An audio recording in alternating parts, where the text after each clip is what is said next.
Hello, welcome to the FTG Friday Night Live. 98% in the house. We got Ninja in the house. We got Dave Shell. I'm going to start this out tonight by saying, and I'm raising my hand, I swear to tell the truth, the whole truth, and nothing but the truth tonight. Now, some of you may be wondering why I'm dressed like a home ec teacher. And I'm going to tell you, because tonight we're going to do some cooking in here. Okay? We're burning down the house. There's some drama. I'm tired of it. We're bringing it up. We're going to dissect it. We're going to tell the truth. And these bullies are going to either stop or we're going to fucking amp up the fucking ante. We are tired of this shit. So, you may have seen some things this week about me that were, let's just call it slander, okay? And I'm going to tell you why I'm mad, because everyone knows that Mike Mignola just passed. Great guy. Steve Walker, really close with Mike. So I can understand the whole family's upset that Mike passed away. It is very, very, very sad. Mike was very important to the sport. Great guy. And they get mad every time I bring him up, and they try to pretend like I wasn't friends with Mike also. Now, I wasn't as close with Mike as Steve, maybe, but I mean, I was pretty close with Mike. For a very long time of me being in the sport, I'd have conversations with him twice a week at night for hours, telling me old stories about arm wrestling. It was great. Been to his house many times to work out, train. He's trained me. He's been my coach for a little while. Great guy. So he passes away. For some reason, Steve Walker decides to do this nasty post about me. And one of the things that upset me about it is that he made a comment that I was promoting my event the same day that Mike had his funeral. That's 100% true. However, the way he twisted it is ridiculous, because anybody who knows me in arm wrestling, I promote stuff almost every day of the year. So I did not purposely post something the day of his funeral to be like, ha ha ha, screw Steve Walker. That is not how that went. And to twist it that way, frankly, is very childish, and I think it was really screwed up. That's what I'm upset about. I don't think that was fair. I think that post should come down. So I reached out to a mutual friend, Josh Vinicor, who in the past 24 hours has talked to Steve Walker for quite a while, trying to get him to like collaborate together and mend the relationship enough to have like a Mike Mignola memorial tournament that's not going to be like on a date that we're having stuff and everything gets really messed up. So I made the offer, since he was mad about some of our dates for our tournaments. I said, I will take down our November tournament, get rid of it. If you want to throw the Mignola tournament on that date or another date, no problem. I'll take down that tournament. And all I ask for you to do is take down that nasty post about me and write something like, hey, there was a misunderstanding on dates. 98 and us are going to work together and put on a good tournament for Mike. 98 is going to help promote it because Mike deserves a really good turnout for a memorial tournament. Let's be honest. He started New Jersey team arm wrestling, and then when he left there, he passed it down to Jim Bryan. Jim Bryan passed away, and then the team split up a little, but they're all still out there. Like Latimer has a team practice, Josh Vinacore has one in Huntington Valley. They're all out there. So Steve responds with basically saying, okay, let's see, have them change the date, this and that, but I'm not taking that post down and I'm not doing a post. So basically wants me to do my end of the deal, but he's not going to do anything on his end. So I'm like, well, that's not fair. And his response was that I disrespected his family or his daughters or whatever. Well, for those of you that don't know, I made some comments about a stolen dragon from Winter Blast. Well, that did happen. So, it's a fact that someone took a dragon, put it under a hoodie, and smuggled it out of there. And it's not the dragon that was given to Steve. It is an additional one. And they bragged about it. And it got back to me. Well, that's not talking shit. That's the truth. So, you can say whatever you want. Either way, it's to say that I was disrespectful to Steve and his family.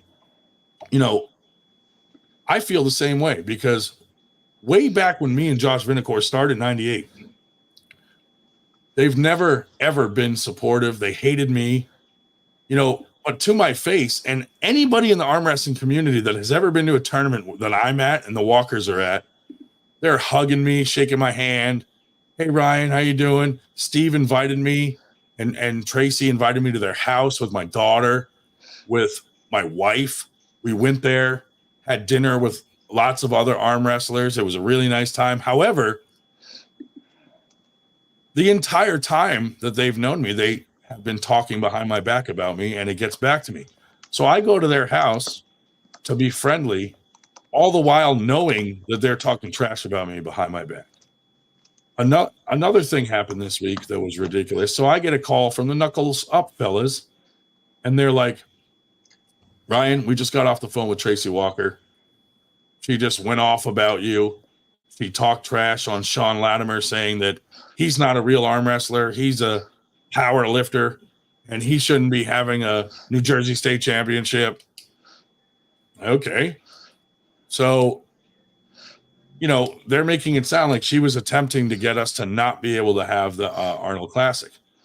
So, Knuckles Up, great guys. We're partners with them in this Arnold's Classic thing. We bought in to be an Arnold's Classic qualifier. So, Knuckles Up response basically was, hey, we are a business. 98% is a business. So, it's a partnership, and no, we're not going to not have 98, not be an Arnold's qualifier. So, things that people don't know, like, we promote 98 a lot, and we promote Knuckles Up a lot. We actually got about 4 other promoters to become an Arnold's Classic qualifier that we helped, Knuckles Up get. So they're happy with our partnership. And the reason I'm really mad about what Steve's attack on me is you're not just attacking me. If it was just me, I don't give a shit. But when you publicly attack me in an arm wrestling group, you're not just attacking me, because I work with a lot of people like Knuckles Up, Sean Hancock, Dave Schell, Sue Fisher, all the 98 percenters, arm gods.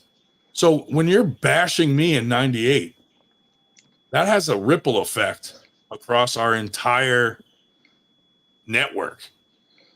So think about that before you do some crazy ass post like that and use someone's death as a weapon.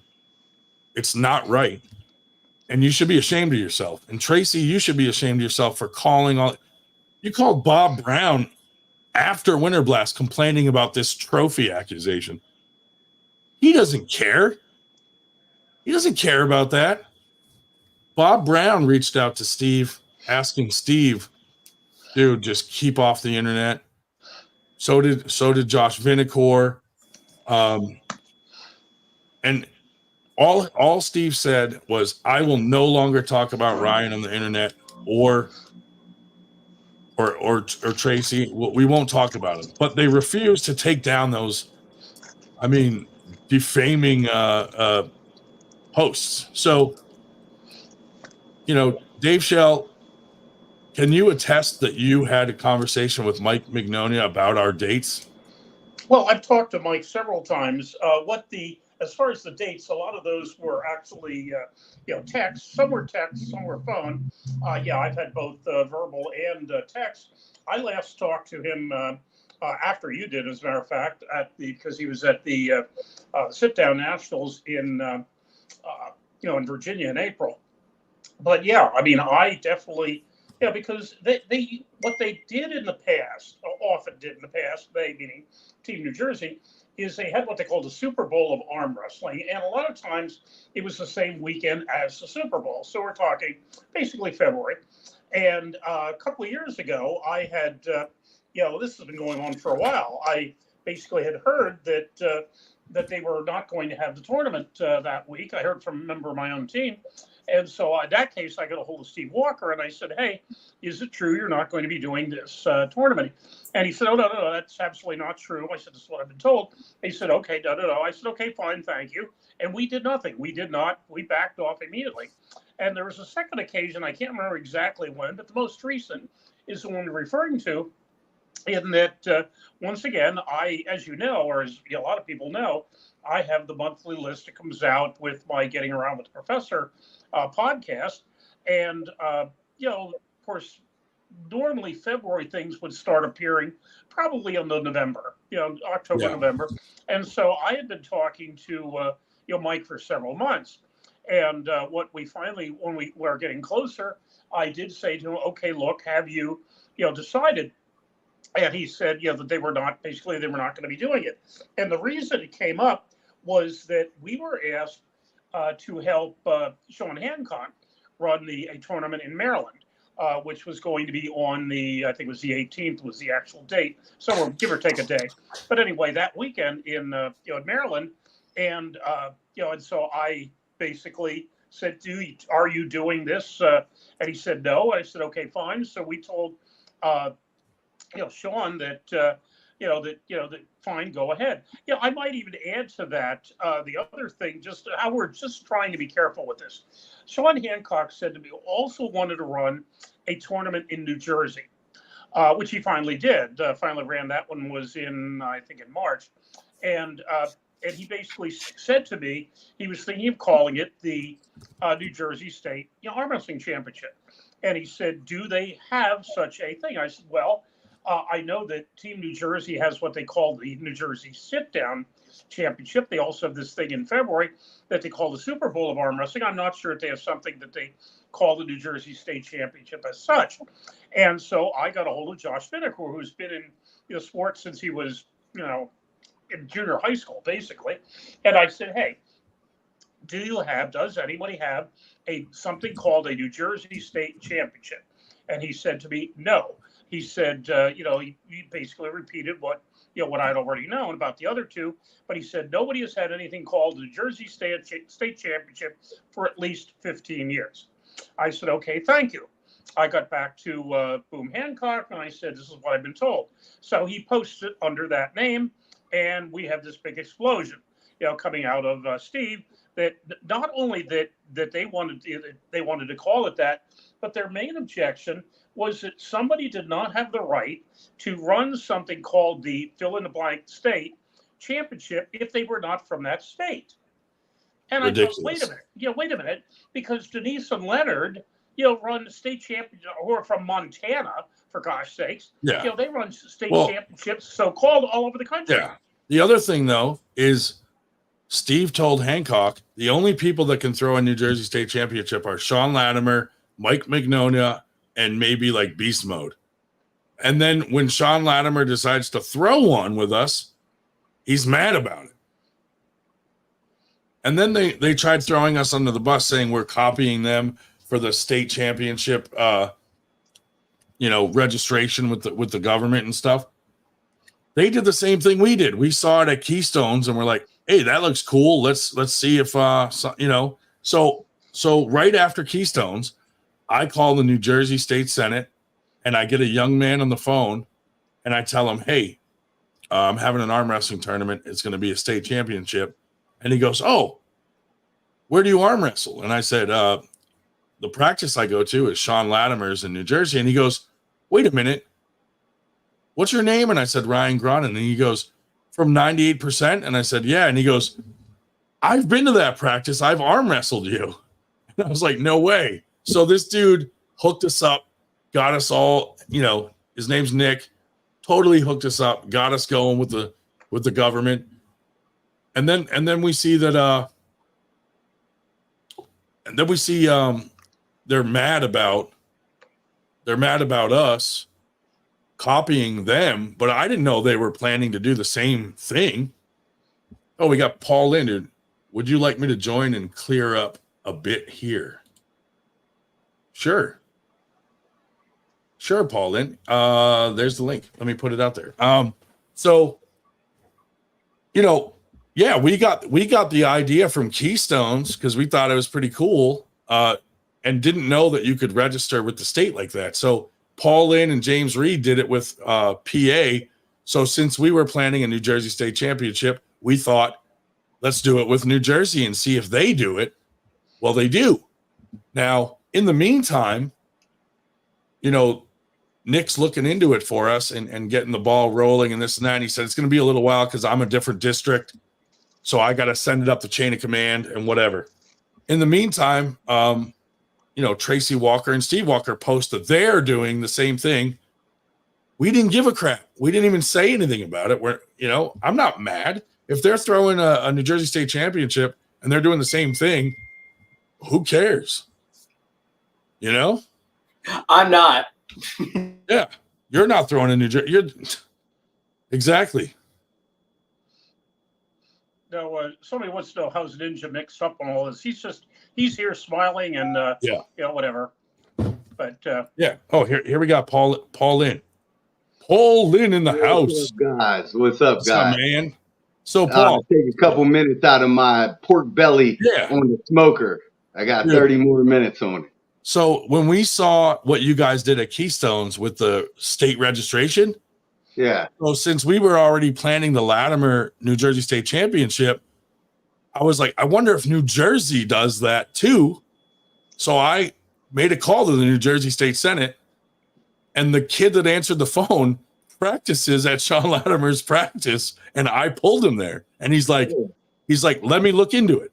Yeah. Well, in the meantime, I think the big picture here is number one, all of this nonsense. It's crazy. Before we even dig into any topic at all, it's silly. It's totally silly, and it's 100% counterproductive. You had to have seen that post. I've seen most of everything because I follow everything very closely. Most of everything right now that is going on is very silly, negative, and counterproductive. And 100%. It's not good for our sport in any way, shape, or form. We've had conversations. I'm willing to fucking drop everything. We just have to fucking get a conversation going of some sort. Right. I agree. But so I got a couple points. All of it is counterproductive. And the reason why I don't take like a huge stance one way or another is because I think everybody has their own perspectives. Yeah. And some of them are right on both sides. You've always been neutral. You've always been neutral. Yeah. I'm neutral because I really my only agenda is the advancement of the sport. Yeah. And throughout my efforts and promotion, I have done okay on some tournaments, but I can tell you I'm in the red as a whole. And that's okay because the goal is to try and advance the sport, which I think that should be all of our goals. Oh, dude, we've had flops where we're in the red and we're like, 100%, and a lot of the recent ones have been struggles.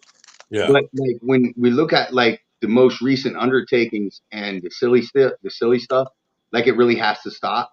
So it's like I think Mike dying brought a lot of stuff to a head.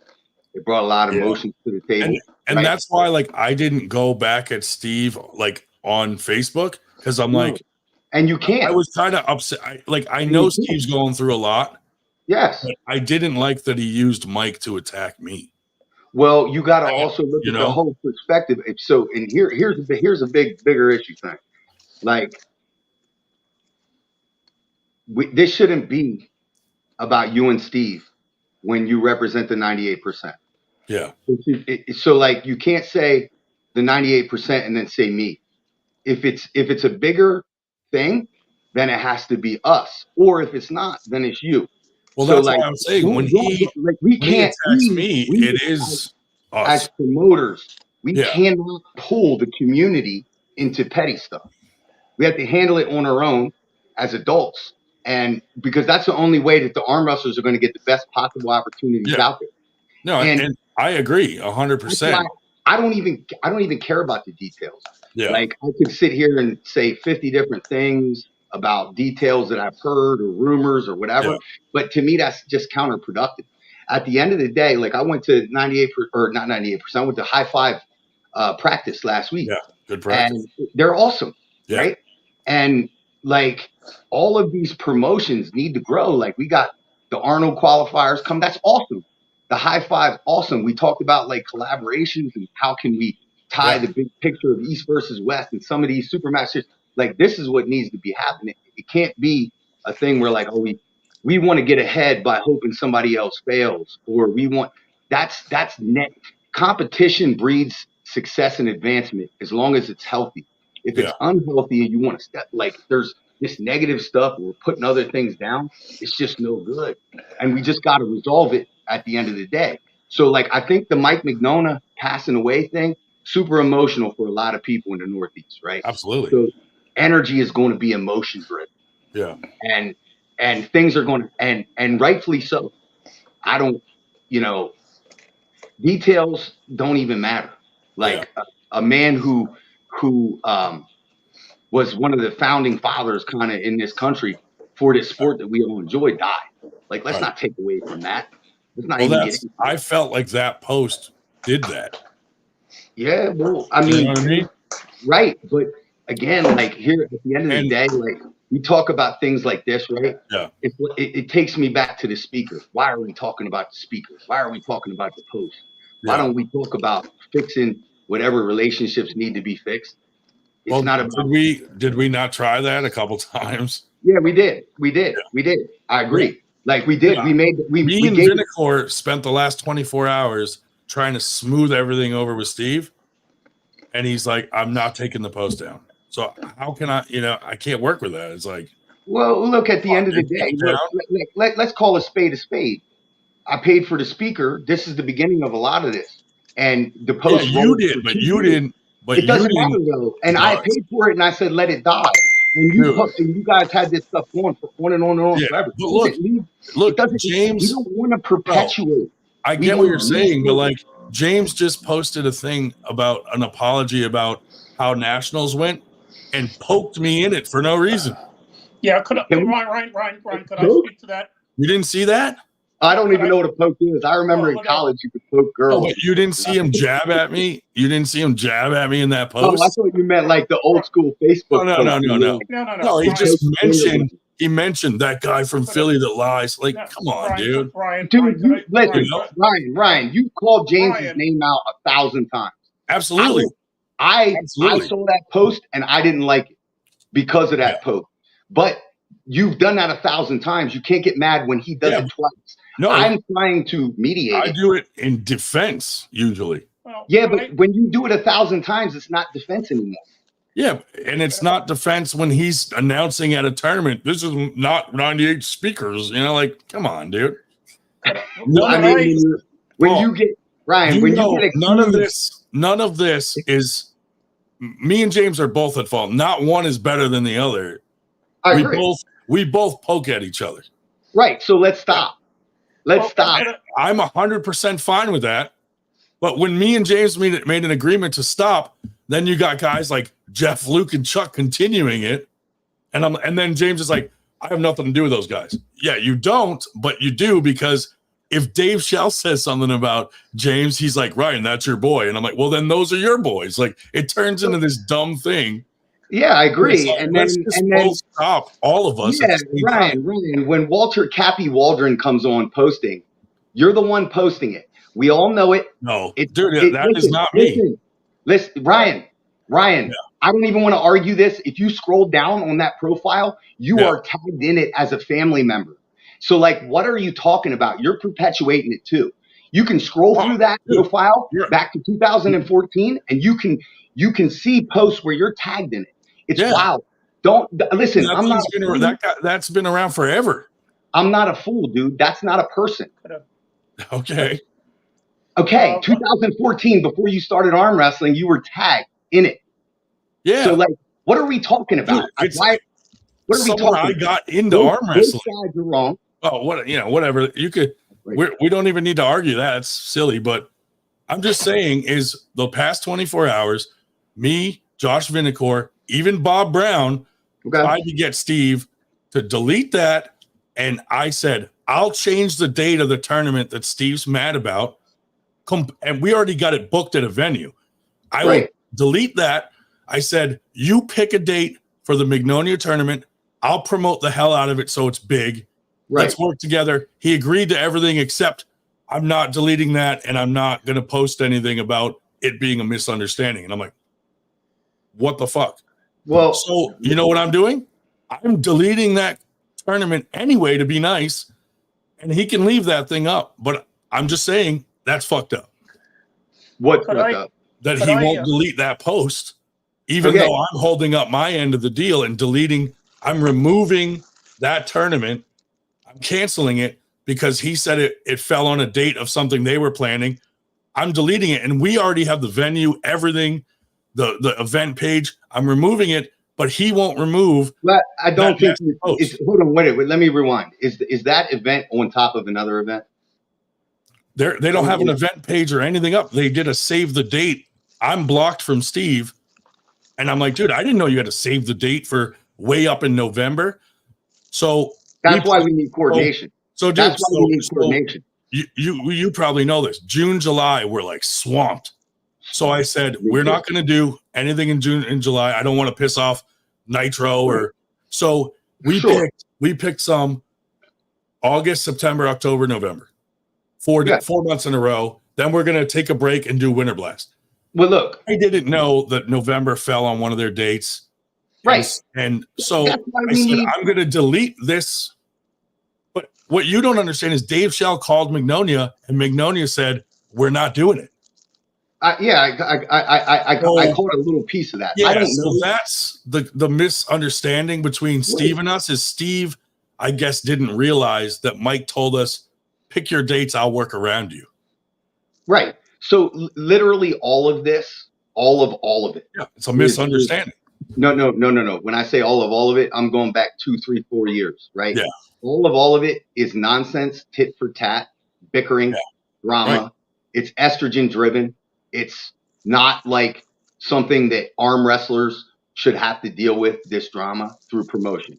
I know that the drama exists. Yeah. I know that it's never, ever going to go away on the promotion side. What I feel bad for is the arm wrestlers who get caught in the middle and say, well, I have to pick a side. That's wild. Yeah. Well, and that's why I won't do it. I talked to Dave. Dave sent me a message. Yeah. Dave sent me a message a couple months ago, maybe even more than that, where he was like, like, this stuff is wild. And like, I feel like, you got to be careful. Like, like we need to like the company you keep. And so we don't have to pick sides. I said, I remember saying to Dave, I said, Ryan's my friend. James is my friend. I don't have to pick one because they're not getting along or whatever that promotion may be. That's not fair. I'm an arm wrestler first before I'm a promoter or anything like that. So what I fear for is the best interest of the arm wrestler. We have to coordinate dates. That has to happen. There has to be a level of coordination, regardless of personal issues. And Yeah. there has to be a level of coexistence because Dave Chael is a primary example. This guy is at 3 and 4 practices a week and every tournament that he can get to. And regardless of the drama, Dave, it was very refreshing to see Dave at Nationals and get to chop it up with him. Yeah. Like, we got to cut this nonsense out, bro. Dude, I Like, agree. no more tit for tat. Well, see, Well, like, well, this is what I'm trying to avoid is like, so we have an event on September. Okay. So does Steve. This is one that slipped through the cracks. We planned it and then they planned it and oopsie, I guess. Whatever. Both sides didn't communicate. How far apart? Same fucking day. Okay. So that's terrible. But now Mike passed. Yeah. And Steve wants to make that a Mike Mignonia Memorial Tournament. And I said, that's not good. I said, this is our Arnold's qualifier.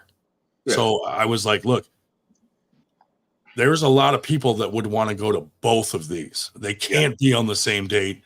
Let's plan. I sent Steve a text. Let's plan a Mike Mignonia tournament on a different date. We'll help promote it. Let's put the bullshit aside. And I sent that text. He read it. And 2 hours later, he did that nasty post. And I'm like, well, that's when Vinicor and Bob Brown got involved and were like, this has to stop, dude. Like that. Yeah. This is Mike. This shouldn't be about this.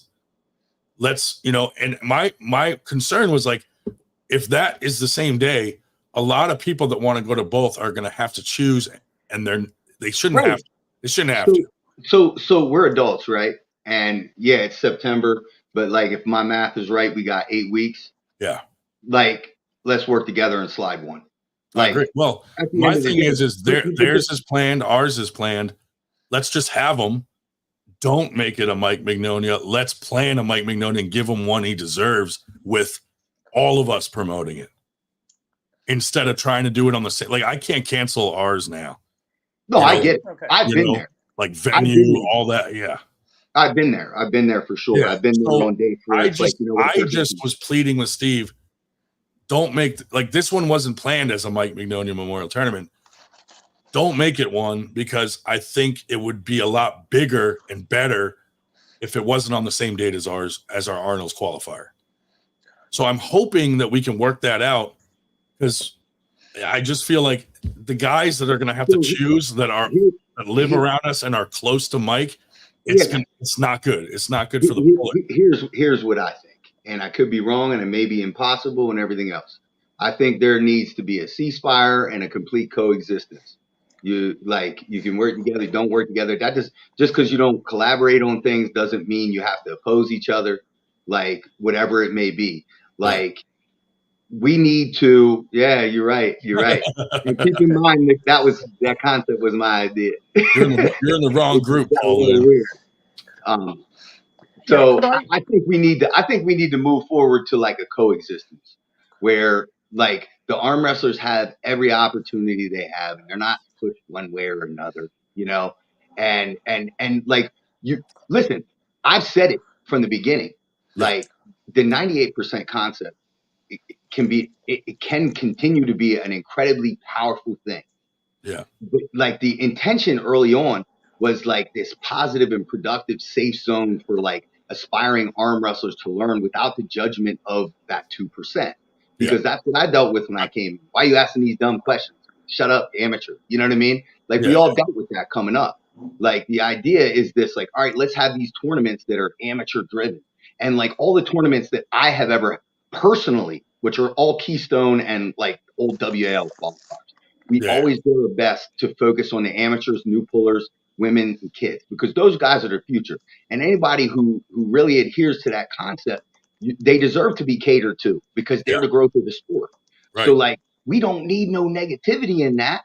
Like, I get it. Yeah. Like, we got, it happens, but let's go in the right direction. There has to be a way to get some of us all on something like this and just have a talk.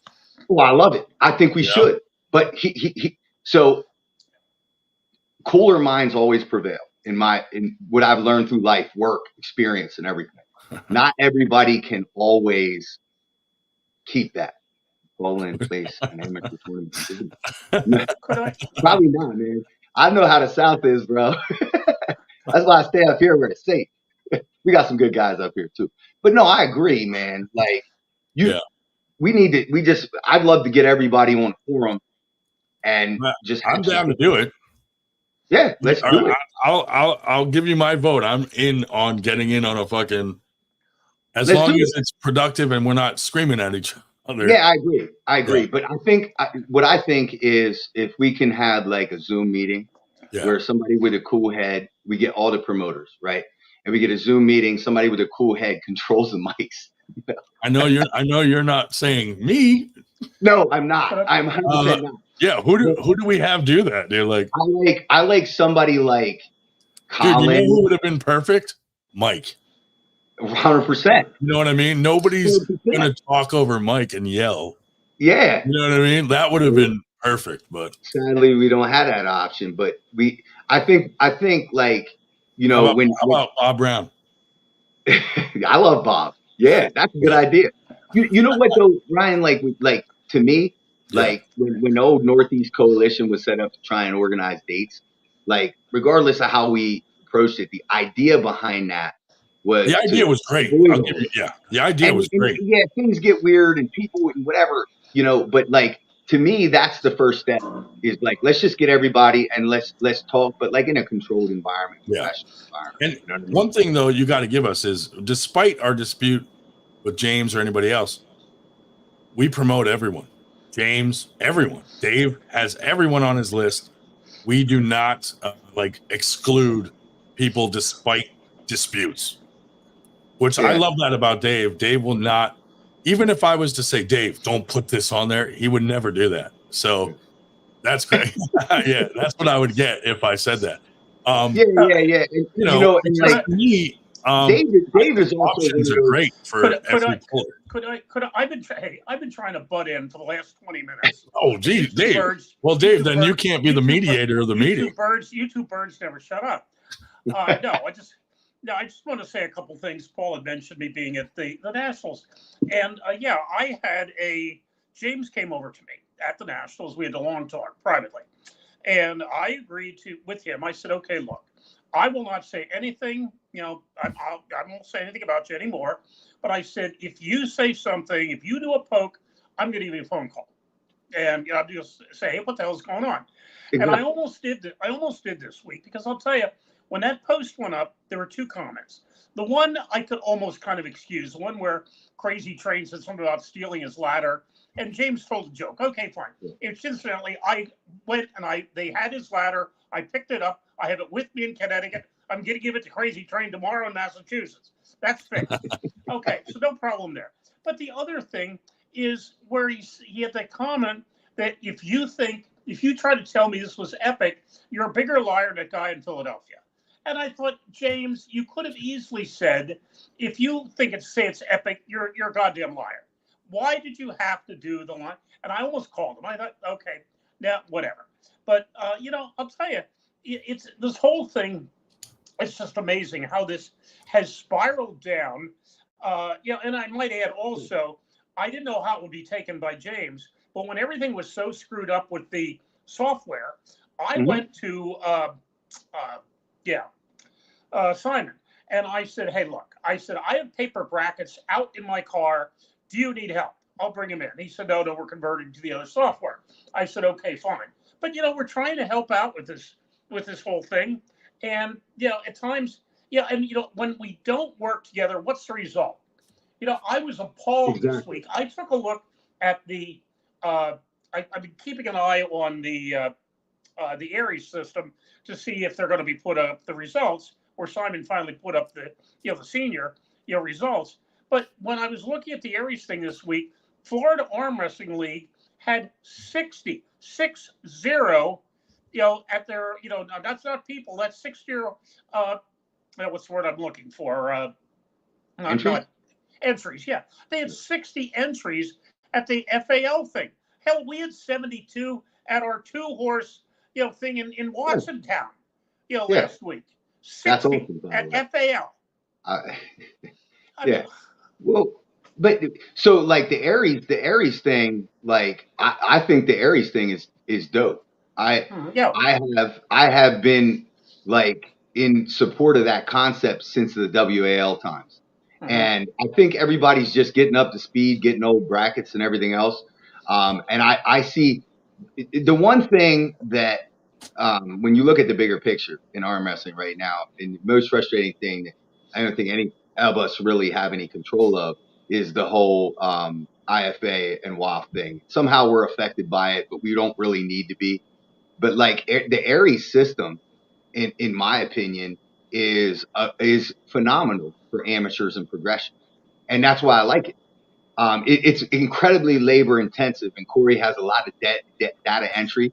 So like, he's the yeah, man. and you know, and James has sent I don't even know 50 tournaments worth of stuff, but there's some stuff still on hard drives and everything. I think it's awesome, and I've actually even talked to Engen about adding like the qualifiers and everything in there. But when it comes to that WAF and IFA stuff, there's so much red tape with that. But the reality is we really don't have to deal with it, you know, because we're not going to WAF. And like I compete at East versus West. It's a WAF affiliate, but like that doesn't mean I support WAF by any means, you know.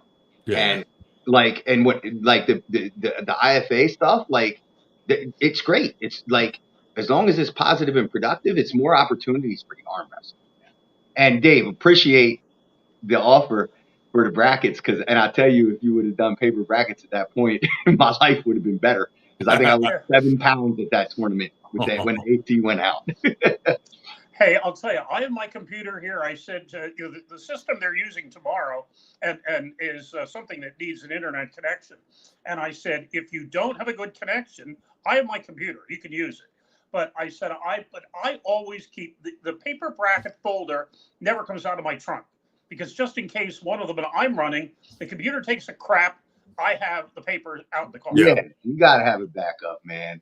Travis used to always give like when the software came out, he was giving everybody hell. Like I do this on a napkin, and in some situations, you're not wrong.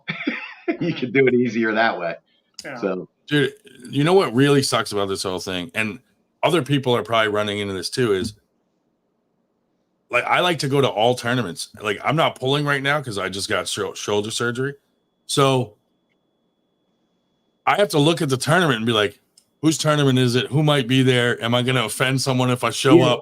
And that sucks. That's exactly what has to be resolved, right? Yeah. So like, I know other guys are running into this. So it's like, if I would love to have been able to go to nationals and not have some drama, but I avoided it to not have drama there. Exactly. I wish it wasn't like that because I may not be a top level puller, but I like to go to these things. So let's resolve it. Let's not perpetuate it. Let's resolve it. Right. I agree. It's been a lot of back and forth. We're all to blame. I would love to. Let's just like all get together and go. Today we're stopping.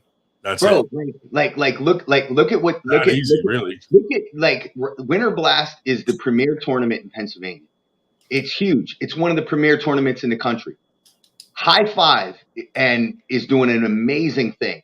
Oh, yeah. An amazing thing, and they're good dudes. Yeah. And you got Chance doing the qualifier series. You got IFA going all over the place. Now you got the Arnolds back. This is like the renaissance of arm wrestling, and we need to move it forward. So we got to like just get rid of the petty stuff and let's come together. So I got it. My wife is screaming at me right now because my pork belly is probably burning. But let's Ryan, Dave, whoever. I'll text you. We'll talk.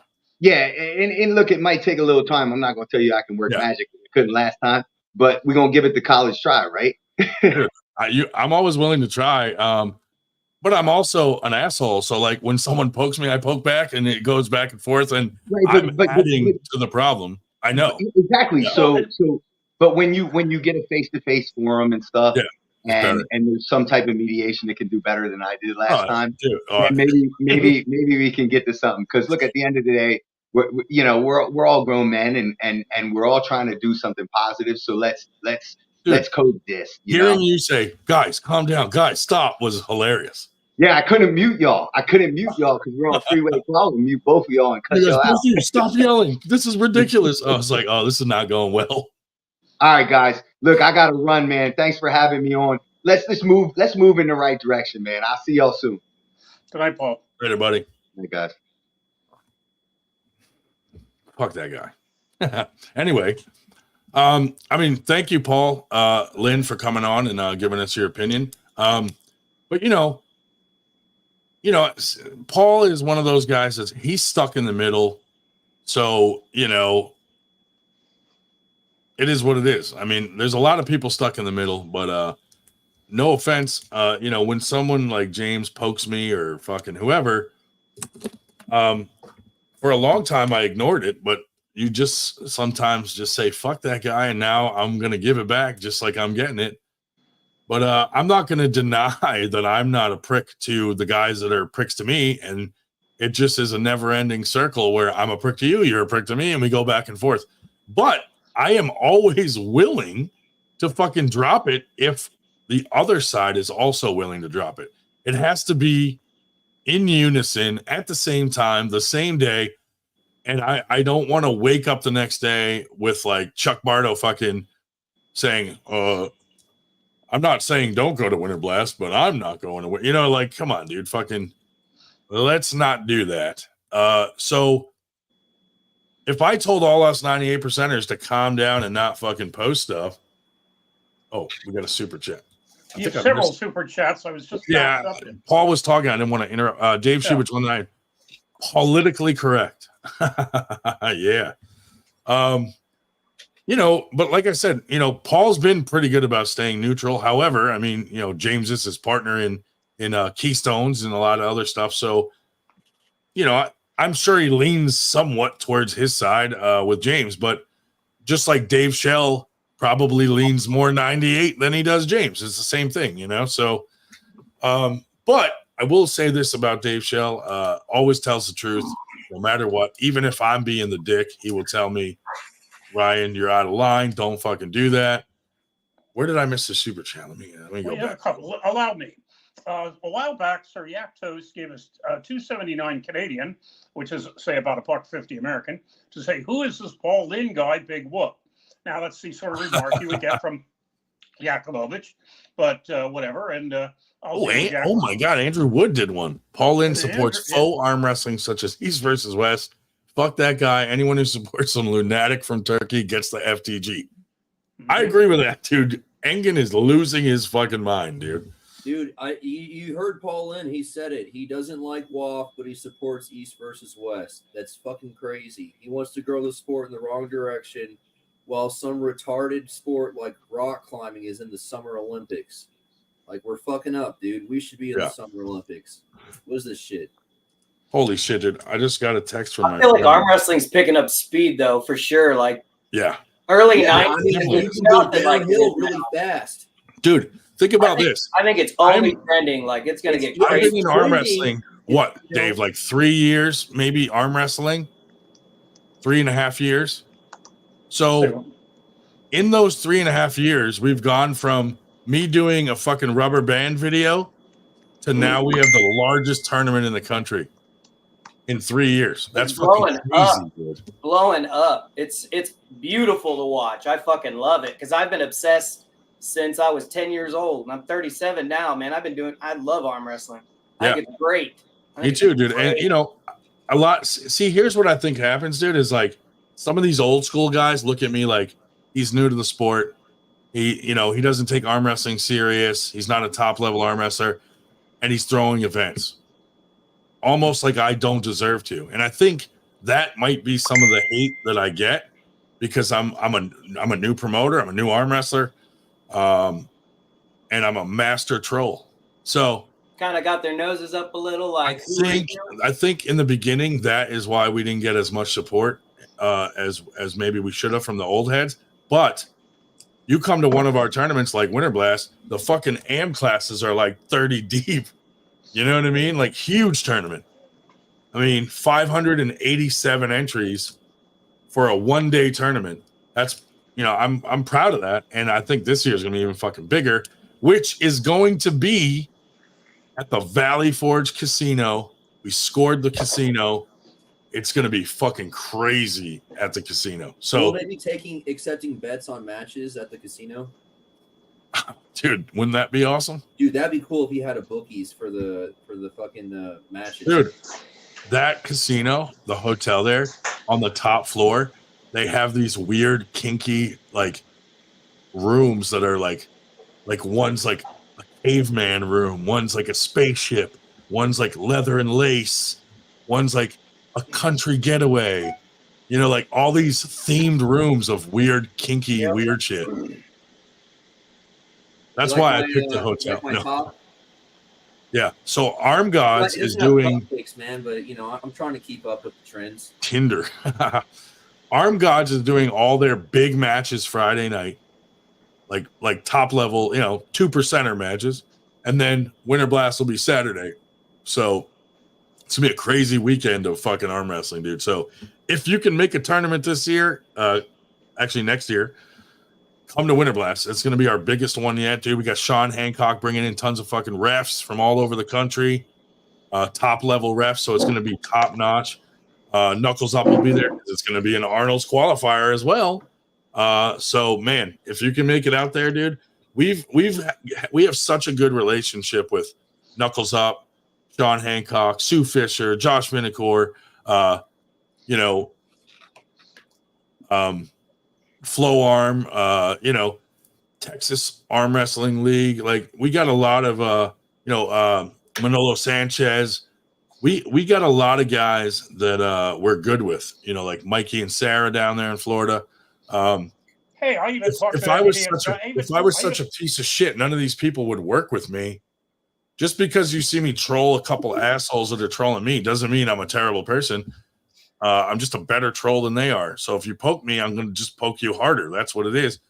But what we're doing with 98, I think we're the only arm wrestling community in arm wrestling, and the biggest, because I don't think there is another like actual like arm wrestling community. So there's other groups and there's teams and there's leagues and this and that, but we're a community. 98 Arm Wrestling is not a team or a league it's just a community which is growing bigger every day, and it's great. And thank you to everyone that supports us, because it's fucking, I mean, having Winter Blast be one of the biggest tournaments in the country is like such a fucking huge thing. You know, Sue Fisher, thanks to her, like she used to throw, this was her tournament that she threw for years and years and years, and then she stopped for many years. She trusted us with bringing it back. We partnered up on it, and it's been amazing ever since. It gets bigger every year. So if I was such a scumbag, none of these people would work with me. Like Dave Shell wouldn't stick around. I even work with David Kotlow. Right. Yeah, who's on the man, fuck that guy. Mm-hmm. But you know, it is what it is, dude. Yeah, the sport's going in the fucking gutter. It's WWE, and everyone loves the fucking drama and entertainment. Well, that's one thing where it's like, man, there's a fine line between like crazy fucking dumb shit, you know what I mean? And Yakimowicz just gave us another $2.79 Canadian. Oh, check this out, dude! Bam! What do you guys think of that? That's pretty cool. Fire! that might be coming out soon, dude. So Ryan, ready? You got to read the comment, Ryan. You just have to. Yeah. Hold on. Let me see. Yeah, I'll let you read it. I'm reporting Dave Shell's neck folds for nudity, dude. It does look like a vagina. In fact, the entire time Dave was talking, I was fully erect. Mm-hmm. But anyway, you know, I'm glad Paul Lynn came in, and I've had many talks with Paul Lynn Paul Lynn's one of the people that pushed me to start 98. You know, not everyone knows that, but we were talking about the concept and stuff like that, and we had already been to a few tournaments where everyone was chanting 98 every time one of us went up there. Yeah. And then people were coming up going, what does 98 mean? Why am I chanting it? And we were like, well, the concept is that, you know, the top elite guys are the 2%, and the rest of us grinding to get there are the 98%. So that's the concept. That's where we're going. Engen got wind of that and fucking called me out saying, you don't represent 98% of the sport. And I'm like, well, you don't understand English because that's not what we mean. So fuck off, eyebrows. But yeah, so anyway, we're trying to build this thing, dude. We're trying to do some good things. You know, we have a lot of support from Knuckles Up, you know, the High Five Club. Great guys, dude. You know, when someone called them with some nasty stuff, dude, they called me right away, wanted to settle it, make sure they told me what happened, and like, you know, let's get past this. And I was like, thank you very much. I go to all their things. Those guys are great. They invite me to everything. We promote the hell out of them. They promote the hell out of us. And now we're an Arnold qualifier for them. And it's a great relationship. Same with Sean Hancock. We got a great relationship with him. We have a great relationship with Arm Gods. Those guys are crushing it. Hollywood Matt Connolly. We're hoping that someday he will want to work with us with AWE. Hint, hint, hint. But I even go to the High Five stuff, despite the fact Do it again. that Do it again one more time. despite the fact that they hold them 2 blocks from the George Washington Bridge and traffic blows. But hey, Matt, hop on if you're not busy. But yeah, so we're trying to collaborate with like-minded people like Knuckles Up, Arm Gods, you know, Sean Hancock. You know, we got good people in our corner that have been around in the sport a long time that are respected, like Sue Fisher, you know, Josh Finnecore, Dave Schell, Mike Ondrovic, you know, all these guys, Sean Latimer, dude. You know, we got a lot of guys in our corner. So when we get hate, dude, it kind of is just like, you know, like when you're putting your all into something and you're working hard. I put a lot of my own money into this. Dave does, Sue does.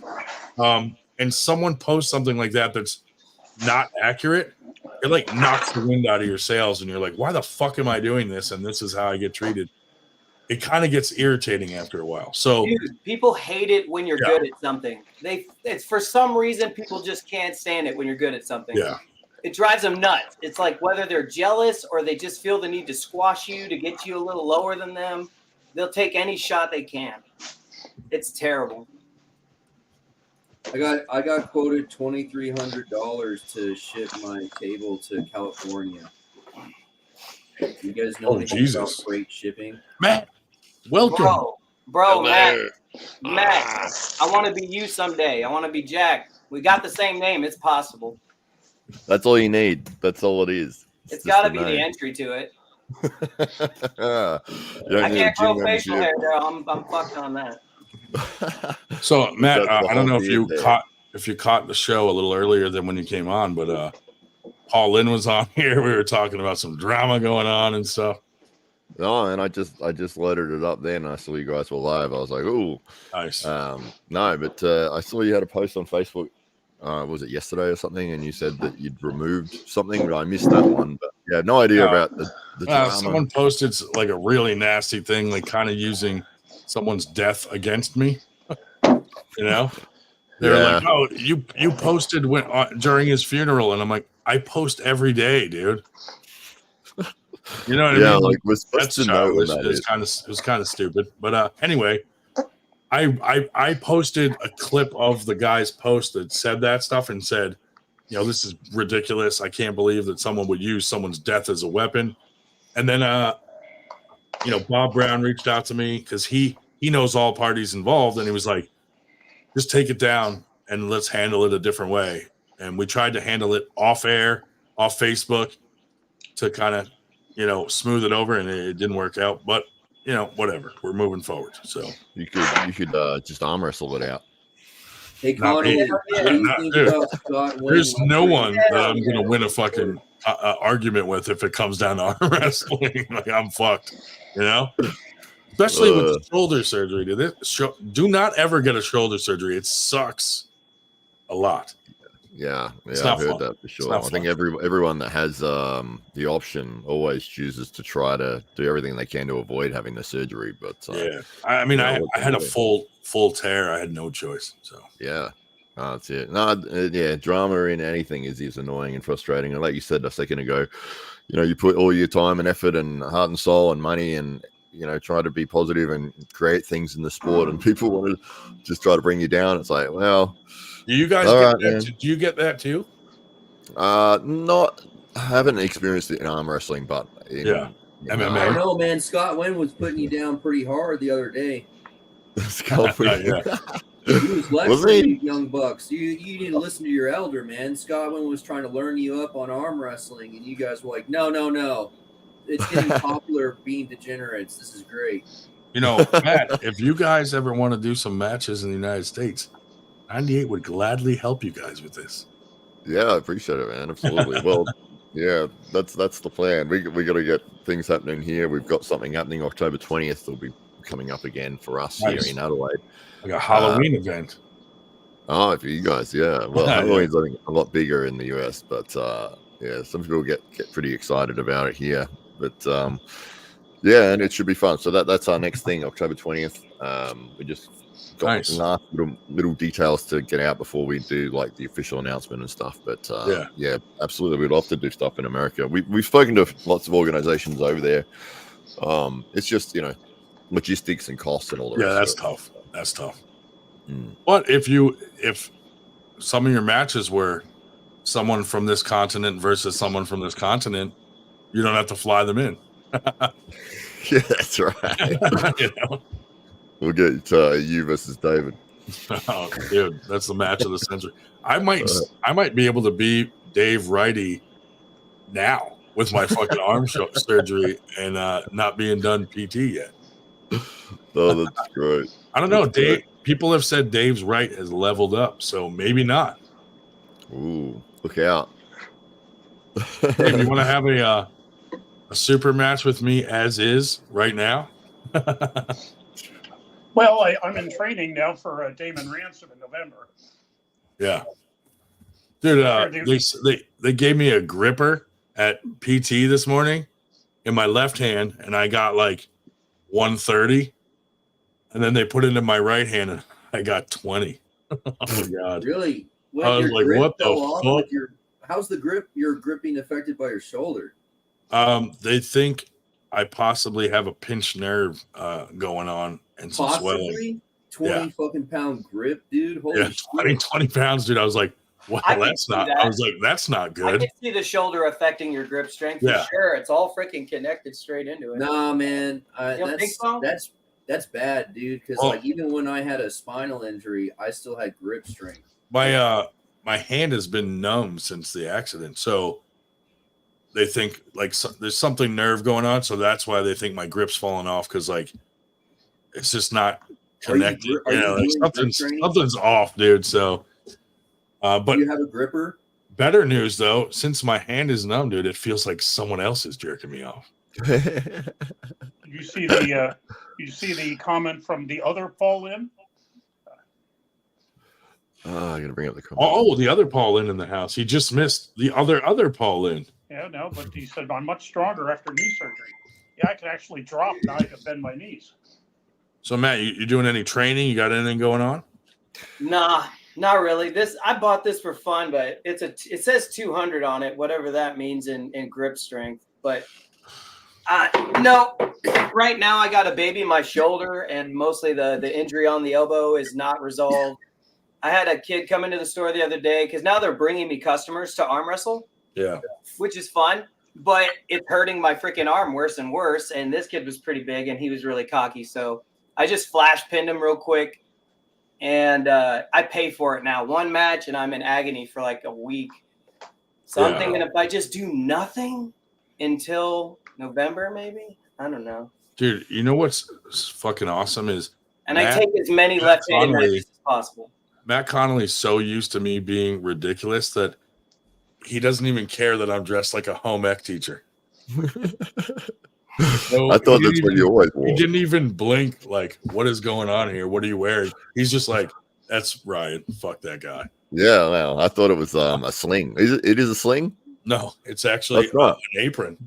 Oh, it's one of my wife's cooking aprons and one of her oven mitts. I thought it was a sling for your shoulder, you bad arm. But if you want to go with the other story, you can. With cupcakes on it.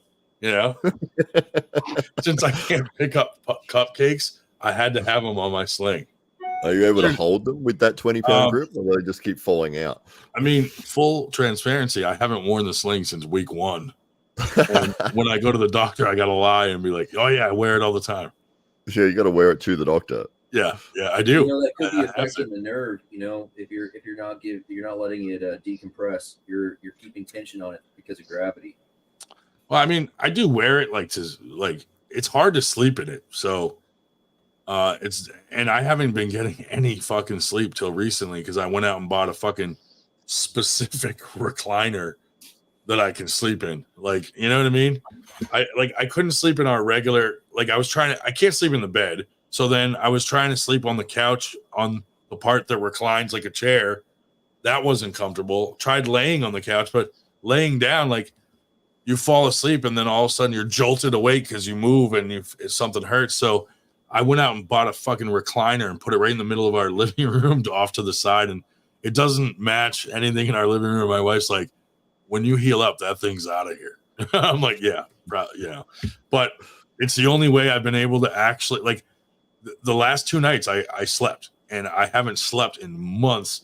It's been like 15-minute naps all fucking day long. You know what I mean? Like, here and there, just napping when I can.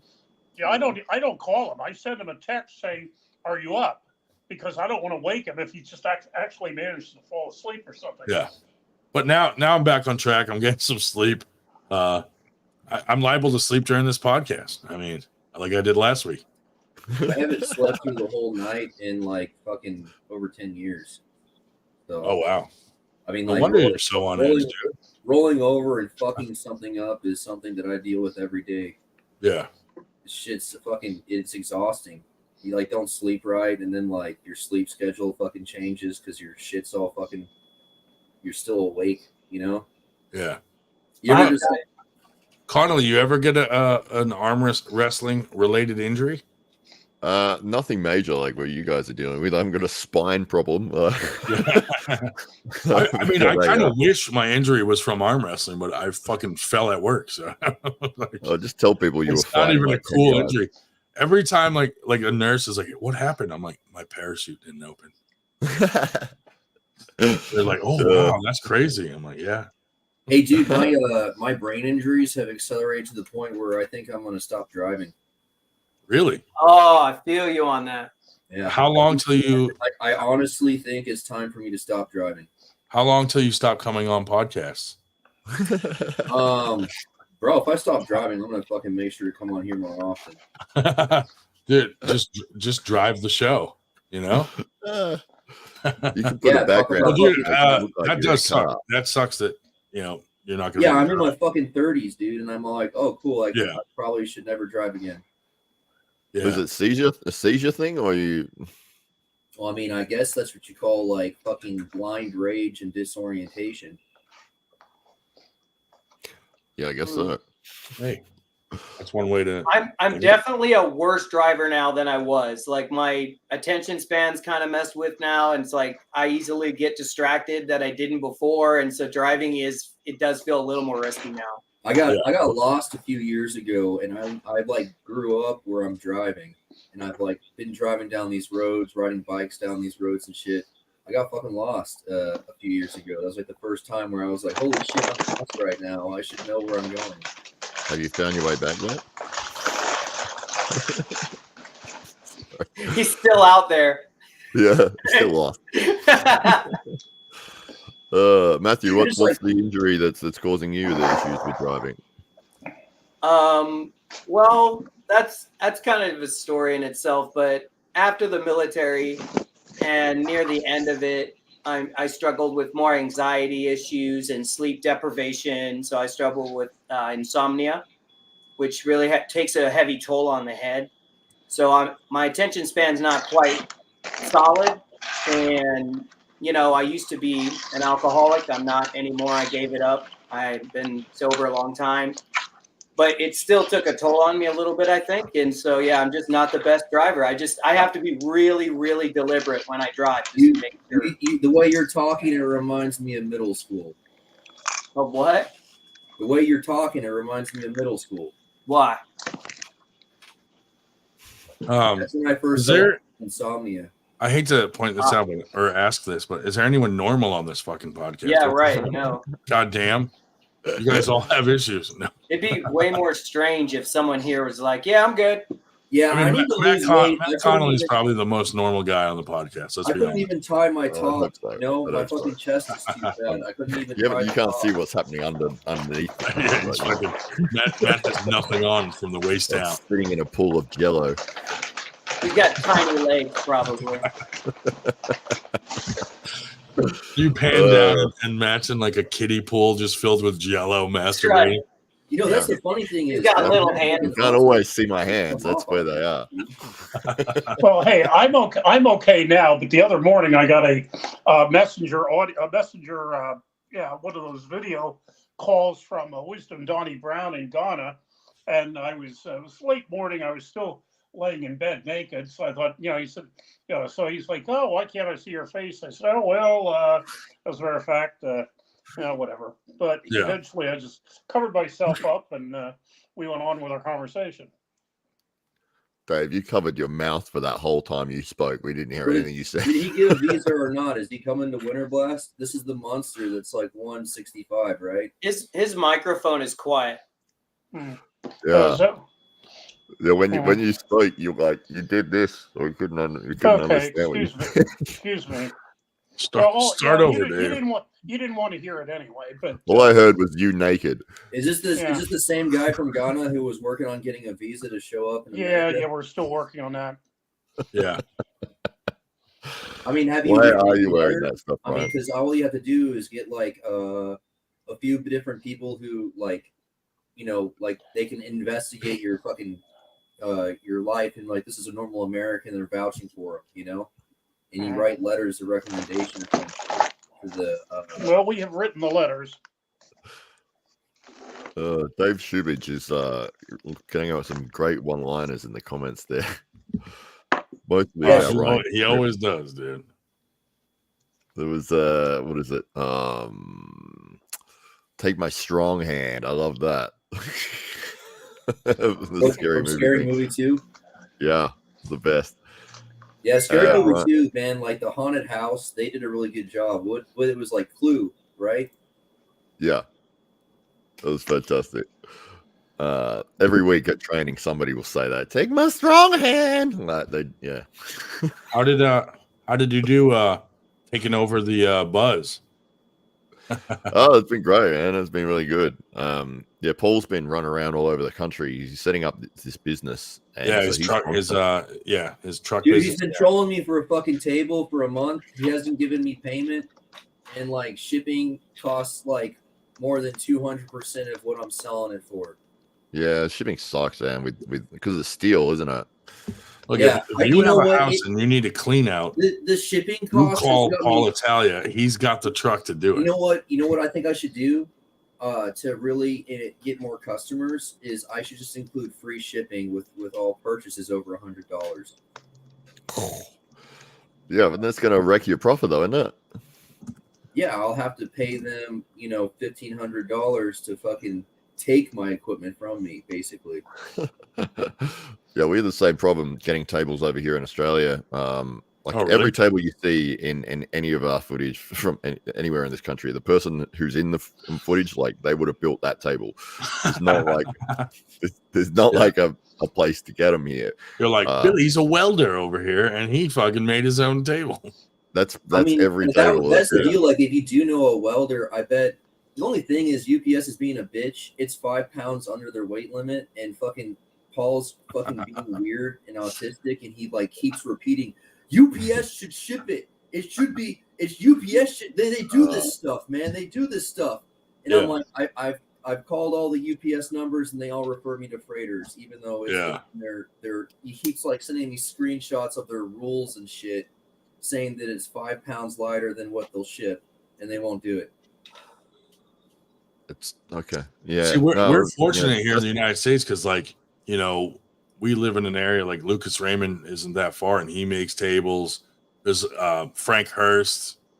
There's a lot of guys around here that make really good quality tables, so it's not hard to get a local table We actually have Lucas. He makes us one for Winter Blast every year, and we give it away for free to someone that either can't afford one, or maybe they're new, they don't have one, or we might start giving them to teams that are short tables, because we've given some away to guys that were new in the sport, and then they quit and they got a brand new table and they just left with it. It's like, dude, you're not even practicing on it. It's a waste of a table.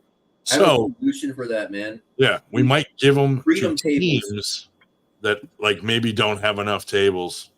Dude, I would die to have a table. Listen to this. A freedom arm Don't give it to him. table, all right?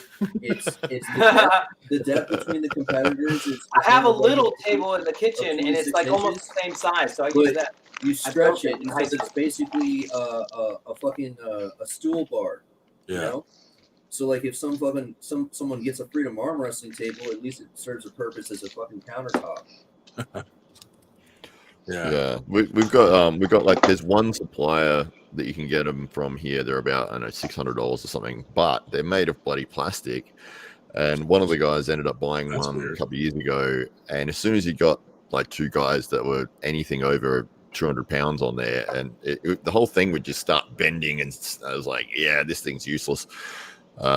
Yeah, but the shipping cost is just ridiculous. It's probably a lot higher here than it is in the US to ship things around. But even if I wanted to get something from like Arm Assassins or whatever in the US, get it shipped out here, I mean, you're talking the shipping would be crazy. $2,000 or $3,000 or something. It's ridiculous. Jesus. I'm just gonna turn my kitchen. What if you guys all pool your money together, and instead of buying an arm wrestling table, you build a bridge to land?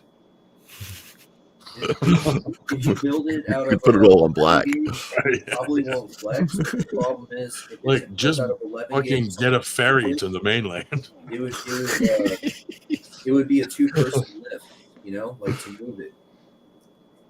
We've got one of the guys who built the AWE table, and he's a fabricator, and he, like, I explained the shipping problem. I said, if you got, because he wants to sell them, which he is. If anyone contacts him, they can buy them from him in Australia. But I said, you're going to have to do everything you can to reduce the weight, because that shipping this thing is going to cost a fortune. So he deliberately chose, lighter alloys, and, made the frame as strong and sturdy as he could without, making it super heavy. So what does he do to ship it? Well, it's just got to, I don't know, dude. I think 145 pounds, and that includes all of the extra attachments, like everything. 145 pounds, I don't think that's too heavy to be shipped. I don't know how much. I'm only asking because some guys try to put the table on like a pallet, this and that. But Lucas Raymond just bundles it all together with like zip ties, and then he just shrink wraps the shit out of it and mails it like that. That's what I was going to do. And and that reduces the weight big time for his shipping, because it's just the weight of the actual table without like a pallet or some heavy cardboard to contain it.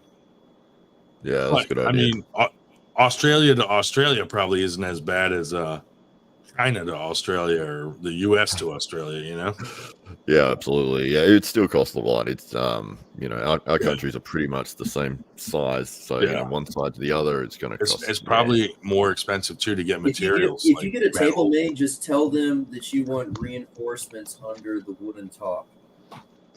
Yeah, because I've seen that. That would correct some of the stability, because you can't really get rid of the leg instability unless you made a proper table and fucking put it like a fucking house post into the ground at some fucking location. Yeah, I like that. So Yak, he's having some fun with the. I prefer the Wish version, of Ryan Bowen. I mean, honestly, that's really the only way you can. They have some quality products. Like probably at least a 2-foot depth into concrete, maybe, and then a concrete platform that they compete on. I mean, that would be a proper. You're talking about permanently setting a table. Any of these WWE pop-ups do a single fucking match where the table doesn't bend. They all twist, and there's a fucking solution for that shit. It's like Guardians of the Galaxy. I'm not talking in a deeper voice than I was 5 minutes ago. This is my He's normal copying voice. my voice. This is my voice, I swear. I No, always speak you like are a this. man. That is a proper dude. It's a dollar store right now. Dollar store run. We don't have dollar store here, but we've got Wish, we've got Alibaba. What's Ryan What's Bell? Temu? You don't have any stores that like everything in it is $1? Can you guys? Yeah. I think There's Dude, a we $5 have version of we have like dollar store, Family Dollar, That's it. Dollar Tree. Fucking, it's crazy. What do I you want think to about turn flag that shipping into the an arm tabletop, wrestling table. and then you do. Oh, there you go, Matt. Concrete posts for the legs. It's the perfect size for the most Yeah. part. I mean, it's probably a little small, but I arm wrestle on it all the time. It's I've seen sturdy. some amazing tables made out of 2x4s and like piping for like $50, and it's a badass table. I built that table in high Those school. actually are the most stable versions. Even they beat the threaded Five and Below. good ones even.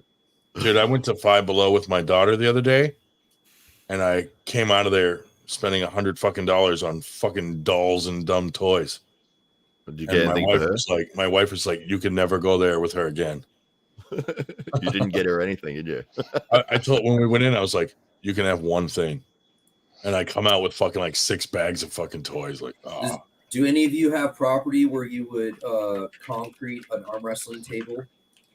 Oh, like Eric Wolf? Does he have one of those? Yeah, dude, yeah. Right on his front fucking porch. Like just concrete it in, just like The whole thing. a piece of the land. The whole thing is made of concrete. Really? He's got Like the legs, the top, it's a concrete table. It's fucking crazy, dude. It's badass. No, He has that crazy gym, dude. I don't know if you've ever seen Eric Wolf's garage. It's like he has all those like self-made contraptions for like arm wrestling specific stuff. It's like a legendary garage everybody's been to. Like John Brazink's been there, Bob Brown goes, like everything is specific to something in arm wrestling for training, and he built all these crazy contraptions. It's badass in there. Eric Wolf's garage. Yeah. Put it on your bucket list.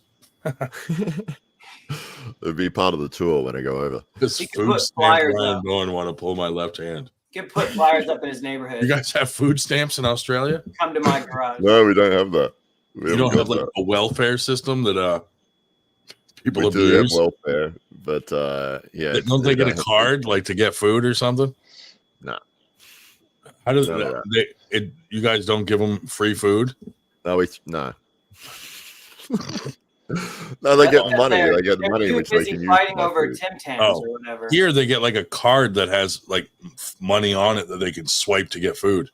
Yeah, But it used to be called food stamps, and it was like, I forget, it was like tickets or something you had. That, Like a coupon that you pull out of the for book. food, yeah. Last time I heard it was called WIC here in Texas. Dude, I used to jerk people off for food stamps. That was yesterday. Hey, do you need that? I'm hungry. What are you going to do with that food stamp? I heard on the news that the food banks where people volunteer food and people can voluntarily take food are running short. It's to the point where it made the news. I don't know if that's just a regional thing here in town. Yeah. Or they could be trying to promote. Oh, dude, we got to invite Meredith on, dude. They're like, oh, we have a shortage, and they really don't. And then they're just trying to get publicity. But I mean, I'd hope that they're telling the truth, right? Well, I mean, it's just like the fucking shelter for the no-kill shelter. They're like, we're full, guys. Oh my God, what happened? And then the next day, like, look, we're full, guys. Oh my God, the animal shelter's full. We don't kill them. We're the good guys. And they just have like this high-density prison where all these souls live. I want to know what these plastic tables you're talking about, Matt. What do those fucking look like? What kind of plastic are we talking about here? Yeah. Hang on. I'll bring it up. I'll send a link to you because it's on eBay. It's like melted down fucking 55-gallon buckets. Well, they've done a good job, I think, with their advertising, but the tables are useless. You got to try Ian Carnegie's rounded table there that looks like a 2-man poker table. What was it, $50? No, that can't be right. I really don't think the war is going to happen, man. I've been waiting for fucking like 10 years for a war to pop off. I don't think it's ever going to happen at this point. I think it's war in ways that I can't even perceive, and maybe it's going to happen this whole time. How many wars has Australia been in? 6. Really, like Look legitimate? how educated he is. We wouldn't even know the answer if he asked us. Well, those They're everywhere. 6 declared wars. What all the about Aborigine villages war each other.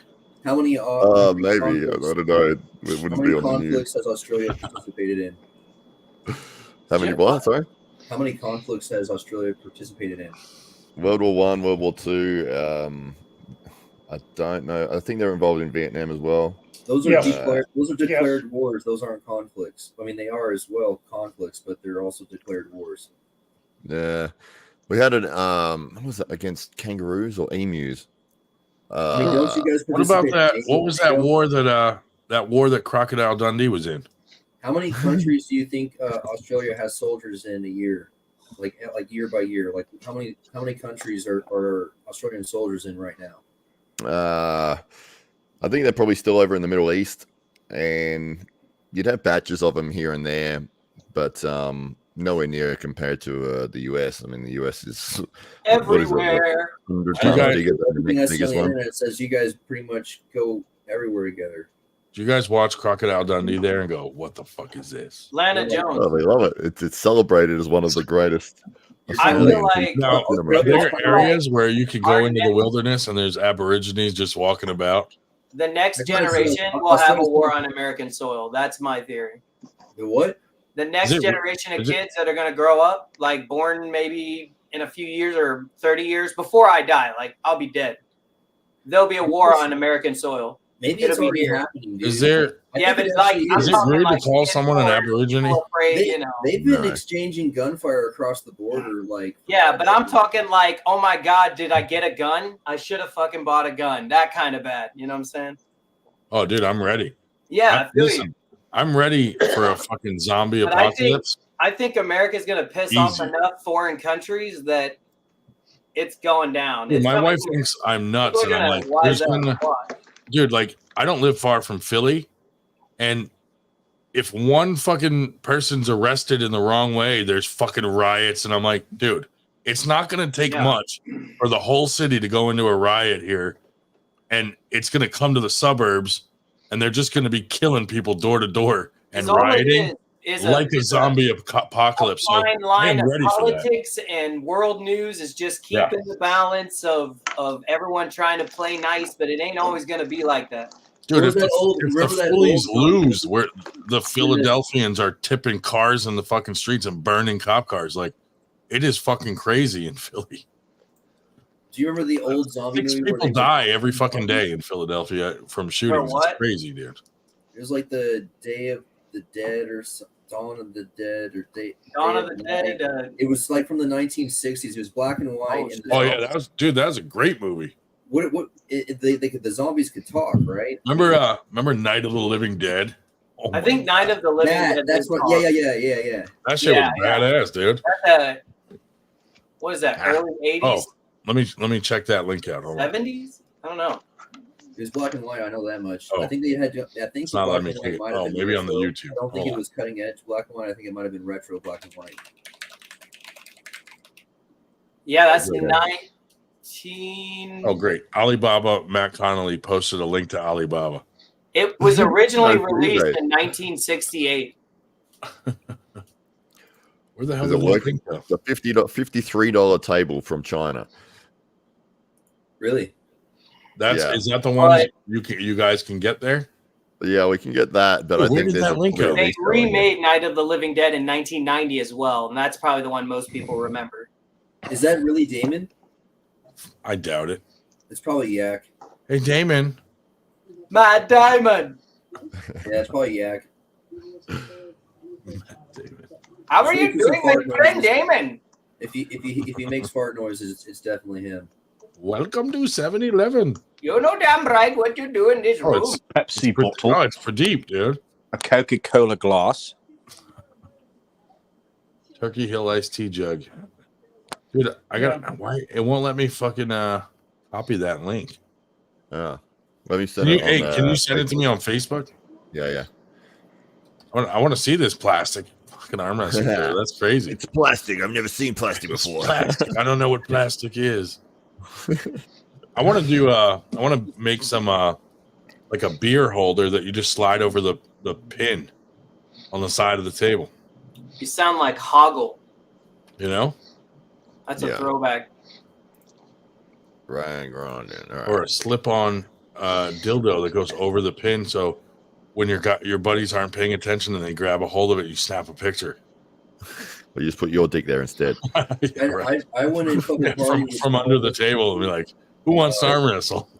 Dude, it was pretty fun during the peak of the looting and violent protesting.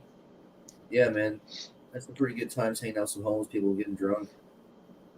Remember during the riots, dude, and like the government was just dropping off fucking pallets of bricks on every corner. Crazy conspiracy. Yeah, I wish I had a gun or a rifle, anything, but I'm a fucking psycho. I just wouldn't. It wouldn't be smart for me to have one. Yeah, I'd kill I him. would. I get a pallet of angry bricks, real easy, man. Someone would piss me off, and I'd be stupid with no. Caddy corner from the corner of the state property for the Capitol. There was a pallet of bricks during the riots. I know they drop them off, dude. They provoke like people to smash windows and break into stores and steal shit. I saw fucking like professional terrorists on one of the first days down there. It's crazy. Oh, it was like, oh shit, I'm going the other way. Fuck this. Holy shit. Let me check this thing out, dude. See me bring it up. Oh, that's plastic? Yeah, man. Damn. It's $53. That's impossible. They've really pumped some weird lunatic drugs into those protesters, man. And they never released what the drugs were they were high on. How the fuck? That looks crazy. It looks like like they were erratic. It was wild, bro. Oh, that's just elbow pads. Oh, they're just selling the. Yeah, well, that's the table that it goes on. Yeah. Like wow. that. I've seen that table before. That's like the cheapo China one. Yeah.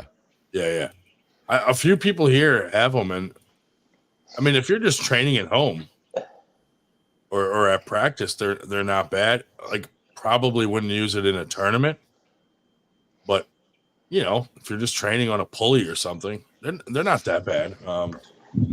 Josh Tossadori got one, and we were checking it out. I mean, it's good for like home use. Yeah, well, they've got that shock table. That's what Jar Coben is asking in the comments there. Oh, did they build it? Did they build it yet? I think they have. I'm not sure if it's actually all up and running, but I know they've got a prototype in development or whatever. Dude, that's great. I would love to fucking build one here. I should. I mean, it's not like I can't. We should try to build one just for the fuck of it. Like, but you hear that? You don't tell people that it's a shock table. Yeah, you don't tell them and just turn it on. Just put it out of practice, and I think 2025 is divisible by 5, and that would be pretty satanic to do the fucking most evil shit then. Meta. Yeah, the radiation table coming soon. Radiation. Did you hear that Paul Maiden on the show yesterday or the other day? He was saying that they're going to put on a topless match, a women's topless match. Dude, I saw that. I'm like, no way. Come on. Now we're getting fucking. Let's just have the fucking tournament at a strip club. Yeah, that's good for the sport. Yeah, it's great. I'm sure you get a lot more views. You know what'd be cool? That is, you pepper spray both opponents, and they have to arm wrestle like blinded, basically. Just run like a 3-inch duck. They have to use their hearing for the ready go instead of sight. You know. Get a tear gas canister, put it in a box, have a fan running, and have some tubing running up to the table. And then they have to fucking arm wrestle once it kicks in and they can't see. No, just have the tear gas smogging them during the whole match. Have you ever been pepper sprayed? Have it be in the Army's gas I have. chambers. It sucks ass. So when I was 15, I went through.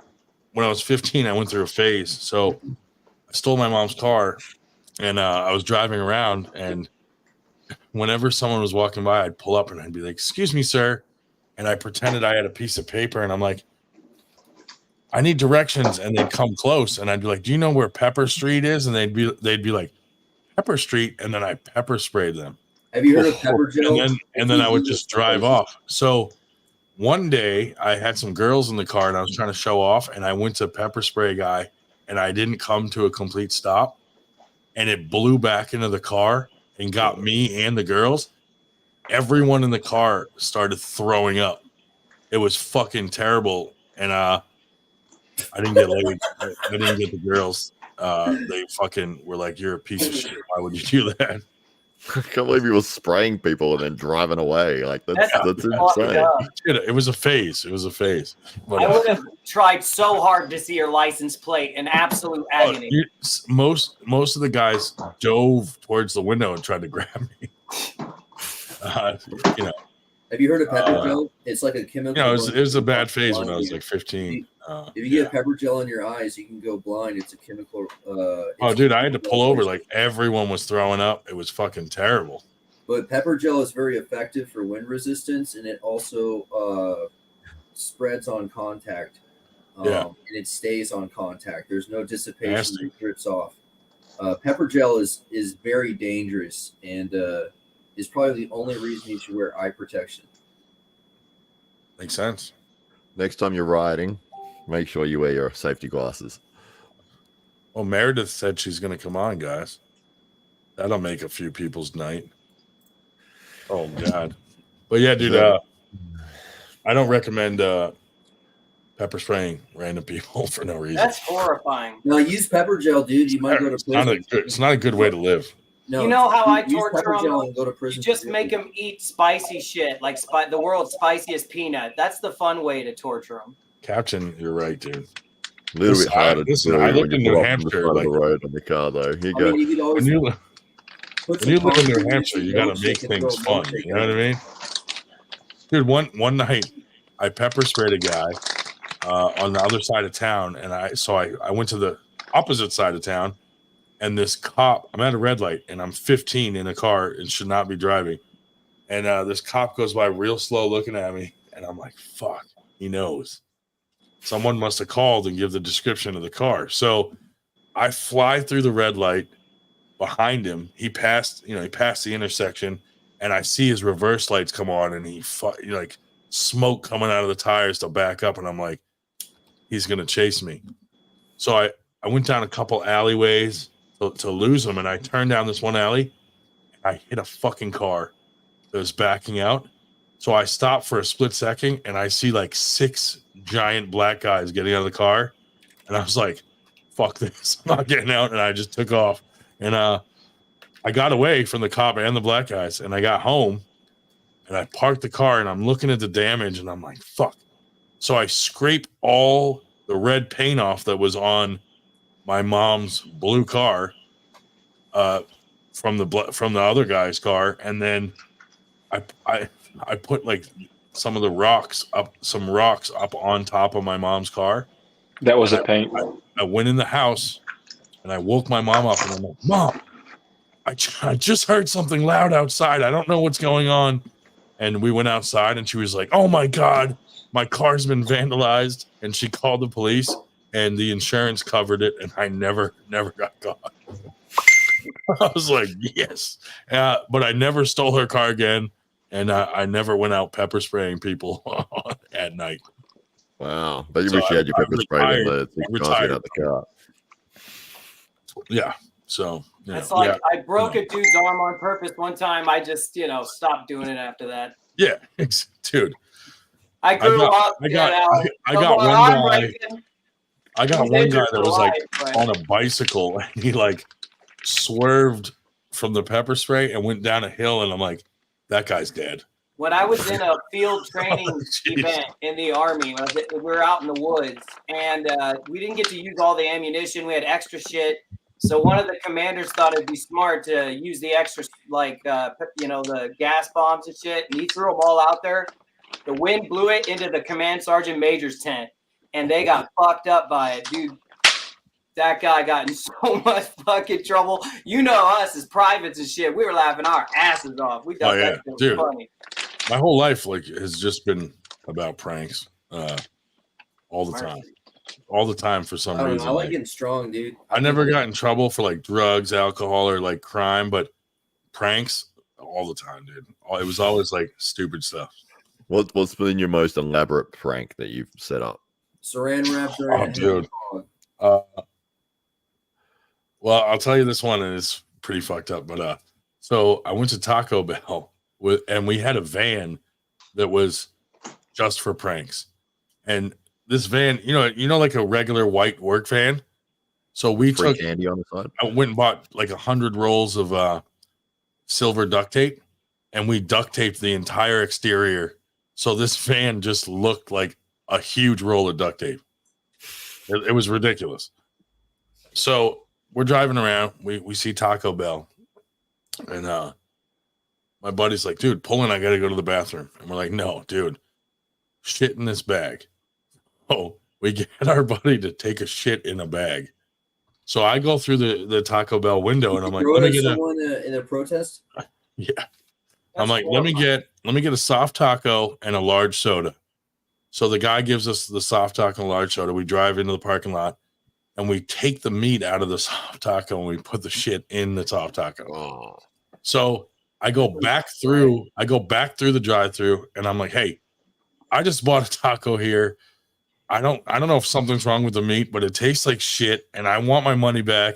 And the guy goes, "Give me it." So I hand him this soft taco. It's wrapped up, and he opens it, and he goes to smell it like he's checking if the meat's bad, and then he backs up and looks at it, and he fucking looks up, and he's so mad he throws it down, and he tries to grab me, and I smashed him with the fucking drink, and then we just fucking drove off and took off, and we went and switched vehicles and drove back by, and the fucking cops were there. Dude, it was in the news. They shut down that Taco Bell because of human feces. And it was in the news, like, if these guys get caught, there was like $10,000 worth of loss because they had to shut it down. And I was like, "Oh, we're fucked, dude."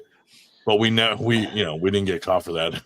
Thank God. Dude, my idea of a prank is getting tuna fish in a can, opening it, and putting it under their car seat. And that to me is funny. It starts stinking in there like fish. Yeah. I don't know where it's coming from. We used to do that with fish. Like, we'd go fishing and catch a fish, and we'd freeze it and then put it under someone's car seat in the summer, and it would thaw out over time. Oh, my God. We put saran wrap between light poles across the street during a super heavy fog, and we had it like tall enough so that it would like slap their windshield and slip over the top. Oh yeah. And yeah, I've driven through one of them. Scared the crap out of me. I had no idea what that was. You drive. I ducked. I'm in a car. I fucking ducked. Dude, we used to put fishing line across the road, and it would just hit their car antenna, and their antenna would start fucking going crazy, and they'd pull over like, "What the fuck just happened?" And it was just fishing line. They couldn't see the fishing line. So, do you remember the invisible rope trick? Oh yeah, dude.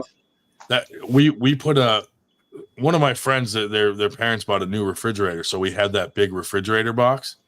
So we put it in the middle of the road, and like two of us got behind it, like we're trying to push it across the street. So now there's like a huge line of traffic. Everyone's beeping at us. And this fucking guy gets out of his car. And he's like, "Hurry the fuck up." And then he's like, "Get out of the way. I'll do it." And he comes over and goes to give it a big push and just fell into this fucking box, and it collapsed, and he landed on the ground on the box. And we ran. And this guy's like, "You little motherfucker." He was like so fucking mad, dude. But I thought that was like a harmless prank. But this guy was so mad about it. And I'm like, "It's just an empty box, dude. It's just a prank, you know?" And he was like furious. I took a whole pack of bubble gum and threw it in the street, and this Corvette raced by.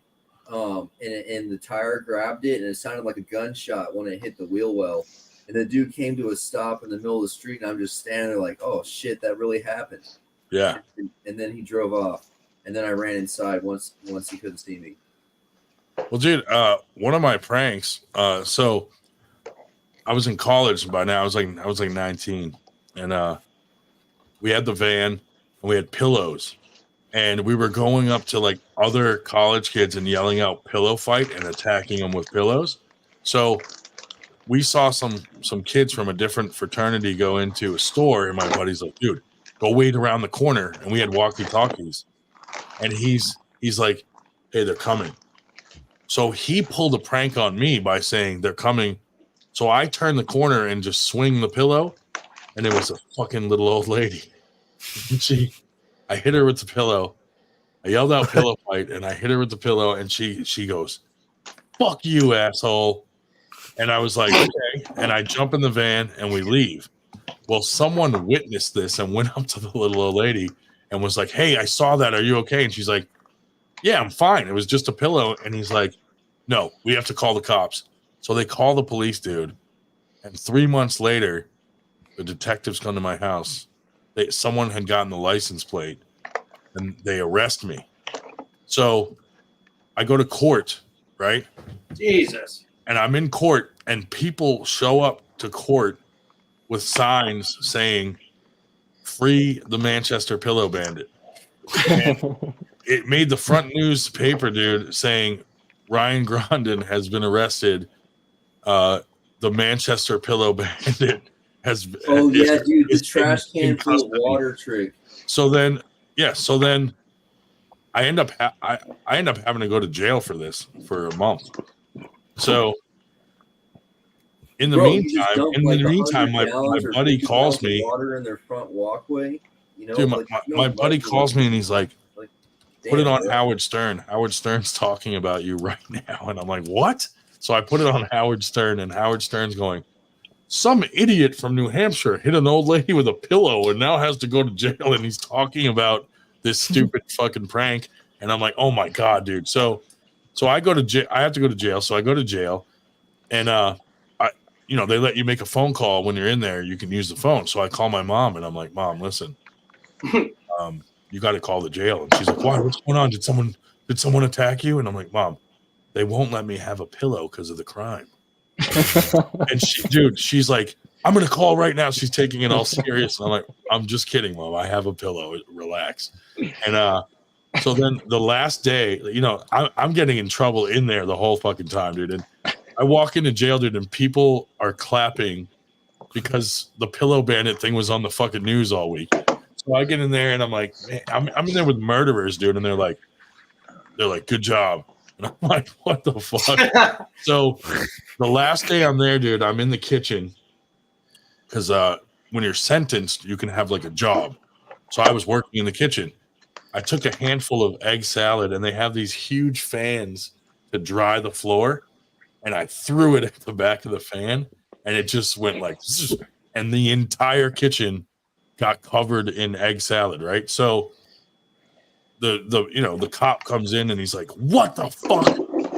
Who the fuck did this? And no one's saying who did it. So he goes, oh, nobody wants to fess up to this? None of you are getting your visits today. So now all the inmates are looking at me going, you're fucking dead.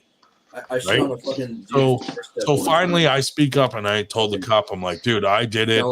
They're just selling the house. The house was unoccupied. It was all pretty and shit. Like everything was perfect. The lawn was perfect. Don't fucking interrupt my story, you fucking cocksucker.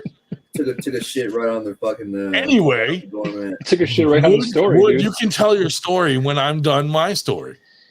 So dude. So I tell the cop that I did it, and I'm sorry. And he goes, "Well, then you have kitchen duty for the rest of the week." And I'm like, "I don't give a fuck." And he's like, "Oh, make it 2 weeks." And I'm like, "How about 3?" And he's like, "A month then." And then another cop walks in and he's like, Grondin, you're being released. and this cop was so fucking mad, dude. And I got out that day because I knew it was my last day. So it just worked out that he came to get me during this argument about, and then all the inmates were like, "You're fucking dead," because they all missed their visit for that day. I'm like, sorry guys, see you later. I'm gonna go get something to eat on the outside. But yeah, that prank did not go that well. Yeah, steak dinner. Yeah. Does your mother know about this auto story you told, or is she going to be? I told my mom about it years later, and she started to get really mad at me, but then she was like, "Well, insurance did cover it, so you know." What could she say like 5 years later? You know, like, yeah, can I get you're grounded for what you did when you were 15. You know. Did the old lady show up to court, or like did the victim have to give a statement or anything? So in court, the lady went there, and first off, it wasn't a little old lady. She was like 45. So she was 7 feet tall. Her lawyer was trying to say, her lawyer was portraying her as a crippled old lady. So my lawyer was like, how can she be crippled? She had 2 bags of groceries in her hand, and she was walking home, and she lives 2 miles away. So you're not crippled. I can't even fucking do that, probably. So the lady said, I don't want to press charges. I didn't even want to do this. Some witness called the cops and made me stay there. And she was like, I'm okay with an apology. So I apologized, but the judge was like, if I let you get away with it, everybody's going to be doing these stupid pranks. And I'm like, what the fuck, dude? Even just like a couple of years ago, there was a fucking fireman dressed like an elf in New York City yelling out pillow fight and hitting people with pillows, and he didn't get arrested.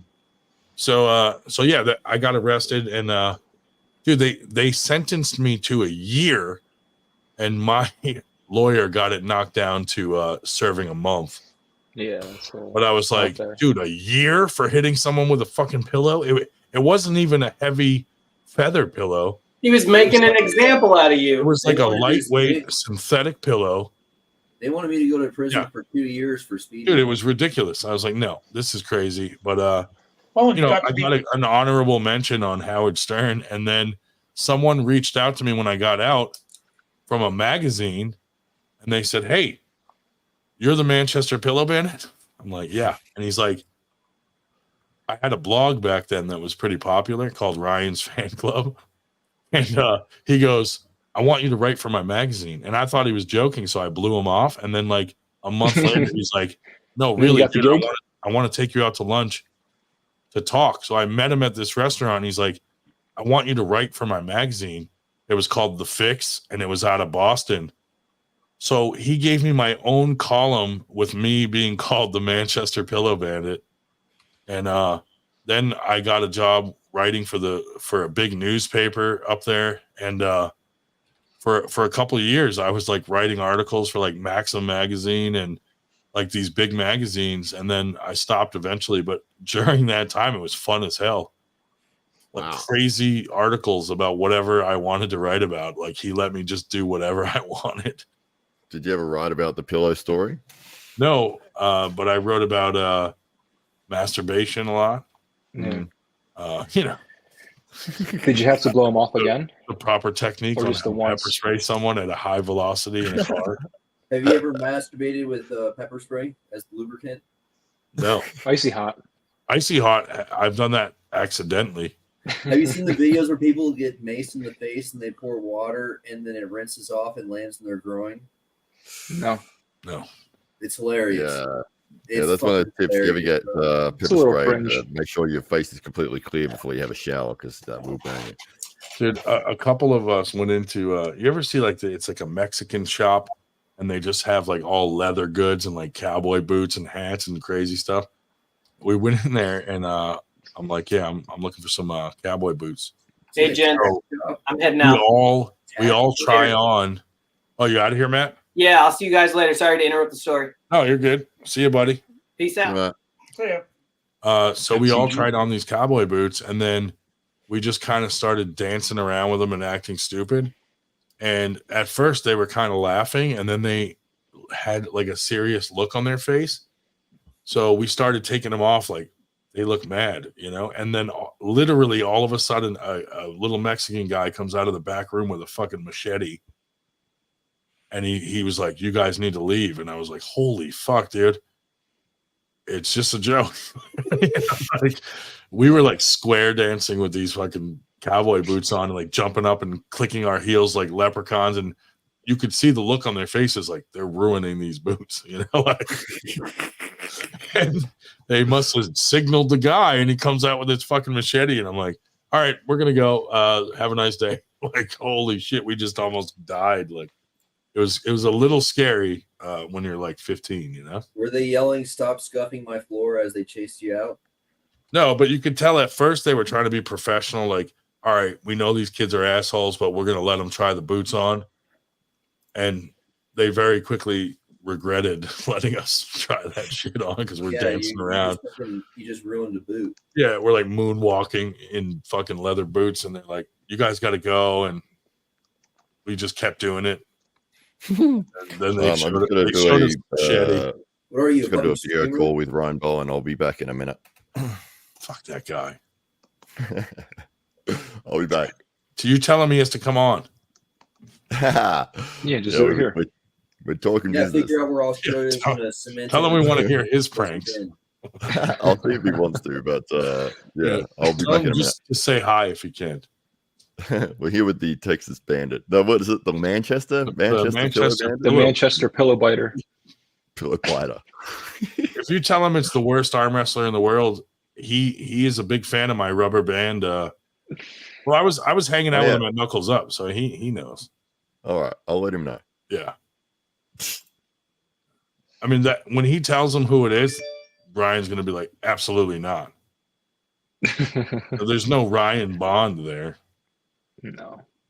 He's trying to build his credibility back up. We did this one where I put boxing gloves on and a Halloween mask, and I went into like a crowded area of the city, and I started just punching random people in the crowd. No, you didn't. Yes. And very quickly there was like a mob of people trying to like catch me and grab me. So I'm like running as people are catching up to me, I'm like trying to throw jabs at them, and my buddy's in the street with the van driving, and I literally had to run and like dive into the open side door to get away from like 3 or 4 people that were trying to catch me to like beat the fuck out of me. Was it one of those sliding doors? Yeah. Did your friend slow down and let them get a few hits in before they drove off, or did they just? I took a few hits, dude, as I was running, like in the back of the head, or like in the shoulder. Like I took a few hits, but it was like, if they would have caught me, I would have took an ass beating pretty good. I mean, we shot. I've gotten a few good ass beatings from like a mob of people. Like we shot this kid's mom in the ass with a BB gun through the kitchen window, and I didn't know they were like he was having a sleepover with like 10 kids. So we start walking away down the street, and all of a sudden there's a fucking carload of 10 kids jumping out. And I'm like, oh, fuck. So I run, hop a fence, and then I hear my little brother go, "Ryan!" And I'm like, fuck. He couldn't make it over the fence in time, so they caught him. And they're like, "Come back here, we're kicking his ass." And I'm like, oh. So I go back there, and they just fucking all swarm me, dude. I'm like, oh, I'll get a couple hits in, and then someone pushed me over, and they were like kicking me and stuff. And I was like, I mean, I did shoot the kid's mom's ass with a BB gun, so she had to have the BB surgically removed. Well, I mean, it's the top of the hour where I'm at right now, so I just like to remind everyone that Hitler did nothing wrong. Oh, hey, yeah. What's up, Damon?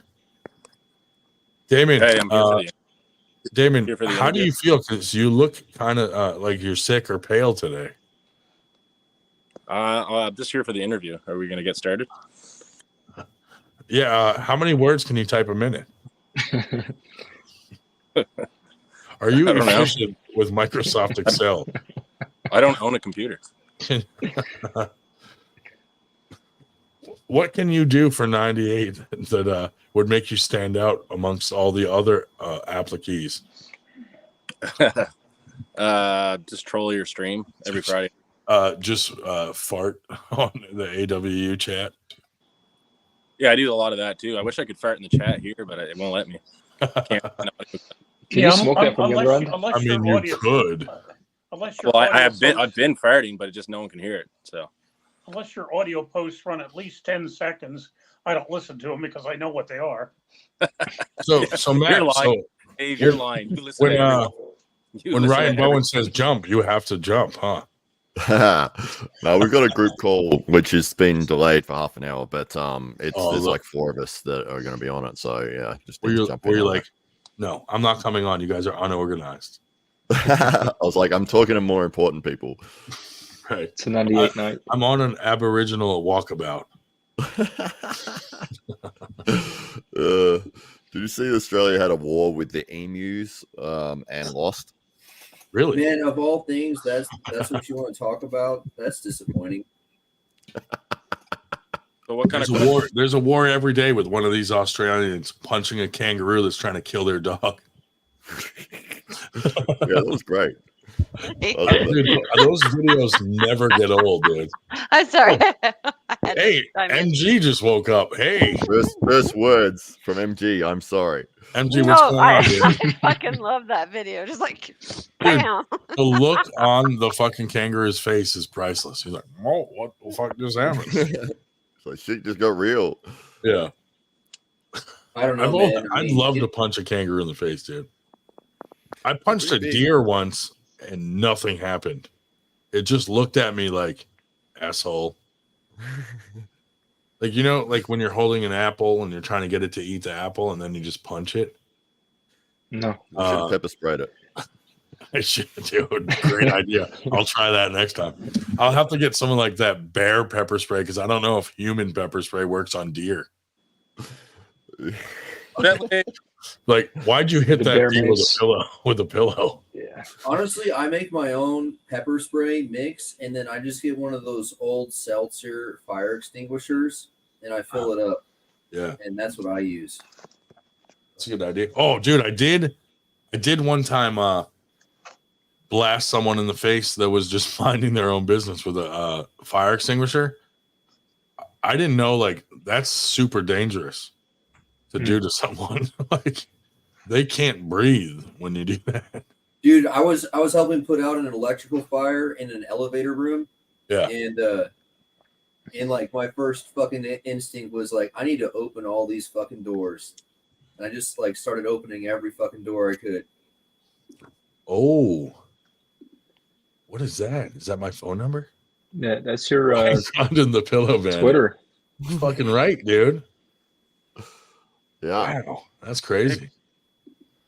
Is that yours? Yeah, I mean, That's it could be. I don't know. Now I got to Google that. Like, is that me? Yeah. If you could read the thing. It's hard. A transvestite teacher from Craigslist is called. What is that for? What is that on? It's on X. It's on She Twitter. comes in happy that it's not a Rob Herbert. Tranny gets angry. Okay. I get taped up with masking tape. It pulls my arm hairs and I don't like it. Okay. Sounds like Ryan Post. That's you from 14 years ago. Really? Right? 2010. Yeah.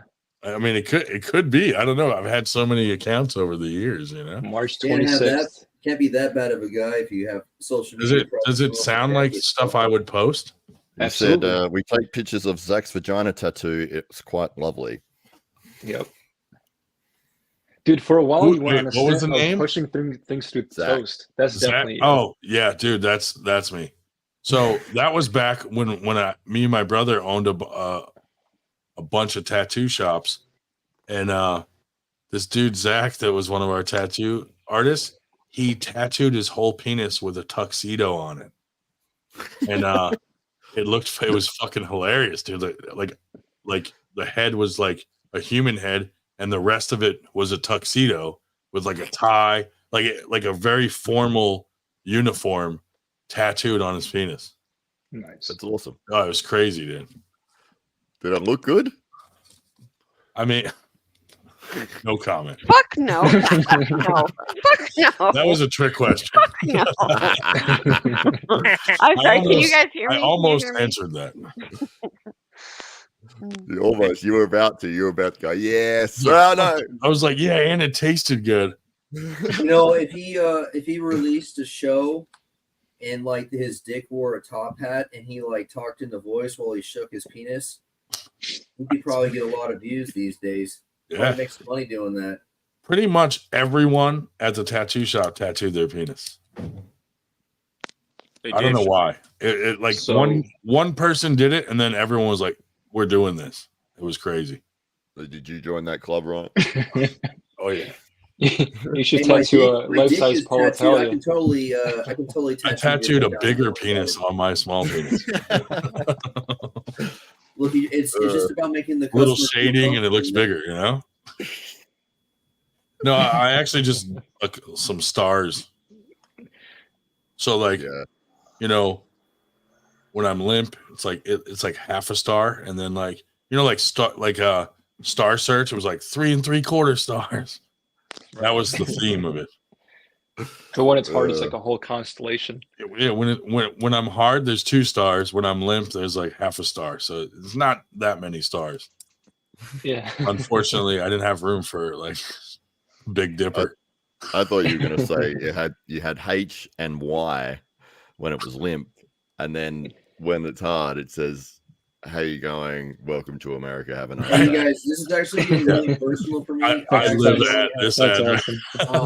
Look, you guys, What are we talking about? I haven't. Well, most of my dick got cut off, and I don't really get any pleasure out of Shut up, dude. Normal sex. It was an Your accident. dick got cut off. I'm really getting fucked in the ass now because it's the only way I can get my prostate to, actually activate.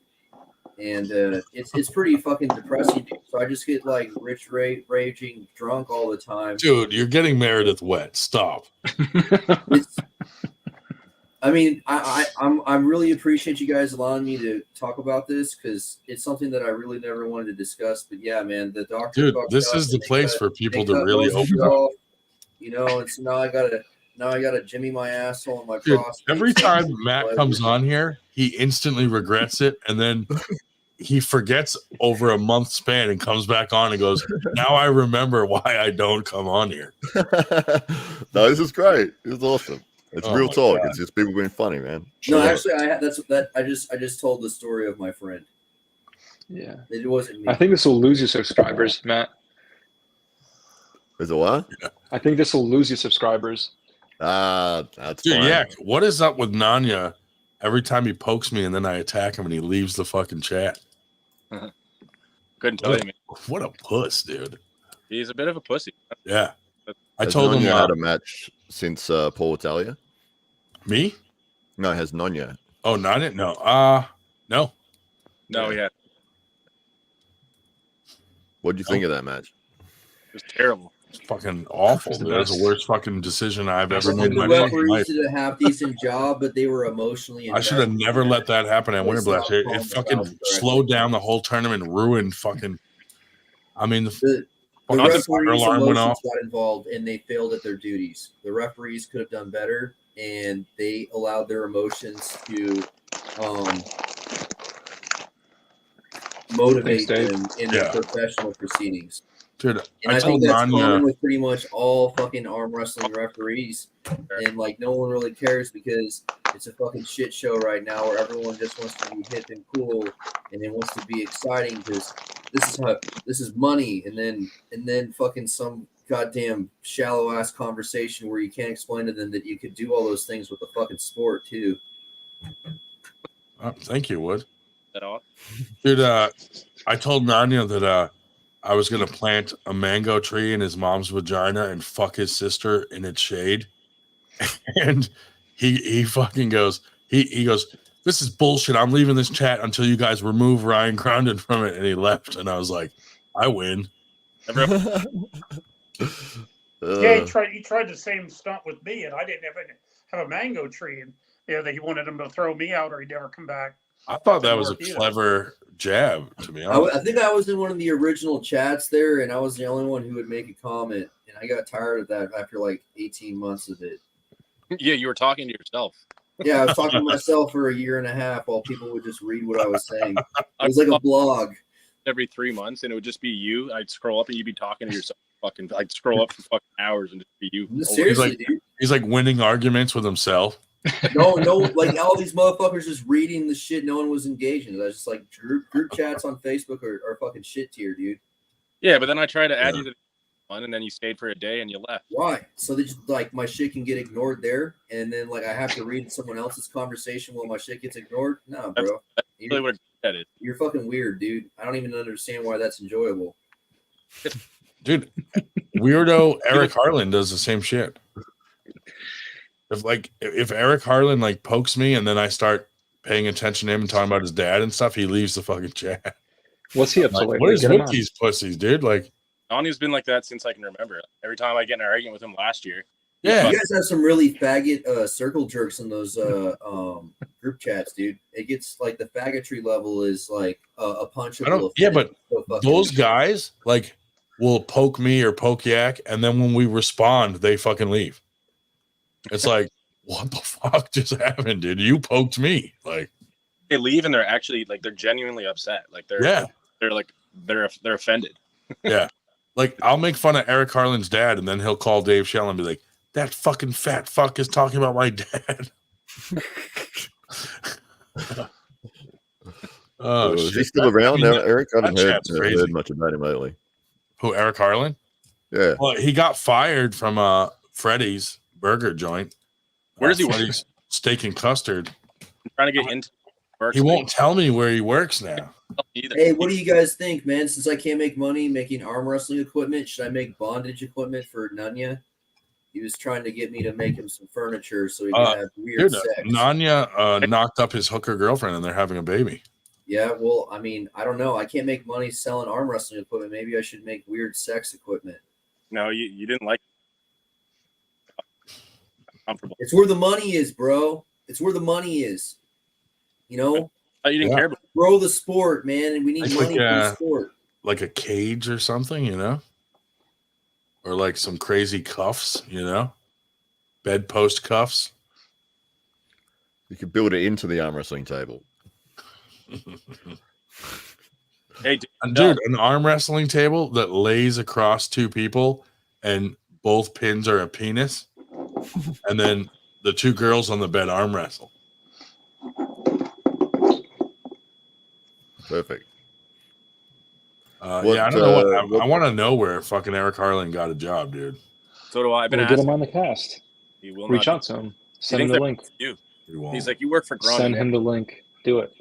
He said you work for Grunt. That's what he said. I was like, what are you fucking talking about? What the fuck, dude? He's like such a weirdo, dude. That bad of a person if he can get along with other fast food workers, you know? Like that's a blessing, dude. If you're not that much of a piece of am I the only one hearing like a high pitched weird ass fucking sound? No, I was going crazy, dude. Here, everyone mute their mic for a second. We'll see who it is. Yeah.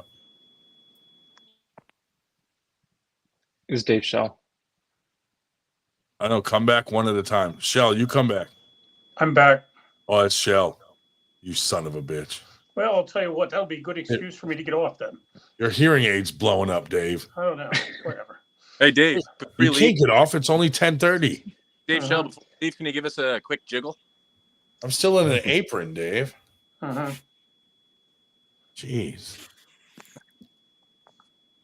Well, hey, weren't we supposed to have a special guest? Show us your nipples before you log off, Dave. No. Dave, if you leave, you got to do the interview. What do you want to ask me? I'm here. Dave, do a truffle shuffle.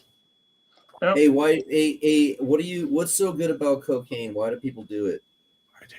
Who are you asking? Anyone have a reason why people do cocaine? I think it's weird. I don't know. Yeah, you're the cocaine expert. Can you hear me? Can you hear me? Yes. All right. Wait. Oh yeah, we can hear you. You can hear me? No, sorry. Yeah, I'll tell you exactly why we do cocaine. Can't hear you. Oh, Meredith is the cocaine expert. I'm sorry. Go ahead. She's muted herself. Does it help you? Does it help you work longer hours? It definitely. Actually, I have no idea because I'm Mormon and I can't do that, so it's weird. Yeah, right. You're a Mormon. And Dave Shell's nipples are only 15/16. And she did very well on the Mormon quiz. She didn't answer any of the other questions correctly, but the Mormon quiz last week, she had that nailed. Oh, I missed that. Dave, are you? What an exciting moment it was. Yeah. Damn it. I wish I could rewind. Yeah, I fell asleep on the podcast last week, so. Dave, You fall asleep on every podcast, you cunt. I know. Like, you not falling asleep is like a fucking, like a goddamn holiday that comes once a I year. slept the last 2 nights. I'm fucking ready to go tonight. No shot. I'm ready to pepper spray someone. I'm gonna go to my mom's house and steal her So car. you're saying that you need cocaine is what you're I'm joking. I'm joking. Meredith's like, I'm Mormon. I can't do cocaine, but I can sell it. Oh, I don't need to sell it, baby. I got it. Oh, Jesus. I'm Man. sorry. I'm sorry. I'm sorry. I'm sorry. I want to do. Meredith has some cocaine. Great. No. Any I of you actually arm wrestlers don't. I out there, if you need some cocaine, Sorry. MG. No, I is the really person to don't. see. I don't. Matt, are you leaving? Matt's like, I can't be part of this. Yeah, he's like. No, I'm abort, counting abort, though. I'm abort. sorry. That's up to 5 so far. Oh yeah, dude. She does apologize a lot. Is it, Houston? I know she's friends with You're Colin. cutting out. We can't hear you. Is Kotlo your dealer? I will. Oh, Or do you deal to Kotlo, or does he get it from you? Everybody gets it from me, but I'm not like. You put out? Oh my God, Meredith, come back. Okay, yeah, Jesus. nah, I'm insane, but that's okay. It's no big How deal. much? When it comes to Kotlo, how much infidelity have you witnessed? Wouldn't know. But you know what? In a strange coincidence, I am so glad I met this community. Hey, Like, Luchadors in the it's not waiting room. so bad, is it? oh my God, I fucking love this. Hear me, Ryan? This is What's awesome. that, Dave? Luchador supposedly in the waiting room. No way. Oh shit, I missed The it. captain? Captain, Hey, Jesus what's up? Christ, And dude. he's back. Wow. Dude, you missed your boy Paul Lynn was on earlier. Was he? Yeah, he was all hyped to go, dude. What was he talking about? He was reaming some drying drama, out. all the drama between his crew and our crew in the arm wrestling community here in the Northeast. Damn.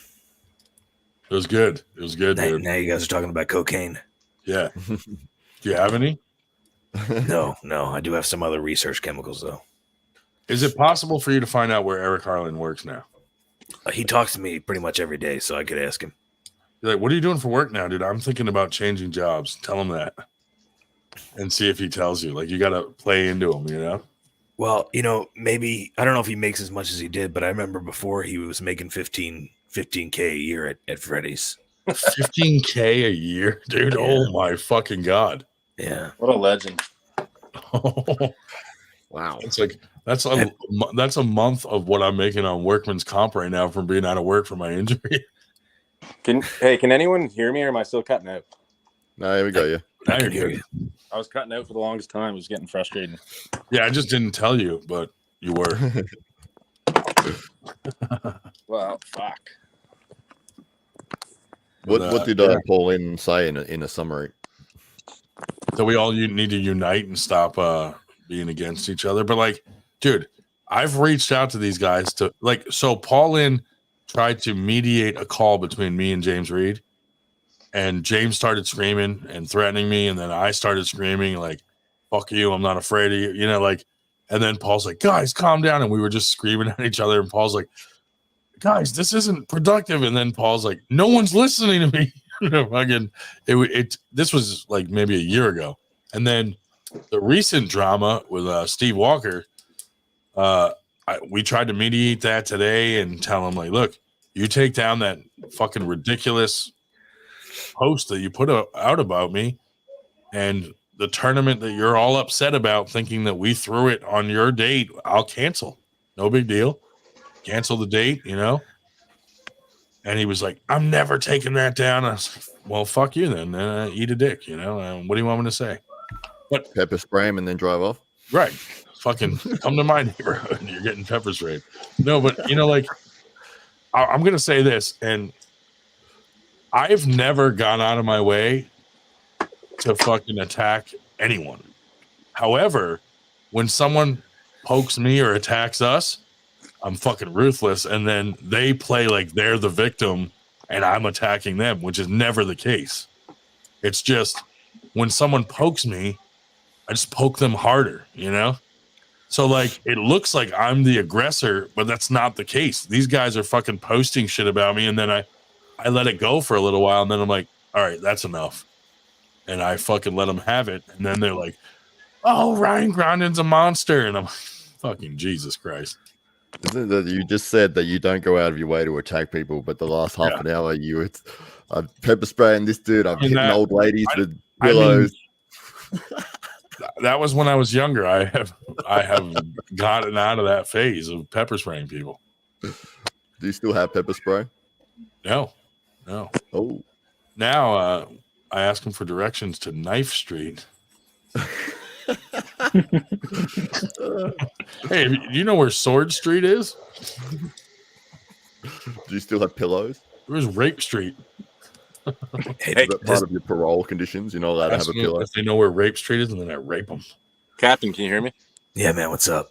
How's the farts been lately? Ooh. Well, you've been sending a lot, or you've kind of like fell off. I feel like we're not friends anymore. I don't know what's going on. Are we all right? Well, to be honest, I sent you one like not too long ago, and I didn't get a response. Matt, if you've never been in an AWU chat, pretty much every 10 minutes, Yak farts in an audio file and shares it, and it's legit. You know what the funny thing is? And I stand true to this. I've never sent a fake fart audio clip. They've all been real. Remember that shitty Harlan fake fart he kept doing? Yeah, it was terrible. I was like, man, you got to if you're gonna post that, it's got to be real. Like, what the fuck? Whatever happened to the manager of IHOP? Does he still come on here? Oh, Cole Rabin. Cole Rabin. Not in a good little while. Yeah, I missed that guy. I really wanted him to come down to Houston for a freak show match, like a 1,000-pound match, him against Justin Ferrer guy. Oh yeah. He's for the children. He's out there in his Mario costume. Weight of at least 1,000 pounds, and those were the two to do it. So yeah. Ryan, if you had to guess where Eric's working now, where do you think?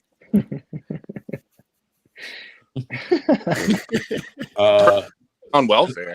I want to say he doesn't have a job, and he goes to the soup kitchen every day and gets free soup. I don't know. I mean, he has no skill set. So, when you're racist, when you're a racist, nonprofit lemonade stand, it's probably hard to find a job. I don't know, dude. It's hard to say. I mean, he got fired from a burger joint. Like, how do you fuck that up? So what's lower than that? What could he be doing? I don't know. Like, we know what he could be doing. He just sweeps the sidewalk and asks for tips. He's running for president. He's like that guy at the gas station trying to wash the window and then making you pay. Yeah, he washes your window at traffic lights. And then wants a tip. Yeah. I think he's making meth with his dad in the trailer somewhere. Do you guys remember the therapy session? Oh yeah, dude, it was beautiful. I think about that once a day. Hey, Captain.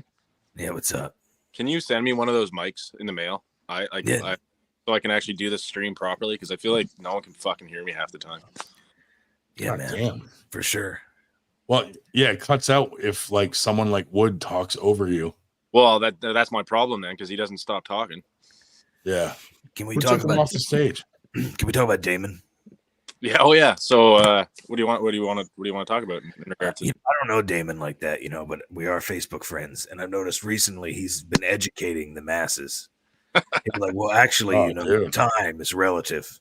Well, he is the fastest bunker in the world. Human being I've ever come across. I've never actually met him, but in terms of like internet personalities, he is the dumbest human being that I've ever experienced personally. Dude, he is just as dumb in person.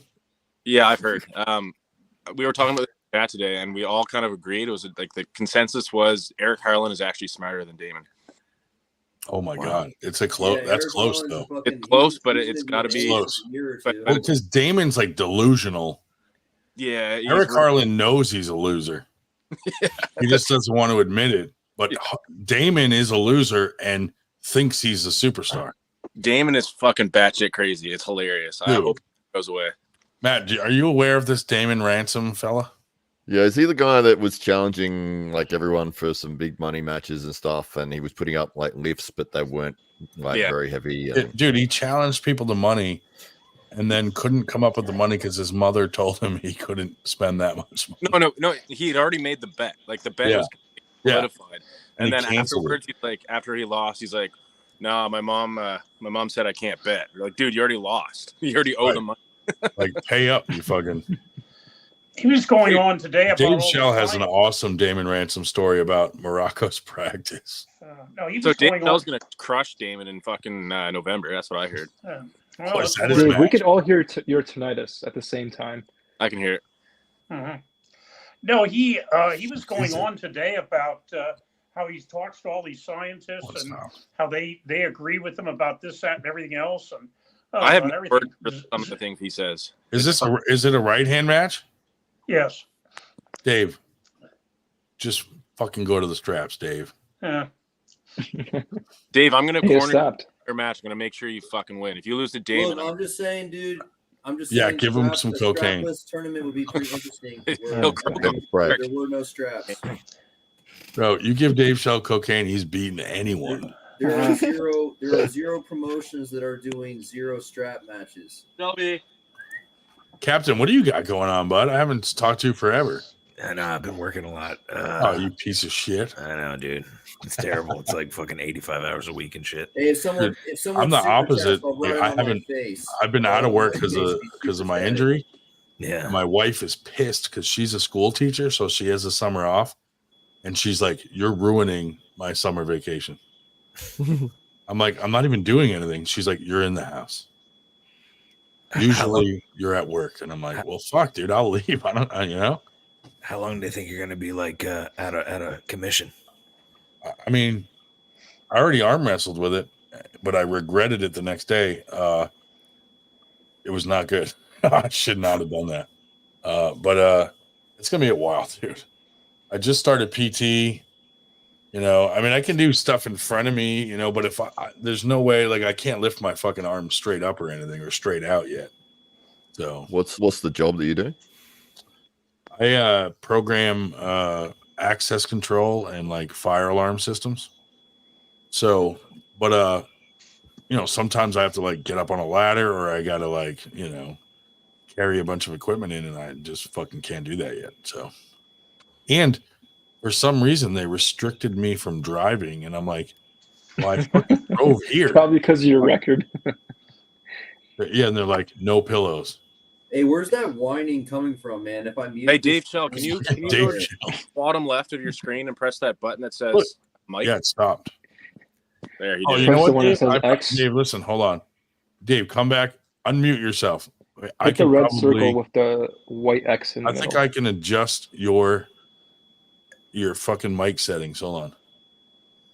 You guys you guys tell heard of me. wet brain before? You Anyone guys hear tell what me wet brain if this is? helps at all. Oh, wow. Hey, Captain, you want to pull me left-handed? Does that help? No. Why not? Just mute him. I lose to my wife left-handed, man. Ah, boo. Captain, You guys are animals. You're animals.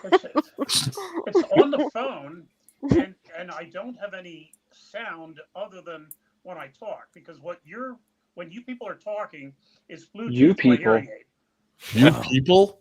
Whoa, What the fuck, Dave? You people?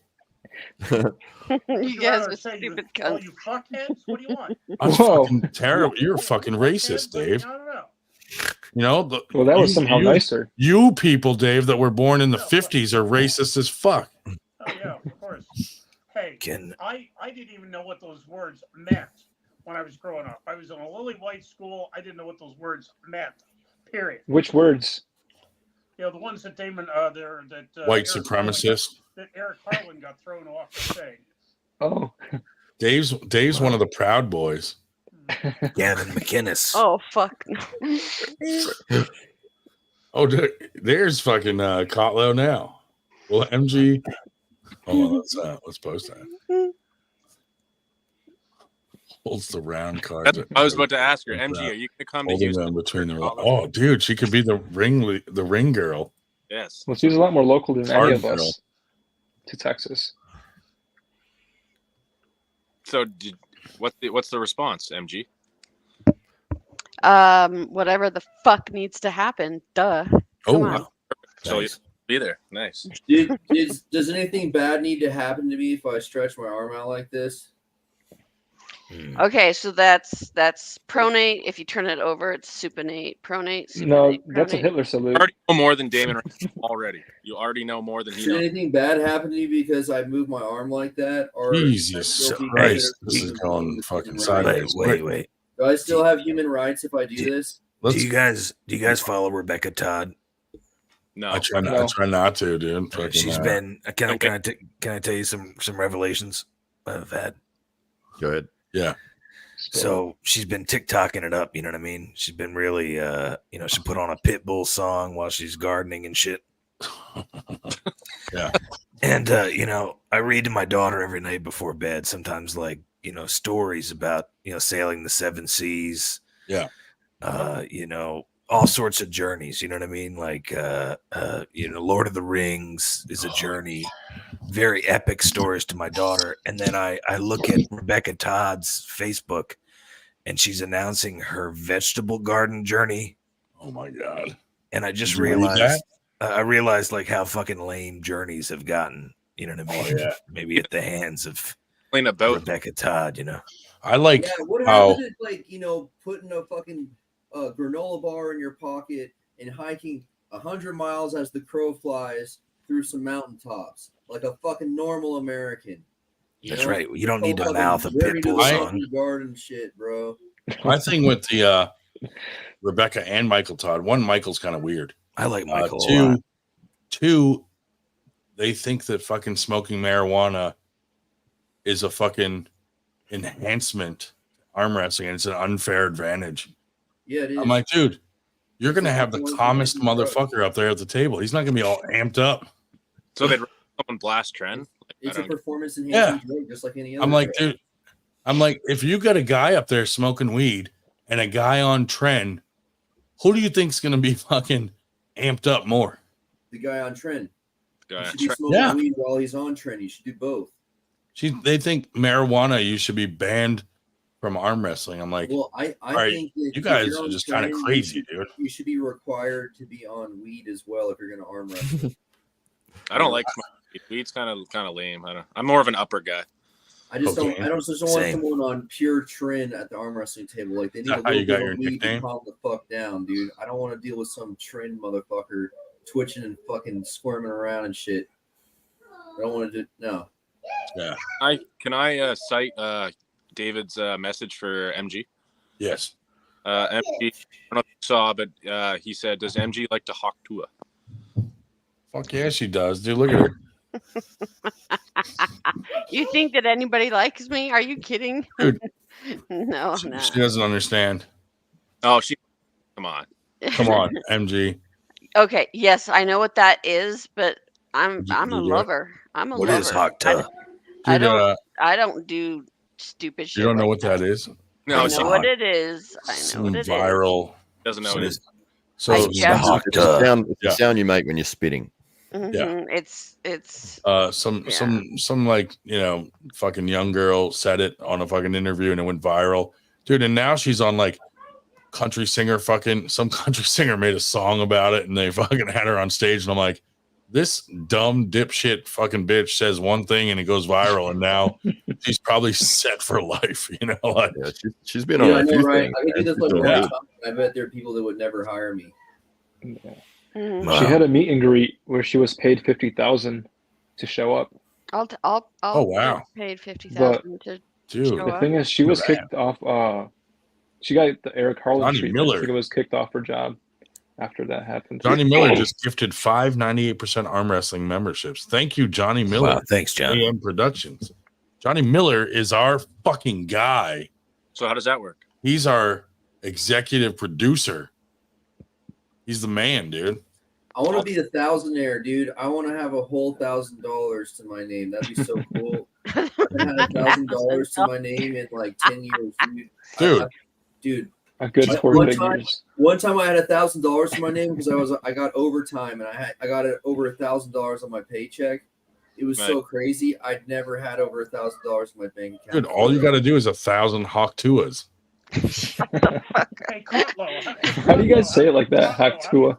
Haktua. How does Kotlo feel like getting a gift membership to 98?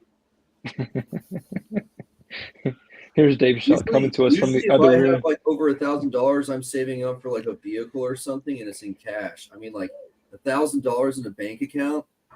I mean, like literally never happened before. Okay. Anyway, so how do I get a membership? You just raise your hand. Oh, God. You have to be as famous as Kotlo. Kotlo, I swear you Kotlo got a guys are membership trolling. and he fucking declined it. Free membership and he declined it. He would do that. Of course he would, dude. I wouldn't blame him either. Dude, Yak, did you see my post in the AWU about me admitting to trolling way back and saying all that shit? Do you remember that? Yeah, man, you told me a while ago. I think you just told me so, and I'm like, that's fucking awesome. Because I saw you doing it. And I'm like, why is this so familiar? And I'm like, oh my God, dude, I did that like 2 years ago, like nonstop. And Kotla was like, who the fuck is doing this? Man, but like, it was pissing off everyone at AWU. And it was like brilliant because everyone was mad at you guys and it was me doing it. Well, people thought it was me. They're like, it's obviously Yak. Like, Yeah. I thought it was one of my 3 other Facebook accounts. I was like, it's actually not me. I don't know who it is. Dude, but then, like Michael, anybody, any like top arm wrestler would type something and I'd be like, big whoop or big deal or who cares? that's what I do now. Yeah. And I would do it and they would get mad, like more mad than if you said like this post is fucking stupid. But if you wrote big whoop under like Michael Todd's big lift, bro, it drives them crazy. I'm not going to stop. I'm going to keep doing it. Did you get that from that, or did you just happen to start doing it and then it was what like you're supposed to do is you're supposed to leave comments about how they're retarded inbred fuck. That's how you really get to them. No, You just stand a bunch of comments about how they're like an inbred white piece of shit. Anyways, I remember, like subconsciously, I think I stole from because I remember you back in the day. It would be like a big deal, big whatever. Yeah. And I don't think I meant to steal it from you, but I think that's just dude. And like my name was AWU Uncensored or whatever, and like I started a fake AWU group too, and like started adding tons of people. Dude? I've been on YouTube long enough to see. I fucking had some heinous comments on my channel, bro. It's wild. Dude, I actually saw Kotlau get really mad once at me because we went on a podcast. I'm gonna answer the call now, guys. I'll talk to you a bit later. So yeah, 2010. I've had a YouTube account since 2010. I fucking had some heinous comments, bro. Holy shit. Dude, so remember when Grant Diet posted that dick pic and the group got shut down? Penis thumb. So we went on Uncle John's podcast, right? And in advance, before Kotlo came on, I told Uncle John, I'm going to fucking say that I sent that to Grant knowing that he would post it and it would shut it down. So Uncle John, we're talking about it and we said it and Kotlo, like, I can see the wheels spinning. Like, he's like, oh, this motherfucker is the one who got it shut down. And he fucking snapped on me, dude. He was like, you're a fucking asshole. And he did not believe me or Uncle John saying, dude, I said that on purpose to get you riled up. Like, it's just a joke. I didn't actually send that to Grant. I was like, Grant did that on his own. But it was, he was really mad in that moment. I was like, oh man, he's really pissed off at me. That's hilarious. It was funny as fuck, dude. Me and Carlo actually tried to reach out to Grant recently, and because he's like into like grip lifts now. He doesn't do arm wrestling. He looks like he's good at it too. Yeah, apparently. And so we reached out to him on Facebook. Hey, when are you coming back? And then he blocked us both. Carlo said, yes, I was mad. Sorry about that, but it was a joke, dude. I did not send that to Grant. I wish Grant Diet would come back, man. He was hilarious. He was funny, dude. Because like, you know, like it's one of those people like you can't even argue with them because they just keep saying ridiculous things, and then you feel stupid for trying to fucking argue with them. You can't win with someone like him. He was too witty. He was too good at trolling. I loved it. Yeah. Yeah. Plus, In other words, you're saying it was an intelligent. it's not performance enhancing. Shut up. He got a bunch of physical threats. He got chased out of the arm wrestling community completely where he lives. From what I was seeing, the way people were talking to him. he took trolling a little too far, I guess. Maybe. Well, he didn't. You know, that was the weird thing is like name brands could sponsor him based on the way he was trolling people. It was so fucking family friendly, you know. And dude, that was true. He was getting so many fucking threats that the dude just fucking stopped arm wrestling. But when the AWU chat got shut down, it was like close to like 10,000 members or some shit, dude. And then it got shut down. And I mean, that did suck, dude, because that was a big group. And dude, gave it away to Muhammad Hassan. And it was like that stupid hand picture where the thumb's a dick that shut it down. Like, come on. Wasn't it mass reported? I think Grant posted it, and a bunch of people reported it, and then it got shut down. Which is funny because, like, I wasn't even one of the ones that reported it. I don't know why people would even report that. I thought it was fucking hilarious. Or Facebook. It's possible Facebook saw it on their own and they fucking shut it down. Yeah, I think Facebook was like cracking down on shit for a little while there. You know what pisses me off, dude, is private groups, you should be able to say whatever the fuck you want, and Facebook should stay the fuck out of it. Yeah, like Hitler did nothing wrong, and there was no fucking Jewish genocide, and I fucking wish there was, because maybe then you guys wouldn't be bitching about it happening. Wow. That was deep. Yeah. Okay. Anyways, so I'm in like Facebook groups currently that are like gore pages and shit, and they post all sorts of fucked up shit, and they don't get shut down. I don't even know how that. I was in one too, and we posted a bunch of shit, and then 2 years later, they banned my account for 30 days for something I posted 2 years previously. Yeah, I'm like, you gotta be fucking kidding me, dude. Yeah. But there are some good groups, like meme groups, that are just like the meme groups where it's like ruthless shit, dude. Yeah. Well, I'm in like, wow. What's Shell doing right now? It looks like he's ready to cry. No, just sitting here shaking his giblet. You're looking down in between your legs, and you look like you're ready to. Hey, Grondin. Depression. What do you think about making a Claymore out of Slamfire 12-gauge tubes? Just make a big old plate tubes and Slamfire them all at the same time. Make yourself That'd be great. Claymore. That'd be great, dude. I would strap to the front of my car so that I could push people off the road. What, are you going to come to Winter Blast? I don't know, man. Depends if I can sell any fucking equipment and have any money in my pocket. Otherwise, I ain't fucking moving out of this chair. I'm fucking broke. Just walk. Where are you? Texas? Just hitch a ride with another Texan. Shell. I was trying to social distance because of my social ineptitude. Yeah. And I was trying to make a business out of selling equipment. I haven't made any money yet. Shut her up. And so I just kind of been like bored. It's been really fun, you know. Like, dude, well, I don't eat food because look, if you have anxiety, I'll I'll turn everyone away and only let 3 people come to Winter Blast. The melatonin drop. Well, I just this Yak guy's been talking shit to me for like 2 years while I've been trying to start a business, and the shit talk has taken precedence for the business. And some of his friends have jerked my chain pretty heavily about doing business with me. What? There's a job. While you guys have a socially affluent position where you're getting a steady income, I'm over here trying to make a meager income, and you guys are fucking hamstringing me, dude. Wait, I did that? Yeah, you're a real piece of shit, dude. Did he say that I did that? I don't even know. I don't know, dude, but I mean, like, if you got stabbed, I'd probably smile. I don't even right now. So, Yak, are you coming to Winter Blast?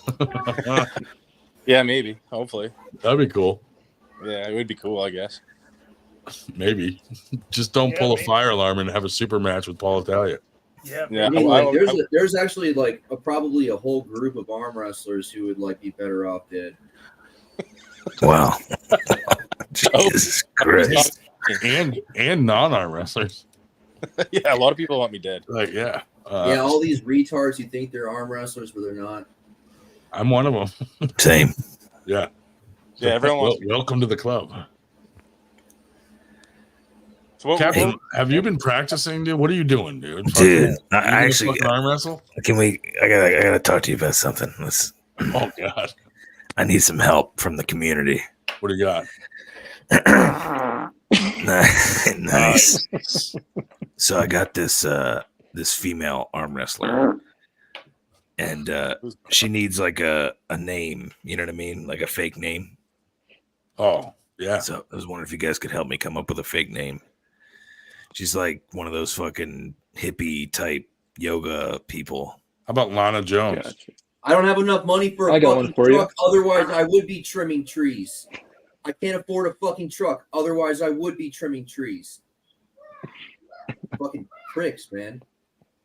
Fucking pieces of shit, dude. Hey, so Wood, what did I do? I literally didn't hear what you said I did, but I'm curious.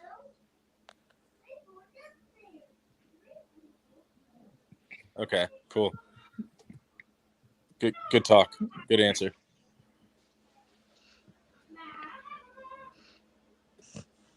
Well, that Well, went I'll well. tell you, if you have if she's a hippie freak type, why don't you should have the word Woodstock in there somewhere?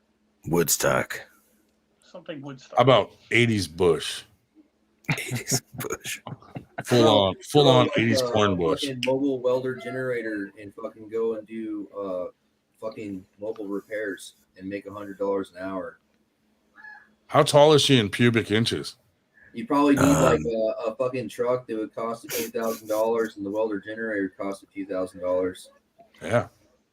Hey Wood, what if I sent you $1,000 right now? It's a lot of money, bro. That's a lot of fucking talking. money, and for some reason, I've been saving up for fucking a few years now, and I can't even afford a fucking welder generator and a truck for some reason. I mean, Yak said he would send me $1,000 to mute. Maybe I should go fucking get a job, you know, and stop being a fucking loser. Well, I was gonna say that, but you just said it yourself. So, dude, OnlyFans, bro. Just post your feet. Someone out there. Maybe, you know what? I have some arm wrestling training equipment. Maybe I should just sell that off and make a little bit of money, so I can get back on my feet and have a different way to make income. Paul Italia, doesn't he really want your side pressure machine or something? Yeah, he's been jerking my chain for a month, and he hasn't sent me payment or offered payment, and he keeps fucking sending screen caps of the UPS how they're denying me the right to ship my shit through their rules, and it doesn't fucking whatever, bro. So don't you have to figure that out on your end? The shipping, that's like something you should do. I'm too retarded. Captain, is this girl an arm wrestler on your team? I don't really know. Like, I don't really have a team. You know what I mean? But yeah, I know what you mean, dude. Me either. Yeah. I'm not on any team. I'm just my own team. You know, the gay yeah, team. exactly. Team of dicks. Yeah, if you manage to get anybody together down there, the offer's still bag of good. dicks. I'm on team. down I want to come fucking down see the sometime, live Dave. stream when a Have a fucking beat up arm with wrestling me. event gets fucking hemmed up. That'd be exciting. Dave, have you ever sucked a dick you didn't like? Well, there's a two-edged question.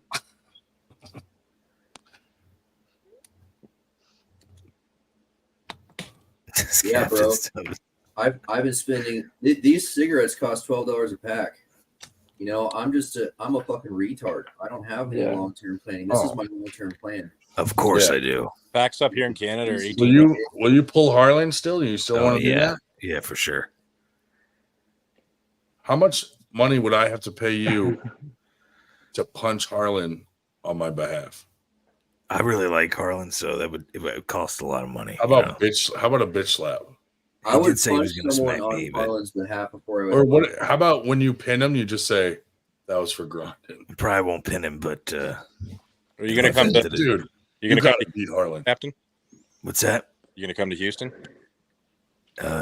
Maybe. Well, what would stop you from coming? Just work, I guess. Well, yeah, and I just what's happening?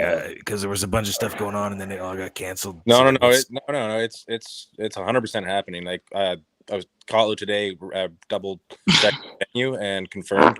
It's Yeah, already, a bunch of people are he's going already to got medals made up on and everything. November 2nd. They're gonna do a bunch of cocaine with the money they make with their steady income from their employment, and they might even hire armed security to protect them while they do cocaine because they're so affluent. Yeah, Shubits. Yes. When you get off, call me. I got to tell you something. It'll probably be a good little while, or you might be asleep by then. Well, yeah, whatever. Just after the show, or whenever you get off, I'll excuse myself for the phone call. Sure. I got to tell you something. You're gonna die. Anyway, Sounds spicy. Wait, weren't we supposed to have RBJ on today? Although RBJ and Corey West are coming to Winter Blast. Yeah. Because whose silhouette was that on the? I don't know. I just put it up there to be a dick. Gotcha. Yeah. What day is the super matches at Winter Blast? The Friday? Friday night, yeah. And then the tournament Saturday? Yep. No. Dude, and we booked it at a badass. Yo, Todd, do you crazy. guys know anyone who's more of a fat fucking retard than Todd 3? He's like definition fat retard, man. Like he's an awesome guy. If you had I like Todd. Put a Todd's picture great. next to that in the dictionary, I'd fucking volunteer his fucking picture. He's a great dude. I like Todd. Do you like anybody? Like, do you actually like anyone? Not really. I guess that's why I shouldn't have a job or have employment, because I'm not a nice person. You don't That's have true. to have employment. I mean, no, David agrees. He understands. Yeah. Andrew looks I like gotta he's agree on preparing that to one. protect himself from an alien brain scan. No, I'm just imagining that I have a Just a brain, but it's permanent not tinfoil there, hat man. there. I'm trying to manifest a brain. Who just left? MG? No, she's still here. Yeah. The other guy. Oh, Captain left. Fucker. Yep. Trying to get some info out of him. Maybe his Bastard. daughter's still screaming. Yeah. Well, that's what happens when you neglect kids. Well, let's go far. There's just no podcast etiquette with that one. Dude, whenever, like, if my wife, like, makes me go to Target with them, like, my daughter will be running around and I'll be, like real loud. I'm like, Everly, get over here, or the entire store's going to have head lice. Dude, my wife gets so fucking mad because the looks we get are ridiculous, dude. Everyone's, like, calling their kids over, like, get over here, get away from her. It's amazing. Yeah. I fucking love it. Can we what do we have here, dude? What do we Mike? have here? Whoa. Cullen Hamlin. Hey. Cullen, Are you here for the dad's chat? Hamblin. But is that actually Colin? It's Cullen Hamblin. It's Colleen Hamburger. Colleen Hamburger. Hey. I don't know. Oh, it's Eric Harlan. Are we going to see somebody's butthole? Maybe. Wait a minute. That might be Nanya. Oh, it could be. Fuck that guy. Fuck that guy. No, because he would have already been like, fuck you, Grondin. Well, I'm gonna it kick could your be ass. because there's skylights on the ceiling. I'm going to kick your ass when I see you, Grondin. I think it's. I don't think it's Colin, because Colin would have. I don't know. I don't think he even watches the show, does he? I doubt it. Dude, nobody does. Yeah. Todd is a good one there. You should try that. Jen would kill you. I used to tell my ex-wife not to forget the razors for her. Yeah. Dude, I bet Todd 3 would do really good in a gunfight. He's so fucking I know fat. Colin is. Would get hit. It would get stuck. He sells. We've been to, like, parks with my daughter, and, like, I'll sit on the bench while my daughter's playing, and, like, some Karen will wander over to me and be like, hey, how you doing? And I'm like, oh, good, you? And they're like, which one's yours?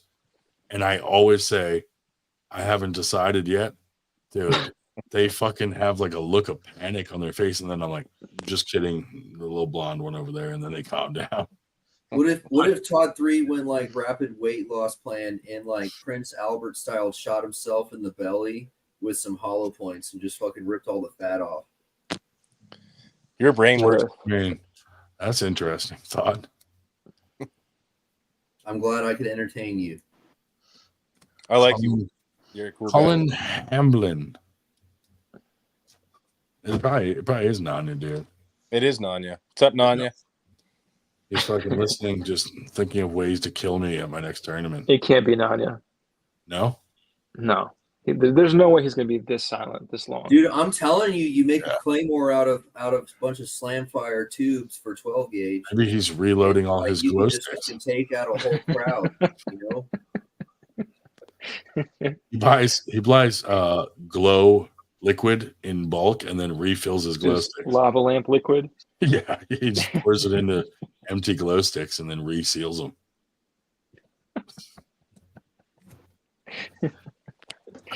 Bell, can I see your bicep? David, let's see that thing. No. Show him your wrist. No. Have you seen Let's see that Shell's python, wrist, Dave. dude? Dave Shell's wrist is. Back it up, Dave. Back it up. That's the small one. That's your Yeah, hand. but back it up. We can't see it. Yeah, no. Now grip it with the other hand. Is that a tumor? It's like What's 30 going on? in. Dude, like if they handcuff him, he can just slip right the fuck out because his hand's thinner than his wrist. It's crazy. No bicep, no pump. Can we get Damon on here? I'm gonna leave for a sec. I'm gonna post the link to Damon's. I'm gonna Do you think he'll come on? I'm gonna DM it to him and see what happens. You never know. Let's lay into him for fucking making Dave Shell leave a Yeah, press. let's pick on people because they're We want to have his they're not views on, perfect. Let's how do it. hard, And let's go pick on the most imperfect people. That's the most fun. conversation today? I think Damon Ransom's perfect. Why does Andrew Wood defend Damon? I don't know. You're supposed to punch up. You're not supposed to punch down, and you sick fucks punch down. Dude, Damon's way above me, dude. Dude, the fact that you're saying we're punching down is basically you saying that he is below us, which is kind of. He works at Walmart. The sad thing is Does he really? He's probably good at it, dude. He doesn't work at Walmart. He doesn't work at Walmart anymore. I don't have a He job. doesn't at work. Walmart, dude. I would like a job at Walmart. That sounds great. He doesn't work at Walmart. He got fired. Oh, good for you. So you guys did your thing. Did he get fired for having the fastest punch? Isn't it weird that all the people that you pick on lose their job? I just don't think that's a coincidence that people lose their jobs that you pick on. Okay, that's my fault. Yeah, it was my doing. Apparently, I think he called in sick for work too often, and he got fired. And I'm not even kidding when I say that. That's probably. I mean, that makes sense. Yeah. That's a reason to get fired, I guess. Yeah. We can't all be big executives like MG. Imagine telling your boss, "Hey, man, my fucking spine's flaring up. I got to go home." How many times do you think you can get away with doing that? Well, I work in a union, and I can get away with pretty much anything. So. Yeah, I bet. You fucking union, fucking faggot. Where's this anger coming from? It's coming from the fact that I've made less than $1,000 over the past 3 years. Less than $1,000 in 3 years. You gotta take responsibility for your own. Yeah, man. I'm gonna start using the N-word. You want to talk about responsibility?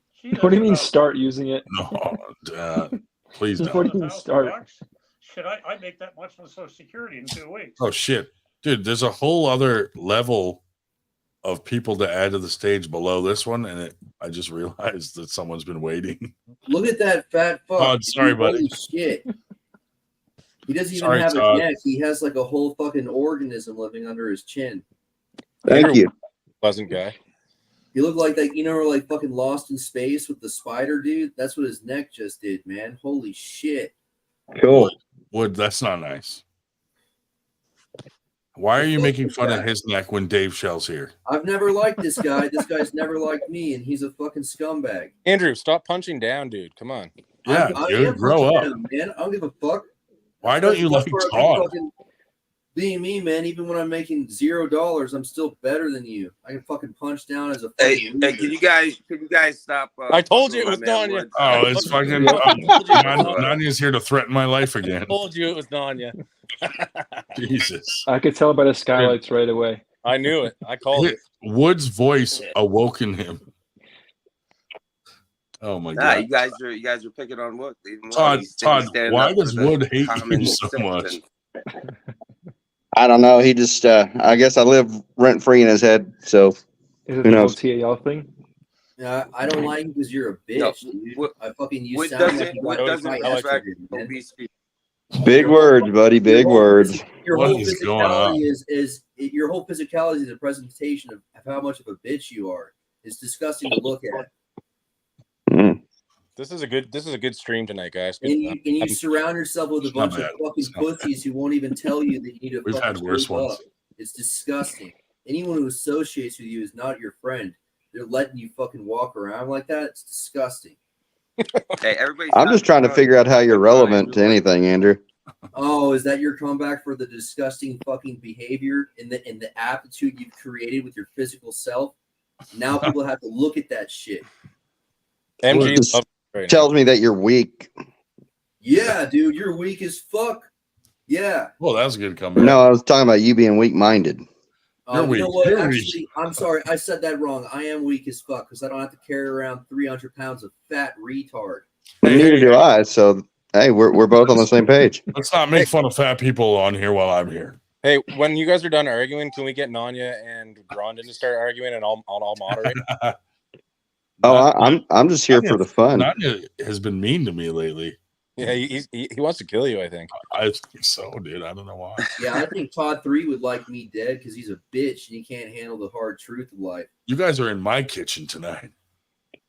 Andrew just sounds just so obsessed. I think he's triggered by my presence. Person like Andrew. He definitely is. All right. Yeah, I just You explained guys, why I'm I'm not a triggered violent by your person. presence. But listen, you pick on me, but don't pick on Andrew because you might wake up one night and you're bound and gagged. He's in your room. Andrew Wood's grandma's basement. Nanya, what's No, worse. He's drugged you and kidnapped you and driven you across state borders. He'd have to have money to do any of that. I mean, he can get money from grandma. Come on. I figured he'd take a loan from you, Nanya. Todd, if he's only made $1,000 in 3 years, you can't survive off that. That means but how does he even living? How elsewhere. does he pay rent? How does he eat food? I've always wondered this. He never answers me when I ask him. Right. He takes care of his grandma. Oh, yeah, because you like Yes. to get Oh, your yeah. grandmother's Yeah, don't you live with your- I don't have. your I think the intellectually challenged have funding you can get from Social Security. Can everybody stop picking on Andrew Wood? I would appreciate it. That's why I came on the show. I felt like an injustice was being done. He has one advocate. MG's got a huge rack. You know, maybe I should start a TikTok. And I Yep, could, bigger than your dick, I could just go to the scrapyard and I could have a TikTok that I could go viral with of me scrapping everything I have that's steel. I could totally make $1,000. Dude, last year when Damon Ranson was going to come to AWU4, Kotlo offered to pay his flight. All Damon had to do was come up with $50. He gave him months and months and months to do it, and then it was like a week before the event. He was talking about scrapping his computer and his steel plates to make $50 so that he could come, and he still couldn't even do that. Yeah, because it's an unwise investment. You're never going to get a return on it. You're taking a deficit loss at some semblance of making by. Well, dude, look, like Eric Harlan had a free ride and he fucked that up. Oh man, craziness. Nanya, what do you got going on, buddy? Yeah, You training? You training or? Where's Paul at? Italia? He doesn't come on anymore.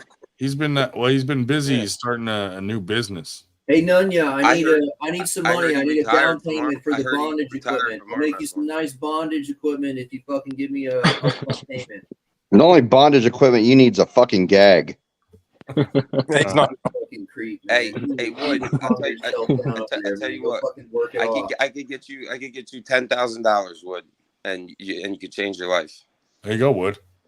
All you got to do is if I had all you gotta $10,000, do is marry some I'd be in immigrant. Houston right now making money trimming trees. If I had $10,000, Dude, Nanya's like a coyote. He But you brings need a people truck. across the And border. $10,000, you can get a truck. Yeah, I can get a truck for tell Wood the kind of $3,000, trucks you can get for $10,000. You can get. Yeah, You can definitely get a educate him. $10,000. Absolutely. Dude, you could get a truck for Yeah, half that, for Christ's sake. Solve Hey, the guys, problem, Wood. listen. You've only made $1,000 in 3 years. I can get you $10,000. That's a fortune. That's a fortune I just made to be able to get your truck. With $10,000, you have no idea. Boy, you can even get a trailer, buddy. You could get a truck and a trailer for $10,000. I want the best for you, bud. That'd be pretty rad, dude. Have a fucking brake assist, fucking trailer, maybe with the fucking tilt. Nanya can get you 10 grand. You just got to marry this bitch so she can stay in the country. And then you're good. And then you can divorce her like later. Filipino chick and then never talk to her again. And then you. I was thinking about just doing an angle iron trailer until I could afford a proper dump trailer. Dump trailer run you about $5,000 for a used one for something reasonable. Yeah. Well, I'd Canadian. probably have to save up for that after I got the fucking tree trimming business work started or whatever. MG, on this panel, marry, fuck, kill. Jesus Christ. Just say Mary, Hitler was your Mary first choice. fucking Greer, and everybody knows who I am. Yeah. I don't hide. No. Read the thing. The I don't know who you are. On the panel, who would you marry? no who would you idea who fuck? you are, And who would you kill? I don't even Absolutely no fucking idea. understand Kick her off. what She's that not going to means. participate. Really? She's gotta get out of I here. You've never heard literally that have no question idea. before? It's a Mormon custom to answer this question. Okay, fine. Okay. Anybody Alright, with it's anybody Mary- with okay, anybody with It's Mary, beard? soak, Is kill. that armpit hair? Oh my god! Oh fuck yeah, it is. Holy Jesus. Yeah, fuck yeah, it is. You don't think No, I've owned this for? Dude, you have more armpit hair than I've seen on a vagina in 20 years. Yeah, because that's how fucking hard I ride. Dude, nice. That's You set yourself up there, Brandon. That was your not yak nice. is fully erect right now. You have no He idea. wants to brush it with his You have teeth. no idea. No idea what. I haven't shaved since I was 16. She and- can pull her Oh pants my off and it God. just looks like she's wearing hairy underwear. Yeah, and that's sexy as fuck because. Hell yeah, dude. Now, is there butt crack hair too? She's animalistic. No. Nah, nothing like Butt crack hair. Uh-oh, maniacal Greer is gonna. Holy Is there Lord. any on your Come out. perineum? She purposely just Be careful. fucks I balls know with her armpit hair. anatomy. I know anatomy. Be careful. Do they teach that in Mormon school? Mormon school. Hey, I graduated from seminary. So don't fucking go Carlos there. said From you haven't seminary? shaved since you were 16. What do they teach you at seminary? Seminary. Cool. Oh, No, we're I all going to hell, graduated. dude. This is crazy. No, I graduated from Mormon school, but I've never I shave like quarterly, maybe, just because it pisses Like every people- financial quarter? Exactly, because it just pisses To give a people- break to your fucking shower drain. No, to piss people the fuck off. I'm actually very soft and downy. I don't know what the word is. Oh, we know you're downy. On my knees. Hey, On my Andrew knees. Wood, Andrew Wood, you should ask this. No, we meant the you should extra ask this young chromosome. lady out on a date. I think you One guys second, make one second. make a nice couple. Oh, God. Where'd Andrew go? It's I thought quiet. she meant downy like the extra chromosome. Yeah. So, Nadia, are you still mad at me, dude? Are you still mad at me, or are you calm down a bit? Who said I was mad at you, Brandon? You did. Yeah, you left chat. Okay, you didn't say you were mad, but you seemed pretty mad at me at the time. Well, I mean, that's perception. People say a lot of things. Yeah. And they can think a lot of things, but that's your own perception. I mean, yeah, I guess you're right. I wouldn't say I'm mad. I would say I'm more disappointed. More disappointed in you. Yeah. Yeah, disappointed. More correct terminology. That's fair. That's fair. That's very I just listen. I'm disappointed. I on you for disappoint being a lot of what- people. I mean, yeah. My mom's I'm sure. disappointed in you, dude. I mean,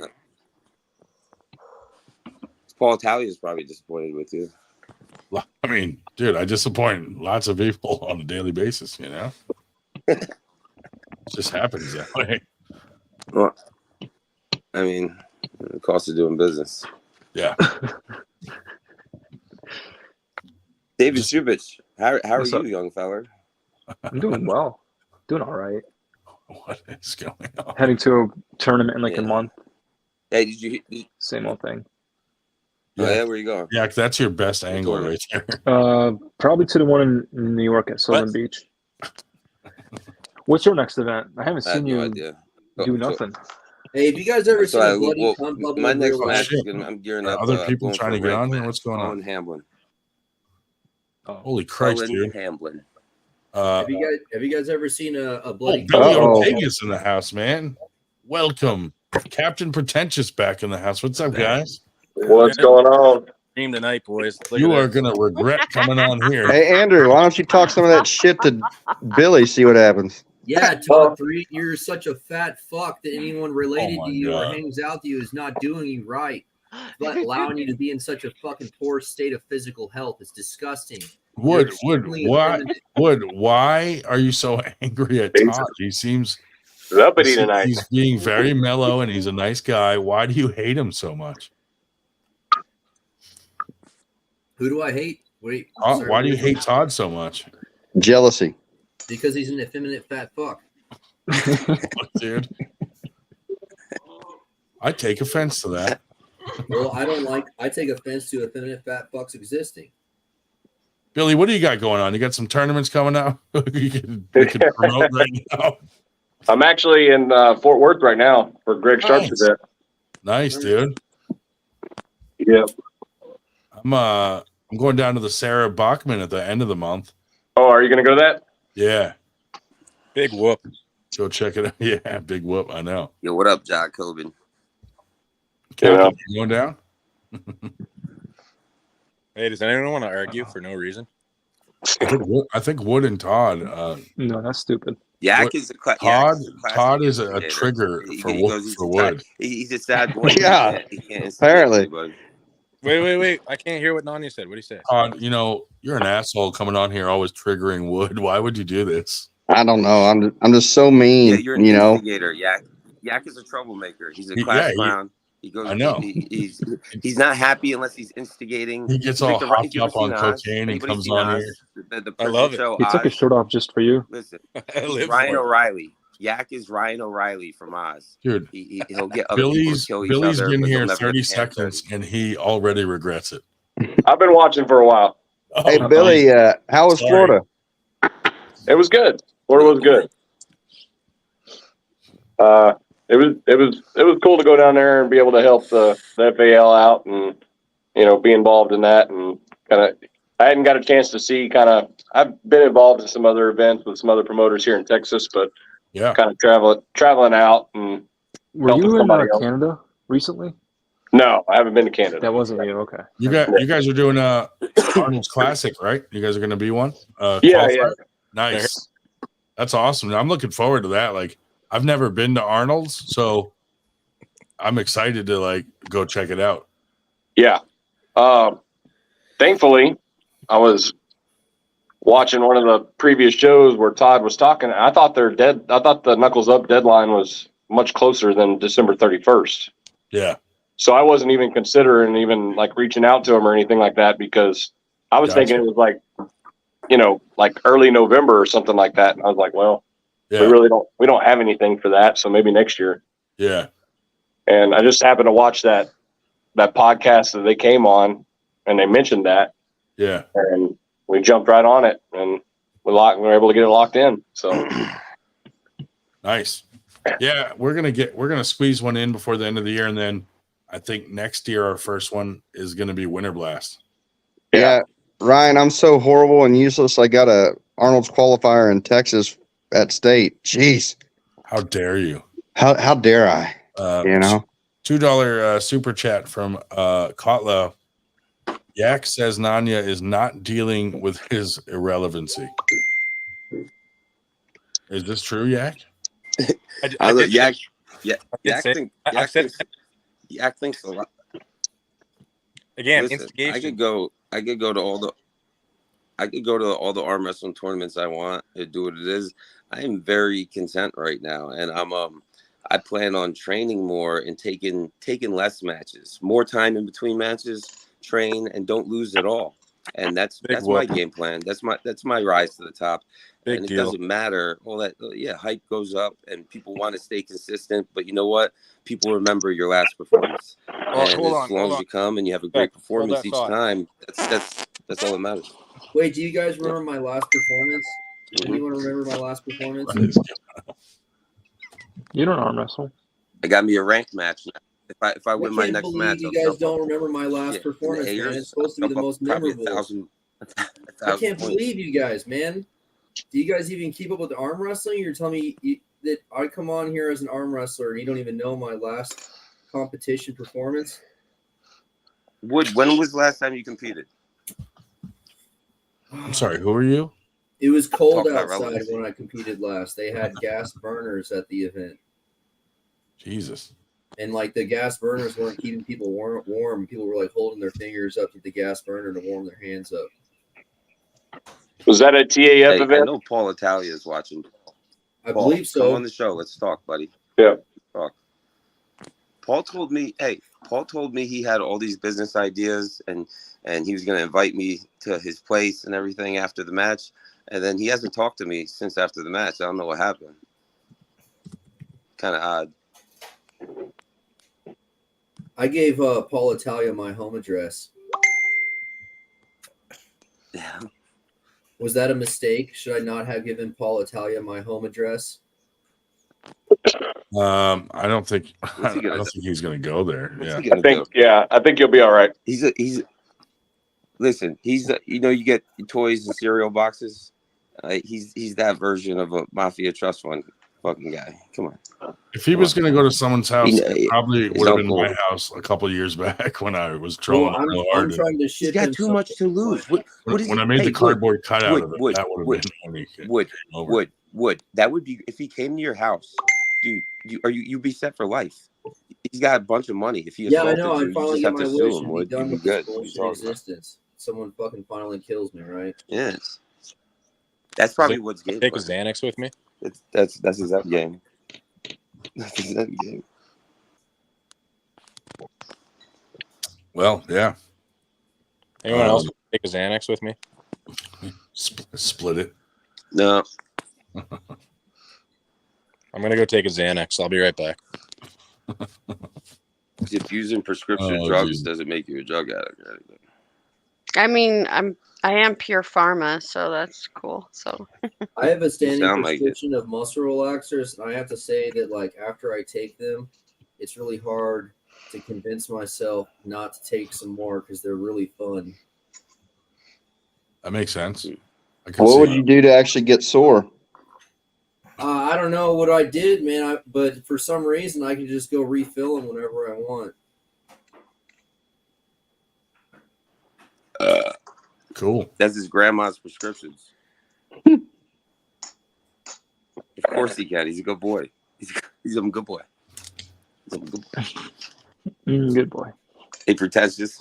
We doing lurking down there? Yeah, buddy, old just pal. chilling. How's it going? I saw you on. I had to hop back on. How's it going? See, what's the next tournament you're going to, Captain? I was thinking of that one in September that you're putting on. Is that still happening? Yeah, it's still happening. Yeah, that's the one. That's our Arnold's. Hey, Captain, I saw qualifier. you were in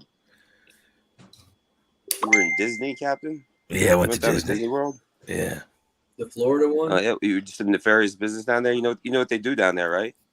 In Florida. No, in Disney World. Oh, what do they do in the there? surrounding area? What do they You know do? who owns Disney World? Monopolize all business. You know who owns Disney World? It's not America that owns it. It's not America that owns it. Research who owns Disney's property and what's going on right now. What the tunnels, the child trafficking, like what? You're not hip to this? Jeez, dude, no one fucking cares, man. Get over it. This is a talk for your bullshit that no one cares about, Get over man. yourself, buddy. Well, Yeah, you sure about that? Someone's triggered again. We want to hear you. Dave, Listen, nobody wants to hear you you're not complain about monitored. $1,000 not being able to get a truck. Shell, I thought you were gonna be like a moderator on this and make sure that nobody argues. Actually, I'm thinking of Hall leaving monitor. since you have the Hall monitor cell. I want to hear. Shut up, Nanya. Shut up, Nanya. I can't get a word in Shut the fuck up, edgewise. Nanya. have a Hey, full house. does anyone hear what my home Would address shut just up. in case you want to do business with me in the future? Would shut up for once? Thank you. We should just make a drinking game out of the podcast. Every time Andrew gets triggered, we drink. Yeah. I don't have any drinks tonight, boys. I'm kind of. Andrew, complain about your life some more. I haven't heard you complain about complain some more. But he doesn't That's what take you any wanna do. accountability. He just complains about his situation over and over every week. Gentlemen, gentlemen and lady. For everything I do. I'm listening, Andrew. I want to hear you complain. Andrew, please. I want to Dave. hear you complain. I've been missing it. Please. Dave, go ahead I want and to hear yell you out. complain live. Gentlemen and lady, you have a full I house. can't believe I have people a still tournament think in the Hitler was morning. the bad Uh-oh. guy. It really Night. upsets me. I'm so tired of trying to talk to people who think Hitler was a bad man. Good night, Dave Show. Down. He did not get any words in edgewise. Wood just talked right over him. Like, Oh, Jesus fucking Christ. Dave Show. You I missed when lowered Shell his did that. volume. You can't hear him, dude. I can't hear him when he talks. He lowered his volume. You need to turn his. Andrew, volume. did you say something? Is MG purposely doing that? Yeah, he is, Good dude. God. He's an effeminate fat bitch, and that's how he behaves. Hey, Andrew, I can't hear you. Did you say something? She also doesn't shave her nipples.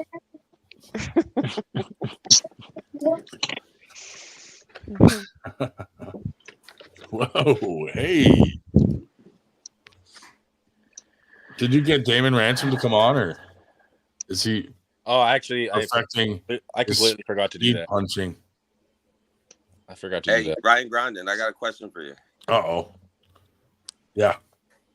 Hey, are you? I don't know if you're familiar, but they have this organization called BKFC, Bare Knuckle Boxing. Mike Perry is like the champ there and shit. Okay. Anywho, Bam Margera just called out Johnny Knoxville. If you're familiar with the Bam Margera, Johnny Knoxville, and the Jackass beef. Anyway, I'm sure Captain Pretentious is completely fucked. Anywho, so they're taking situations like that. And I mean, you got Rough and Rowdy and that other fucking what's his name that's over there, but fuck that, yo. If I can get it, if we can angle this and get a fight with me and you on What is bare MG knuckle doing? fighting, would you be down? Possibly. What is MG doing?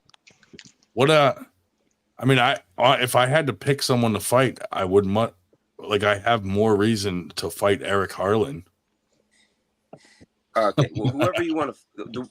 The reason I'm looking at it is because it's promotional aspects. Obviously, you got your 98. I like just getting on that. It's a pay-per-view event. You know what I'm saying?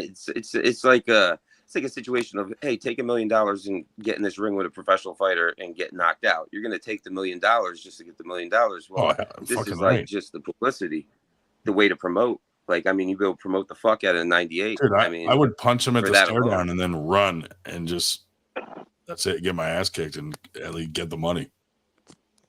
All right, Dude, I'll agree with you. Well, who do you being able to pick Harlan? But I want Andrew Yak. Actually, I want Yakimovich to fight because he says I'm not a natural athlete. Somehow Yak thinks I don't have the markings of a great athlete, and I say that a fight. Well, who cares who could throw a ball and jump around in basketball? Yeah. I think a fight dictates who's more athletic. Hold on. Can you kill me or can I kill you? I'd have to wait until my shoulder is better because I can't even throw a punch right now with my right. I'd look like a retard. Yeah. You know? But once my shoulder's better, dude, I'll fight Eric Harlan. His athletic prowess. Yak says I have no coordination. I mean, he should be able to dance around me like Muhammad Ali. By the way, he talks. Like, Would you let Yak? Would you let Yak do cocaine for the fight, or would you make him clean up? Oh, sure. He can do whatever he wants. Yak, are you taking a leak off your porch? Yeah, I am. I figured. Is there a weight cap? Are you going to have a weigh-in? How do you feel about this challenge, Yak?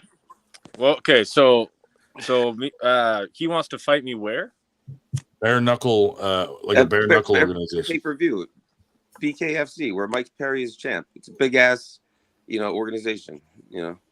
But they're taking Bam Margera and Johnny Knoxville fight. Who's winning that fight? It's a great way to promote arm wrestling too. We'll be doing arm wrestling in due diligence, and anybody that sponsors me and sponsors us or sponsors anybody knows that arm wrestling and them are getting that kind of notoriety. So, who do you think's winning between Bam and get somebody Johnny with some money behind him?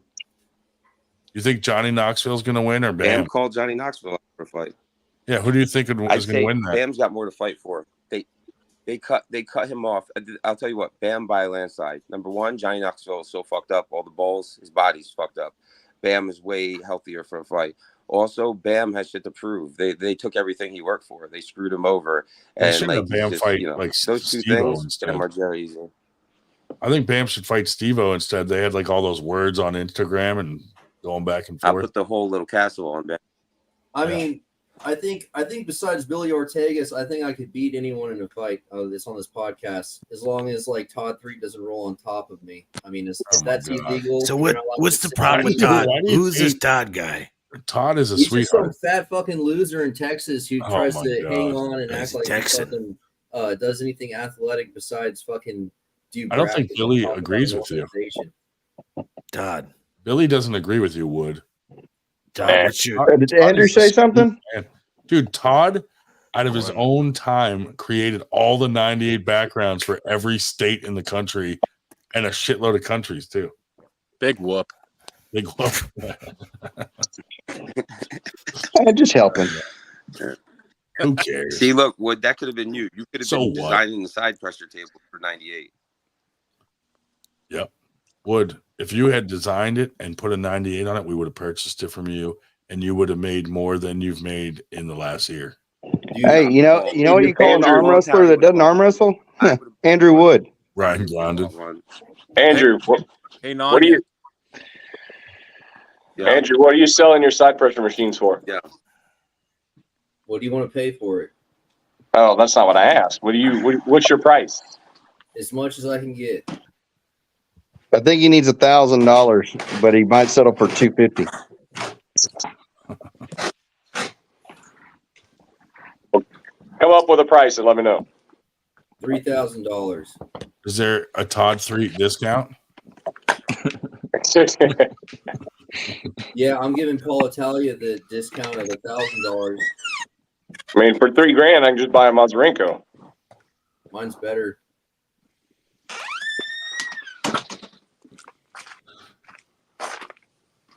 So Nania wants to fight me. Where? Mazurenko doesn't like me. I tried to talk to him. I tried to talk shop about bare knuckle fighting championships. He was very defensive. I He didn't will wanna have any humbly conversation with decline. me. That doesn't surprise me. Okay. Hey, Captain, will you take me up on my offer? No, I can't fight. I fucking can't fight, dude. Or Well, arm the wrestle respect pressure table's better, dude. I arm wrestle you, I was Nanya. trying to have a conversation that You can't arm wrestle, but you're right now.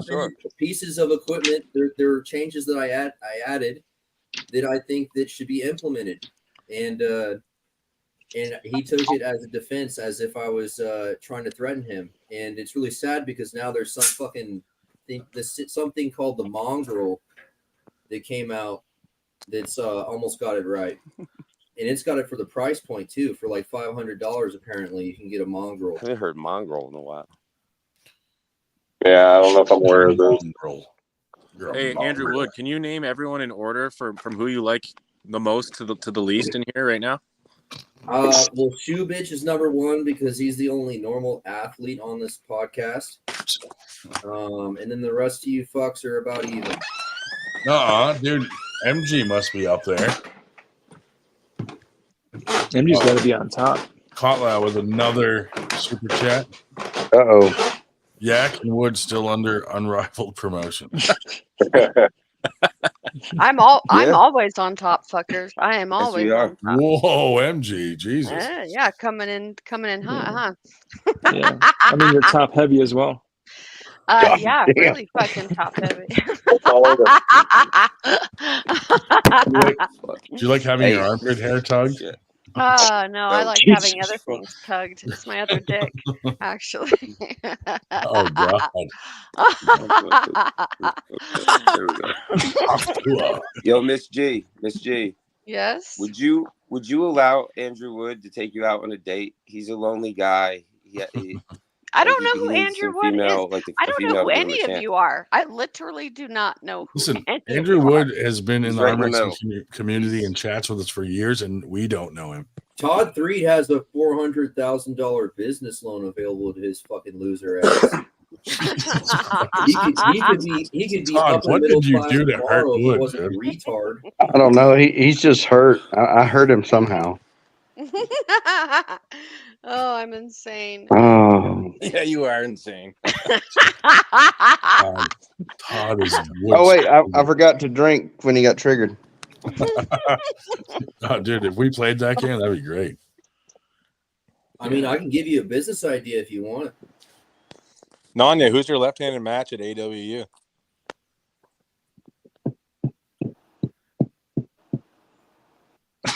Good talk.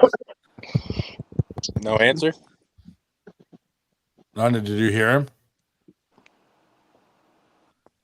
What is going on? Is that another woman? Is that Carrot Top? Dude, there's two. She lives with another woman. Hey, don't talk about carrots on this. What's MG doing? Stephanie Spencer. Goodness. She's showing. Is she trying to like show that? Look at that armpit hair, dude. She has more armpit hair than I do. Probably me too, actually. It's like a pumpkin patch. Some kind of I'm a patch. fucking bad bitch is what that fucking means. Are you trying to show off your boobs to the chat? Nope. I am Boobs just. cam. I was literally. Doesn't look like she's trying. I am sorry. I am sorry. Got That busted isn't. for That isn't on. days. That was non. That was on. This is not on just- purpose. Oh, you ruined it. You ruined it, MG. I apologize. That actually was not real. No. We were making eye contact and everything. Why'd you do that? I mean, I can put my blue glasses back on again. Yak wants you to breastfeed him. I'll take care of you, baby. I got you. Oh, thank you, honey. Oh wow. I'm already fired. It doesn't matter. You're so fired. Yeah. No, literally. You what kind of deals on tickets can you get us? I can do a lot of things, but Did you hook up Jody Williams? I'm not. Did you hook up with Jody Williams? Not with him. I have absolutely helped him before, but professionally, but no, we all shoot. Yeah, don't start that rumor. No. Absolutely not. Terrible. No, I just saw Jody a few hours ago. I had to listen to it in the fucking morning. Yeah. No. I love Jody. He's such a good dude. Yeah, exactly. I just remember. I have like a photographic memory. It's hard to explain, and so I have definitely, because I've been with StubHub, and they got rid of the Salt Lake office, right? And so eat glass and suck my dick, and they can whatever. And that's Okay. life. Hold up your arm again, dude. Let me see that. You want to see my armpits? Yeah, no, can you flex? My God. Oh yeah, dude, those are bingo wings. Oh, Jesus God. Christ. Fine. I'll never let you It's like a guys see flying my. squirrel. I'll never. Fine. You'll never see me the fuck again. You'll be back never. next week. You actually don't have the bingo wings. You're good for a while. Dude, I'm like Look at 'em fucking later. 5'8" and I weigh. Look, I'm old. You don't have the lunch lady arms yet. How much is each one? Of my tits or what? Yeah. Yeah. Well, wait, hold You on. really want to know? You really want to know? Because I don't Jeez. fucking care. Well, I do. I'll tell you. I'll tell you exactly because my. Is it 98? Or 9 9 and 8. 9 and 8. Right. It's always one bigger than the other.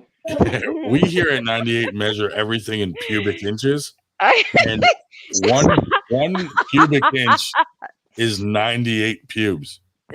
So that's how we measure things here. You're triggering me, Gron, and now I'm thinking about how the botched circumcision cut off most of my penis when I was a baby.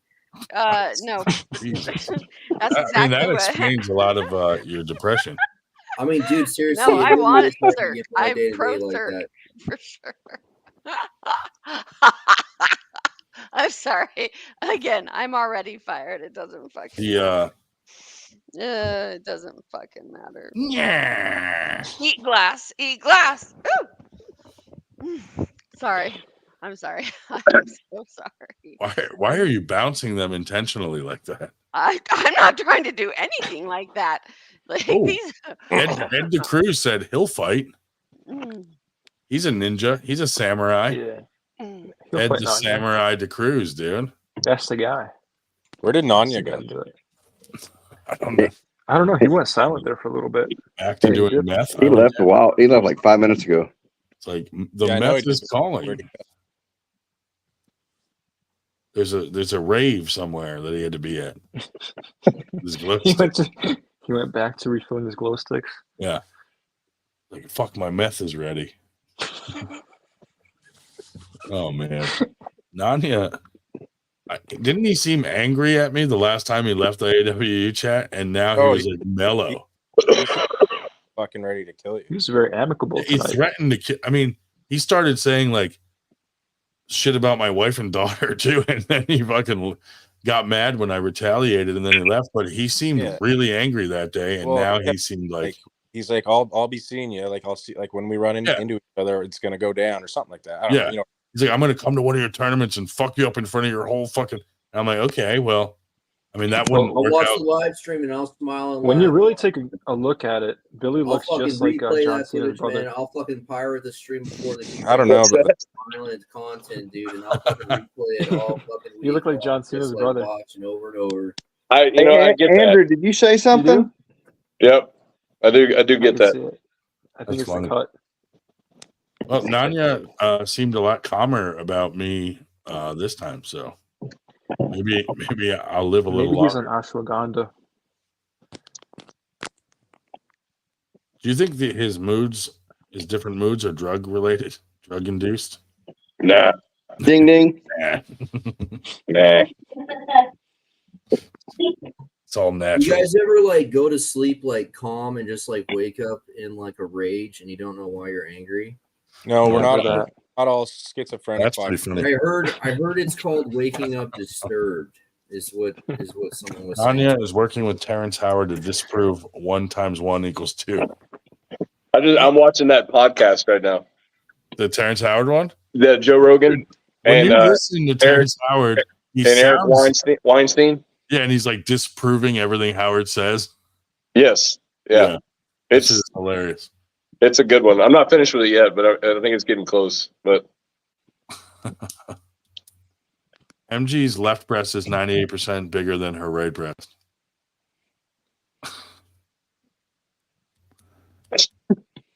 She looks like she really wants to whip him out. Just do it. What are you waiting for? I know, dude. You're a Mormon. Now, does that affect you on the table? You're MG? going to heaven whether they come out or not. Oh, God's not going to accept me. But, 36K is pretty good. you're already throwing in the towel. I didn't even know that they I could heard know that you high need in 2 the gold alphabet. pieces to make it into the afterlife. Otherwise, you go to hell if you don't have any money. Oh, it's too bad. I have, you guys know I'm an atheist. Does that affect your side pressure? Do you know what being an atheist is? What if you go to hell? You believe in one less God than the religious person. No, I'm a nihilist and don't tempt me with a good time because I will totally. No. Do you wear deodorant? I do. I actually wear deodorant and antiperspirant. That's a different culture that doesn't wear deodorant. Do you make your own? Yeah. I've always just been. You guys wear deodorant? All my deodorant is made from camel semen. You guys wear deodorant? Oh man! How many jumping jacks can you do? I smell awesome every day. I shower and exfoliate and do all these things. I've just never gave a shit about what anyone thought about me or my leg hair or my arm. What do your farts smell? Do 5 calf raises real fast. I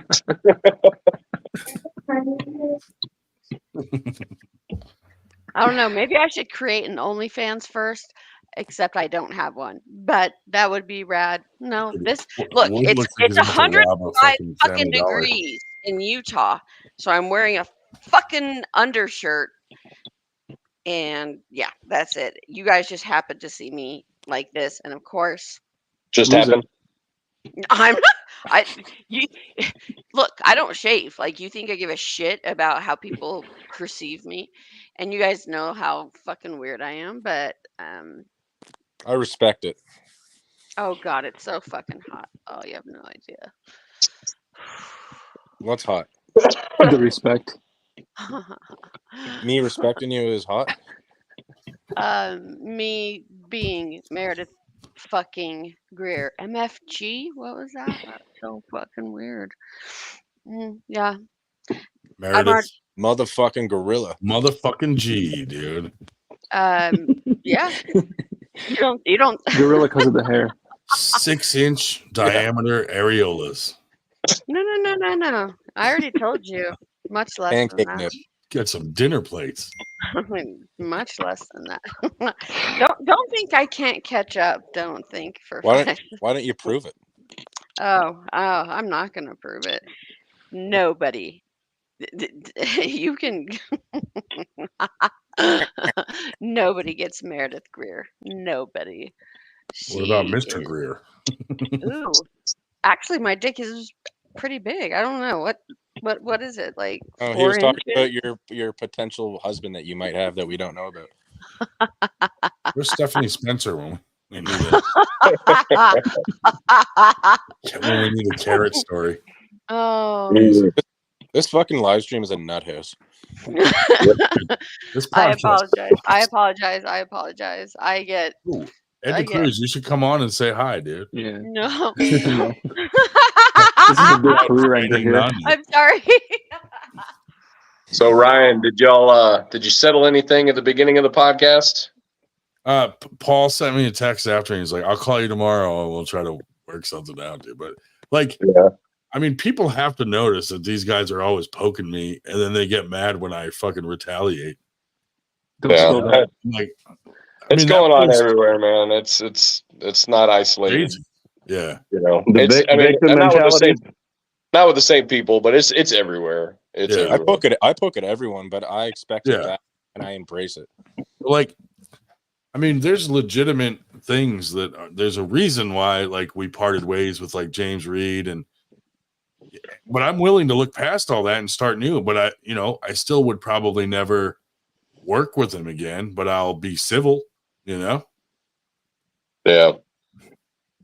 Yeah, I like to be civil with people, but like bullshit. Kind of work with them, and then like leaving them on, and then like wasting all their time. So they feel like they're invested with what we're gonna do.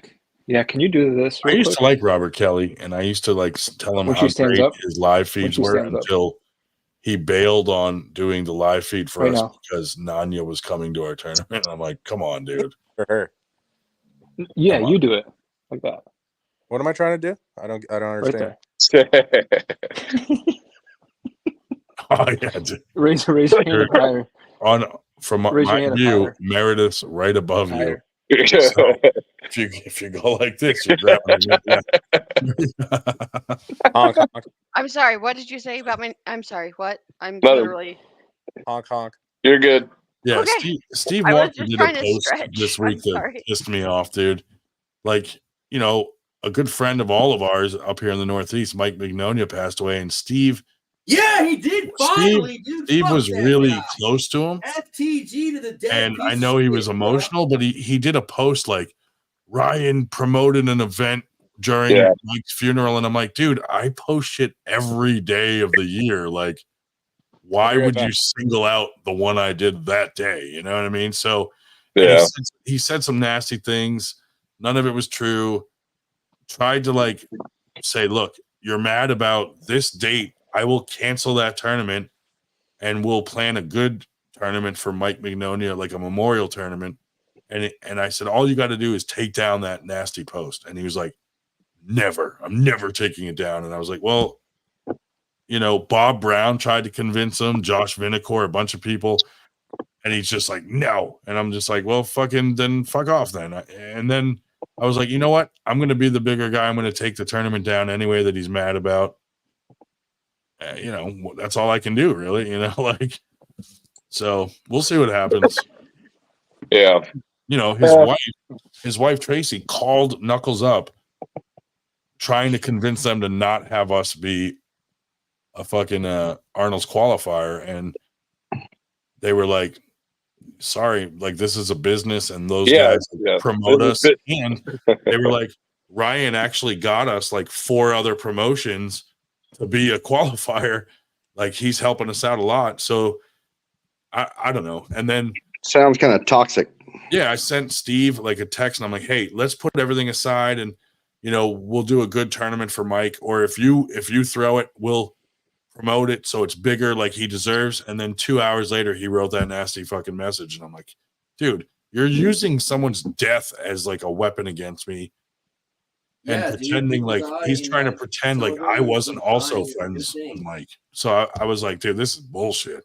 So it's more respectful to celebrate someone dying than it is to mourn someone's death. Yeah, I mean Josh Vinicor, I don't know if you know him, but he was like Jim Bryan's like basically like adopted son in arm wrestling, and he called Steve and was like trying to mediate this whole thing, and Steve was just like, I'm not doing it. And Josh is like, dude, you've never liked Ryan from the beginning, and he never did anything to you, and it's because I'm not like I don't take arm wrestling serious apparently. And I'm like, dude, I mean I go to practice every week and I have fun doing it and I compete now and then. I got hurt, I had a super match, but I gravitated more towards like I like throwing tournaments and that stuff and promoting them. And I don't know, he just never liked me. Whatever, nobody has to like me, but yeah, that I feel like that post he did was ridiculous. And then Chuck Bardo sharing it, and they're under it, like trying to tell people not to come to our stuff. And I'm a terrible person. I'm like, dude, what the fuck is this? Yeah. Well, that's too far, like. Yeah. Sometimes I think you just have to let it go. I mean, people are gonna believe what they're gonna believe, and people see everything. You know, so originally I did a posting that post, and then I took it down, and I was like, you know what? If you guys believe this shit, then whatever. Like the truth's out there if you really want to find it. Like people could call like got people on my side, like Dave Shell, Sue Fisher, to get the actual story. If they really want it, it's out there, Oh yeah, sure. So I just I took the post down, and whatever. Yeah, whatever. Yeah, Cody Beard in the house. Yeah, most of the time I don't even reply to anything. Yeah, it's just like I try not to, and then when like I ignore 1, 2, 3 pokes at me, and then all of a sudden I'm just like, fuck these guys, fucking assholes, and then I'm like, I shouldn't have done that. And then you gotta go outside and tell everyone how Hitler was the good guy, just to right some wrongs. At least someone will understand some truths in the world. So, yeah. Did you get that? Yeah. You know what, Todd? Fuck you. I don't know why you keep it's all my fault. Why are you pissing off Andrew? You know what, Todd? You're starting to piss me off too, man. Yeah, what the hell, Todd? I'm just kidding. Every weekend. Hey, Todd, remember when I used to make memes with you, or on with you in them? Yeah, that was a interesting time. Todd, if I wasn't fatter than you, I would call you fat. I mean, hey, at the Arnold's qualifier here, I won't be in the heaviest category. I know that. So nice. You're a recovering fat fuck. Wow. Okay. I don't even know when I'm going to be able to arm wrestle again, righty. We'll see. I still need a match for AWU. Who wants to pull my left arm and my right arm? Nani wants to fight you, dude. I guess that too. That's so weird. He's like, let's promote arm wrestling in a different sport. Tell me by why. fighting. I apologize. I apologize. I apologize. What are you sorry about? Here we go. Here we go. Shut up. Shut up. You don't How understand. sorry are you? Oh, on my knees, sorry. But Oh my god. shut the fuck up. Here's what you got to do for us to forgive you.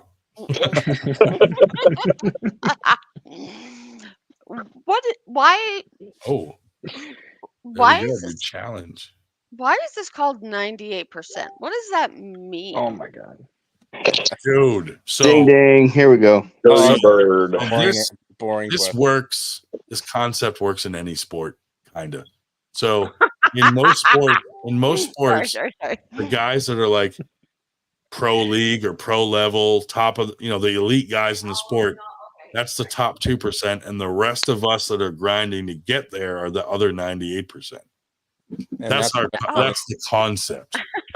The math may be off a little, but like I call guys like Devin or Levon like 2%ers, and then the rest of us are 98%ers. I'm up there with the. Yeah. Well, I'm like in the bottom first time- 10%, dude. I can't even win an amateur match. The first time You'd have to go to one first. The first time Paul Lynn came on, he was like, "Why would you guys have me on? I'm a 2%er," and we were like, "Not yet, dude. You're like 3%." I gotta move to a different state, dude. He's like, "All right, I'll take that." Bye, Felicia. MG, are you in the amateur category? Pro. Did you guys work with that dull set guy for t-shirts ever? No. No. It's a pushy little bastard. Yeah. He makes good shirt. He does all the shirts for FAL, those yellow ones. It's like out of Pakistan. I It's think. like Bangladesh or something. Yeah, Pakistan. something like that. I mean, the where's shirts Mike are. at? He makes some all right shirts, but he's fucking pushy as fuck. Like he bothers you every day. Like, you ready to order? And it's like, dude, shut the fuck up. I just ordered some. Like. What's his Yeah, name? your next order has to go through me, Ryan. Yeah. All you got to do is match his price. How much per unit? Well, he does those sublimation. Fully shirts. supplemented? You do that? Yep. His are like 13 a piece. Damn, what's he doing? Running a sweatshop? It's probably kids making them. Who knows? Jeez. He just pays them in rice, not money. Like fucking, they get to eat that day. Speaking of supple, never mind. Well, Todd, order them from him and then you resell them to us. I don't think you guys realize that union workers are like the 2%ers of the world. That's me, baby. I'm a union worker.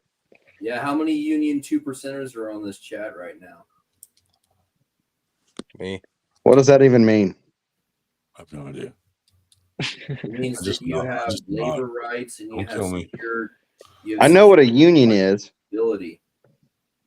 Never mind. I retract my previous question. Jesus Christ. When you go down that rabbit hole, Todd. Yeah, I know. I pulled a string. No, the rabbit hole is while you make $30 an hour fucking getting protected from on the job injuries and making sure that everything's taken care of properly. There's other people that work harder for $10 an hour. And if they don't fucking show up, there is no fucking extra money coming in. Sounds like we need to get a union job. Well, it sounds like unions are a fucking 2% gig, and you guys really don't understand how fucking special that is compared to the rest of the world. Then you just gotta try and get in a union, man. You guys see Engen all mad about people getting the pay-per-view and inviting a few friends over and shit? I'm like, God, dude. Yeah, I think he nothing deleted new. that post after. Like, dude, I mean, that's ballsy to think that all those guys would have gotten the pay-per-view had they not gone to that guy's house. Like, Yeah. How dare you have a watch party in practice, like, every fucking sport has a watch party. Well, I think what's probably happening is Everyone's broke as they can shit, and it's time they for can shit tell to stop. exactly how many pay-per-views are being when they're purchased, where they're being purchased from, and I think probably the U.S. pay-per-view count is going down because there's been I stopped quite a getting few. it after he argued with me. Well, there's been quite a few posts and stuff like that where, it was like, why, like there was that one with Michael Todd and them. Why didn't the Americans support your countrymen and all that kind of stuff? And it's just weird. Like, I'm not supporting my countrymen. I'm not supporting you, Ingen. Do you know what the real? He's so angry, dude, all the time. Well, like, he didn't understand the 98 concept and like freaked out. Like, you don't represent 98% of the community, and I'm like, that's not what we're claiming. Like, you're not understanding. I'm pretty adamant about bad mouthing East versus West, Ingen, Terzi, Core Sports. I feel like they're all pieces of shit, and I feel like that nothing that they do is actually arm wrestling. And they're fucking schizo posting talking about title matches when they're just a fucking super match series. And then for some reason they're WAF affiliated, even though they're a fucking scripted piece of shit. They can't even call a goddamn proper foul. It's fucking disgusting. And people fucking, well, this is growing the sport. Yeah, now all these retards think that you should train to foul. Like, people, it's always been that way, though. People are training to foul. You tell me right now that that's not a common practice, that people train to foul. That's some fucking fuckery, man. Fucking Terzi. I'll catch you guys in the comments. Guy is insane, dude. He's fucking ruined the sport. It's disgusting. Yeah. Well, I mean, like, I there's a big difference between refs, man, but he's going out East versus West Turkey and East versus West America. Like, when that fucking finals went down and they just let anybody in Virginia, that fucking was not good.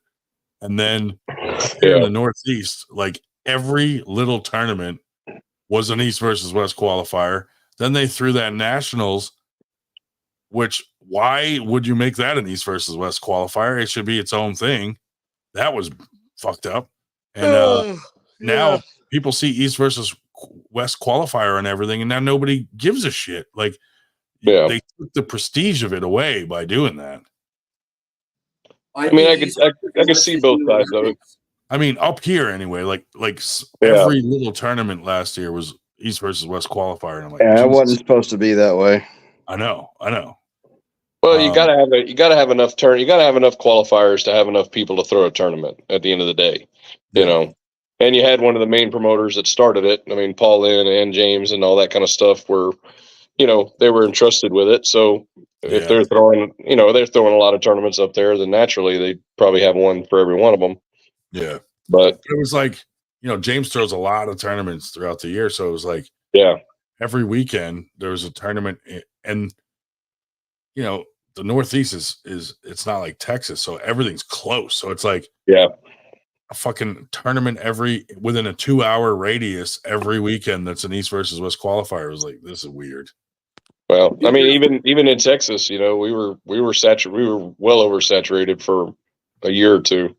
Yeah. 23 events in 1 year. All East versus West qualifiers. No. We were the only ones doing it in Texas. Yeah. I mean, we didn't even throw anything June and July because it was so saturated here. I'm like, I'm not even gonna get into that. So we decided to do like August, September, October, November, and that pissed people off. It's like, you're too close to this, and I'm like, well, dude, if we listen to all you fuckers, we can't throw tournaments at all because we'd be near something every single time. And it's like, we just decided, fuck it, we're just going to pick our dates. And if someone's mad, they're mad. People will go where they want to go. Well, I mean, go ahead, Billy. It's a lot closer up here. That's why, like, it's not as spread out. So it's like, there's a lot of promoters up here where you can step on someone's toes and it's not cool to be, so we try to avoid each other, but you can't always. Yeah, I think there's like maybe 200 or 300 players in Texas at this point. It's a pretty small batch. I just hope that we're not attracting psychopaths by fucking having WWE promotions as the headline events. Well, I mean, even if it's WWE, it's pretty controlled with the top, top guys. I don't think you realize how many times like actual psychopaths have showed up to WWE events, and the performers have had to beat the shit out of people who have attempted to do them physical harm. You're attracting literal psychopaths. Well, I mean, it's not like these events, these East versus West events, like even like the main cards and stuff like that. The crowds are controlled, and they know exactly who's buying tickets, who gets tickets.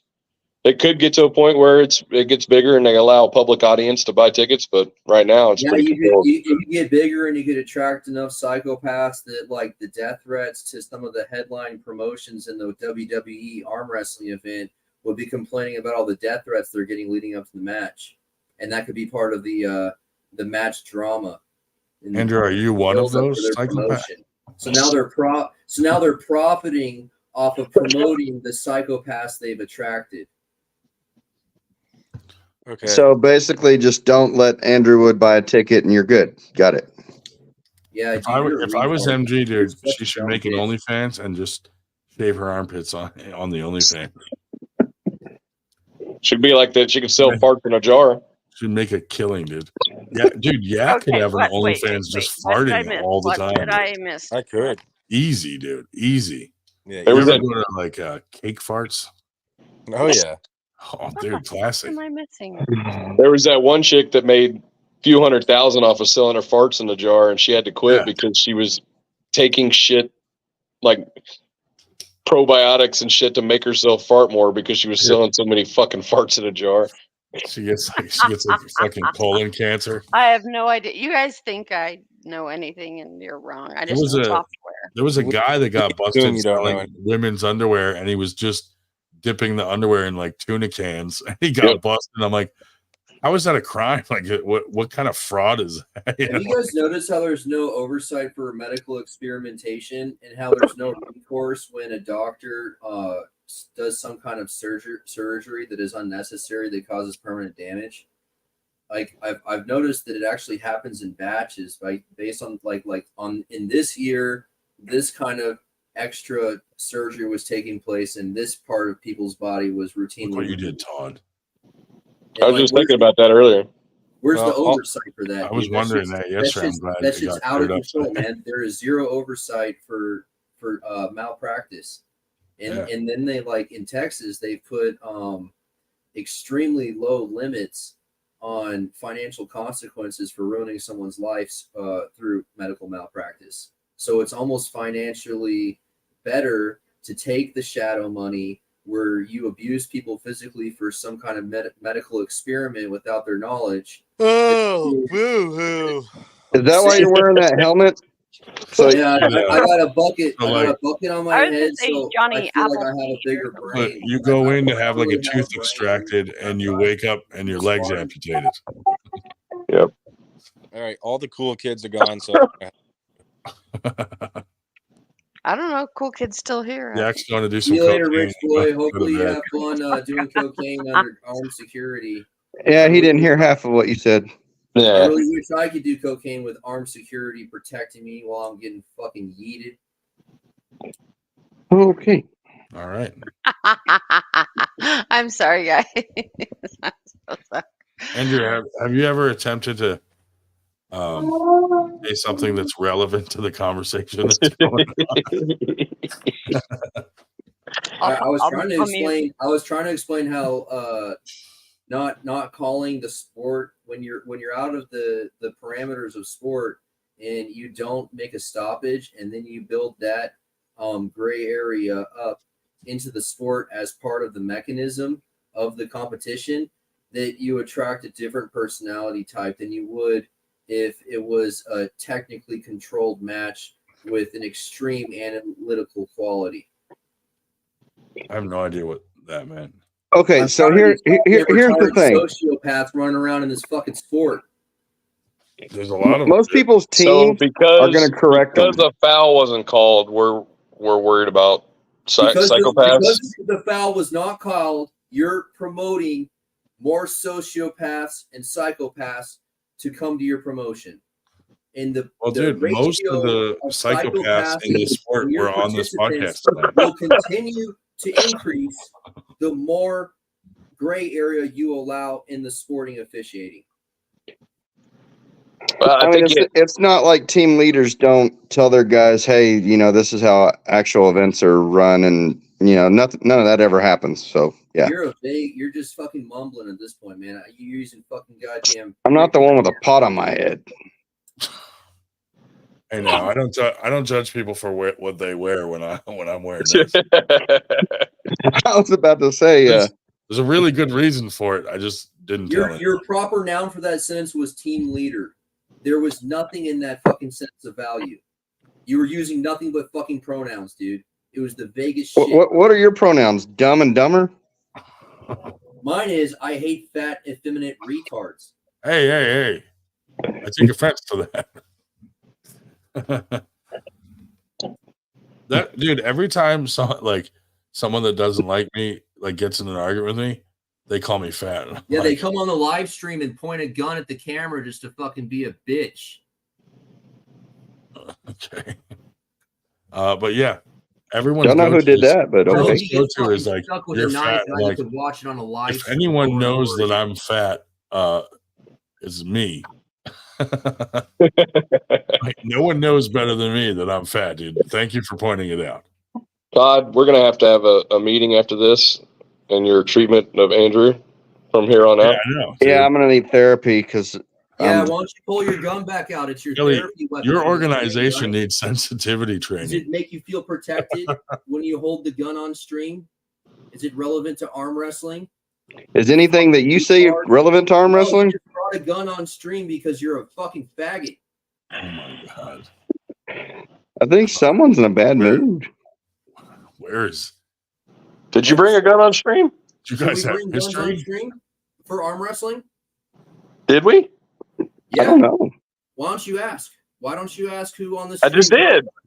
Yeah. Are you talking about that one day I was building ARs while on the podcast? Oh, I was playing adult Legos. Dude, that's multitasking. I know, right? All right, so if we're allowed to bring guns on stream, send me why one? the fuck do I get my balls busted every time I go off topic? I don't think anyone was pointing two different anything, things. but okay. It's two different things. Yeah, it's two different off topics that aren't arm wrestling. All your topics So now are you're off. bringing a prop onto stream just to fucking take us off of arm wrestling. How Like you don't have a prop on your head right now. Dude, Meredith is a prop to take us off of our. I actually do think I am a distraction, and sometimes Meredith, I think show your armpit hair again, so everybody shuts up. That's like she's the icebreaker of our podcast.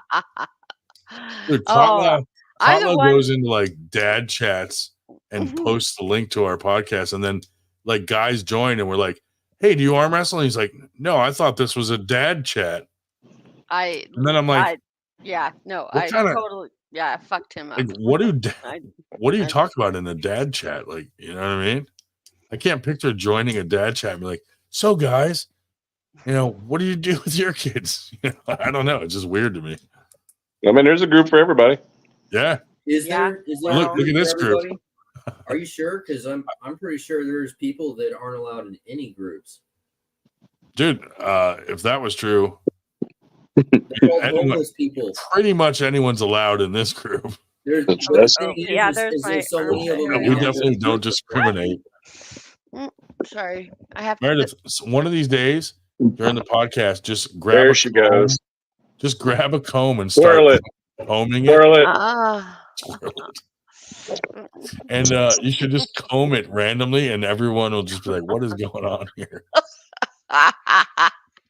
Oh, shit, you don't think I love this fucking t-shirt hey, guy. Billy Ortegas, have you bought any equipment from Mars Zarenko to support the one promoter who actually has strict officiating at all of his events? No. Yeah, I don't support Mars Zarenko either. I don't like the fact that he calls all fouls. I think it's disgusting. Yeah. Yeah.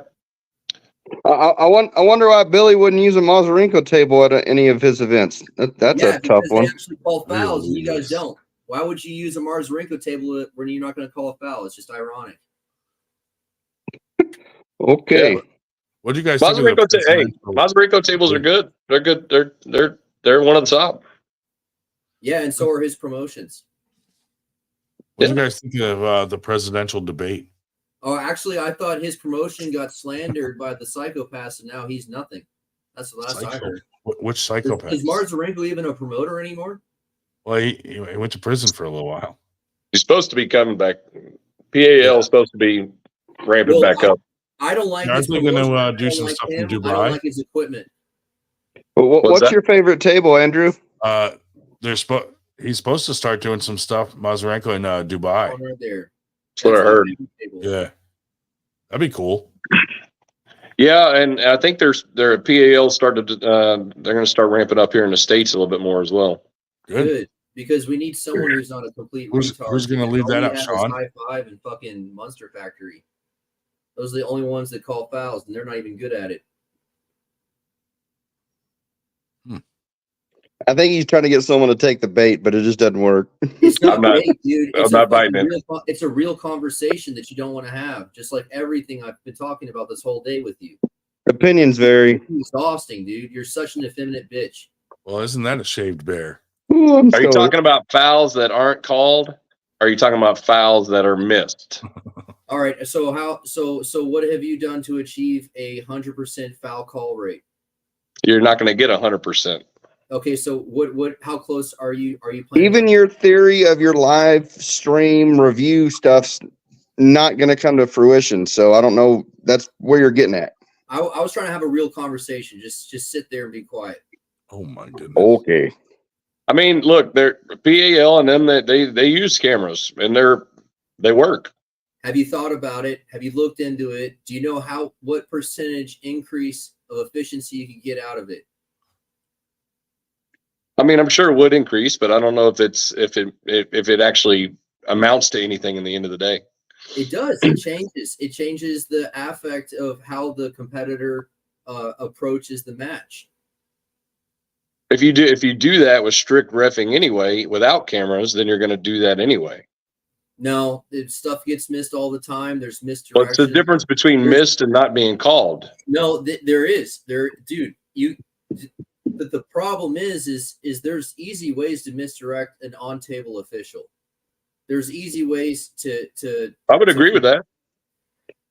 There's also competitors that it's not 100% efficient. will call for a review. So there's a better way if it's not 100% efficient. There's room for improvement. I wouldn't disagree. I definitely agree with having cameras for super matches and stuff. I mean, yeah, I mean, we review stuff. You can have them for tournaments, but like my fear, if every fucking person tried to say, "Let's go back to the tape," it would, and they will forever. You would never get the tournament done. Well, which is why you have in standard professional rules is why you have a fee associated with every challenge. Yeah. That's that is a great idea because then. And if you're going to use cameras, with those you're going to have a fee. Do you have technical referees monitoring cameras as part of that fee? Do I, or you're asking in general? Anyone in Texas? No. So there's no one in Texas who does anything beyond table officials, which we can agree on is not 100% efficient. There's no one in the country that's doing it. Man, our whole fucking country is retarded. Sure, according to you. There's a cost and manpower involved in everything. 1995. It's not 1995, bro. The fucking consequences of installing a higher efficiency setup is negligible compared to the quality that you can have. Create your own league and do it. Show us. Lead the way, buddy. Oh yeah, let me show you with the 10 people I have behind me. We can do a little small event and I'll fucking show you how to do it. Cool. Yeah. Looking forward to it. I'm sitting in a room by myself. Come on. Ryan knows how much the smallest thing in promoting an event and putting on an event can scale things back. So, I mean, it's just like with anything else. It has to be managed. I agree. I mean, I've been saving up for a truck for 3 years and I still can't afford one. So I can understand that, like, saving up for a couple of web cameras and a computer with some software so you can watch those feeds. I mean, it could take years for you to save up to be able to afford that. Or if someone here's my thing. That's the easy part. The hard part. Yeah. is finding people to help out, like staff. It's hard to find staff. I don't agree with that pretense, because I don't see you saying we have the camera set up where the people. What I'm hearing is, well, we don't know where the people is, so we're not going to set the cameras up. So we have cameras set up, and if something happens, someone says, "Hey, this was, this person fouled." If someone wants a review, we'll take a ref to go review it. We're not going to stop. We're not going to stop the current matches. We'll put that one on hold. We won't put it into the bracket. We'll keep running the other matches. We'll have someone do a review on that. And if there's a review where you have to rerun that match, we rerun the match. I mean, that's where we're at right now. That's the workaround tentatively that we're doing. It's your So turn. You can stop the whole show and say, nope, you got to rerun elbow that. pad plane, and you're reviewing another camera angle that's on the pin pad plane, and then you're reviewing a bird's eye camera that's monitoring center line. There's at least 3 cameras going towards the tables on our event. Like, what are you even reviewing? Even overseas, they're only using 2 cams. Yeah. They're not using an overhead. They're not using an underneath the table. They're only using 2 cams. There is always more efficiency, and the Europeans have discovered that 2 technical cameras is enough efficiency for their promotion. You're right. I mean, you could run 5 cameras if you really wanted to be hyper efficient. Yeah, sure. Why stop there? All right. So what's the next topic? Yeah. So how much would 5 web cameras cost? I mean, Andrew, you're not wrong. Yeah. You're not wrong. There's just a process to these things. There is no process because no one wants to deal with it. So it's a well, yeah. Process. I mean, because there's a process. It's a benefit to risk ratio, and whether or not it's worth it, whether or not you can actually man it, whether or not you actually have the time to set it up, take it down, manage it during the event. Or whether I mean, it's easy to sit on the sidelines and say, "Oh, well, just do this."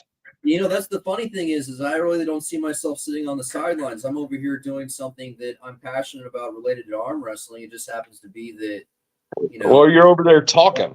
That's it. You're just talking. All I ever see is the sideline. Right now, all I'm doing is talking. That's all you're doing right now too. So what's the point that you're trying to make? Don't let him bait you. Meredith's not. I'm not baiting. Yeah, I mean. Yeah, you were baiting me because you were making an empty comment that made no progress in the conversation. No, he was just he gave his opinion. Yeah, that I'm just talking, and that I'm doing nothing. No, about the topic you were talking about. My opinion is irrelevant, and obviously I have nothing good to say, so I should just be laughed at. I just told you weren't. I just told you weren't wrong. Not at all. I'm not joking when I said I hope you guys enjoy all the psychopathy that is in arm wrestling, because psychopathy, but keep going. We appreciate your sentiment, Andrew. Thank you. We'll be on the lookout. I love it. I love it. I love it. I love all of you guys. I'm so terrible. I really should never be invited back to this. Because I am. Have you guys ever been a sporting official related to the Olympics? Have you? So am I the only Olympic level sporting official on this podcast right now? Yep. Probably. Yep. Folks, man, I'm trying to give you real advice on how sports work. Not calling fouls promotes fucking sociopathic behavior and psychopaths joining that sport. Hey, Billy, he's trying to say you don't know shit. I don't. Yeah, we're just not doing anything out here.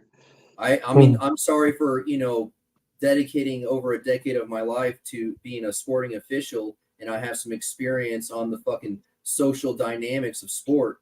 What sport did you officiate? Soccer. Soccer. Do you guys want to go to the Olympics? Because I'd like to see arm wrestling in the Olympics, but the sad thing is, unlike rock climbing, this whole false culture of training for fouls and behaving in a manner so that you can mitigate the visual appearance of a foul is something that doesn't participate in the Olympics. And you're looking at probably 5 to 10 years of social, cultural healing before you can even get to a point where you can address wanting to be an Olympic sport. Because as we currently stand, there is nothing to show anyone in the Olympic Committee that makes them want arm wrestling to be in the Olympics. I don't know, dude. Finger skateboarding is close. Yeah, I heard pickleball's getting there too. Yeah. I mean, breakdancing, so you know. Cornhole competitions. Oh God. Arm wrestling tournaments right now. Yeah. Oh, and by the way, best side pressure in the world. Side pressure machine is right behind me. Only one in the world. It's better than Marzarenko's. Did you build it? Nah, what I did is I took a shit and I came back out and my poop turned into that machine. Todd, No, I was legitimately asking. I'm like that goose who laid the golden egg, but it's actually my turd. Wood, you pissed off Billy. He left. I don't give a fuck, dude. Fuck the TAL, man. They suck. Oh my God. He says that as Billy leaves. Brave. Dude, you're such It's funny how Billy checked your ass in person and you didn't have shit to say then. Did you? No, you didn't. That part is you fucking ride coattails to try to fucking retain some membership in the masculine culture, dude. It's fucking sad. Billy, come save me. He called me a fat, effeminate bitch and a retard. And I really identify as those things. Please protect me. I think you're the only one that sounds ridiculous here. Oh, Lord. Grasping. Yeah. Dude, you're upsetting Meredith. No one can upset me. Oh, Billy came out. Oh, Billy. No Wood, one can upset me. Billy missed what you were saying, Wood, before he left. Yeah, why don't you repeat that? See you later, man. Fuck the TAL. I hope you have a good night. We love you too. Yeah, always love. Roll up, buddy. Hope to Come see on you at out. the next event. Ryan, We'd love I any of them. apologize if Maybe I'll see you one day. No, I did you're see you welcome to there come one to day. any and all of them. Yeah, it wasn't at your event. That's why I said maybe I'll see you one day. I won't be at Yeah, your but event. I've seen you before. You were saying the same things you were before when I saw you. Yep. And nothing's changed. And nothing happened. Yep. Yeah, you got quiet. I don't understand why your little fat boy over here always interjects with some fucking one-liner. Because I'm speaking the truth. You got checked and you shut the fuck up because you're a pussy. You notice how there's no proper noun in any of his sentence structures. There's never a proper noun. This podcast sucks. Who fucking did this? No, Hey, it's my fault. All of this is my fault. Dude, I know this it. is the It shit is that MG's happens. fault. we need a review on who gets allowed in. When we don't plan like a specific guest, the shit I goes off the apologize. rails every time. Apologize. I am so sorry. I know because it's my armpit hair, isn't it? Oh my God. It's all MG's armpit hair. You I ruined cursed- this I podcast with your cursed armpit hair. this. It's because you didn't twirl it earlier. That's what it was. Had you come in and it was already combed There it is. nicely, Now all is well in the world. You got the twirl. it's like a lucky rabbit's foot. Yeah, everyone's dirt poor. We're going to go to war and we're petting going to it. reset the economy Just by killing rubbing it. everyone. Oh, Sorry, man. sorry. I'm the worst. I'm the worst. Everyone's getting desperate, bro. No one has money. The fucking food banks are running out. It's fucking time. Do you, And do, it looks do like you, 2025 is going to be the deadline. No. Meredith hops into like the breastfeeding stations to rub her armpit hair. So it's private. Oh yeah. No, you guys think like how? Okay. I You know ever that- diet? Me? Nah. Dude, I'm interested to see Are you what, talking about like what a Pauline's calorie plan is to surplus or a unify the Northeast calorie tomorrow. deficit or like a maintenance diet? What type of diet? I'm so sorry. I Not can only hear that kind one of diet. Boobs and pubes. I'm so you guys okay. You think that I understand. I am not on social media at all, and so I have okay. I'm on Actually are right now. Well, okay, I don't know what the fuck this is. I literally Yeah. It's all right. Nobody watches this. my point is that I don't fucking know what's going on. I Yeah. live in banana pants land. I just don't Jeez. even fucking understand. The anything. TAL took over a rankings page, and then they put a fee on getting a ranking, and now they're the largest promotion in Texas. Yep. And What are the chances you'd eat a banana right now? And I am predictive. I predictively am disappointed with the efficiency of their officiating. Okay, wait. Appreciate that. Real quick. I think Sean has a different view on how we officiate, but hey, you know. Sean's missed calls, and he's also allowed emotions to make him miss calls, and allowed him to not want to make a call because he was emotional while he was an official. So good reference, dumbass. Yeah, but dude, there's not a ref in the entire So world. ridiculous. There's no refs that haven't fucked something up. Yeah, that's because there's no fucking even if you're a committee perfect that makes ref, sure that refs are doing their 50% job. of the people that you're reffing are going to hate you because you Andrew's a perfect soccer ref. There's nothing to hate if you call everything. Especially if you had 8 cameras on each table. Yeah, because 100% is possible. I'm just saying that If you had 8 cameras on each table and a ref to man, You never missed everything. Yeah, and you would need a ref for each camera. 8 down refs. Yep. Have you guys ever seen someone Or make a call that 6 tables and just Travis. No shit. Right? From 15 feet away. Yeah, and he gets every call right. Oh man. You know, actually, that's the cool thing is in soccer, you that's a have question for you have Meredith. auditory. Or the nibs area too. You can take up. Meredith, are you going to answer that? Twirl those. You don't always have a perfect visual angle, and in soccer, you have to use auditory nuances to understand what's taking place. And even then, there's ways to miss. More hairy than you'd think. I'm sorry, we weren't trying to discount you, Andrew. What'd you say? I was saying you're a fat, retarded, effeminate bitch. Oh, okay. Fucking Christ. Todd, just stop shut up, triggering Todd. me. Yeah, why are you even here, Todd? You're just triggering Andrew. I don't know. I've been having a lot of fun. I mean, you guys seem to be having fun too. So I'm just a punching bag because you are, dude. I You're the biggest exist. punching bag. I always wanted a 500-pound balloon to hit, man. So tomorrow, Andrew, when I'm reffing, you know, it'll take some time to get out on TV. But when I'm reffing tomorrow, I will miss a call on purpose. I will turn towards the camera, wink, say that one's for you, buddy. And then about a year, you'll be able to watch it on TV, and you'll know, and you'll be able to refer back to this conversation and know that was for you. What, that the retards who can't get the fucking officiating correct are the ones on TV? I'm not shocked. Yep. That's everything that's been going on lately. Yeah, I mean, it's a work in progress. Yeah, it is a work in progress of de-evolution and promoting sociopathy and psychopathy in the sport. Psychopathy. It's psychopathy. Is this the one Jody and Jamie are pulling at? They did already. They pulled tonight. Oh, I missed it. Well, you wouldn't have seen it anyway. It's secret, isn't it? Yeah. Yeah. So how much money to tell us the outcome? I should text you right now. Like, how'd it go?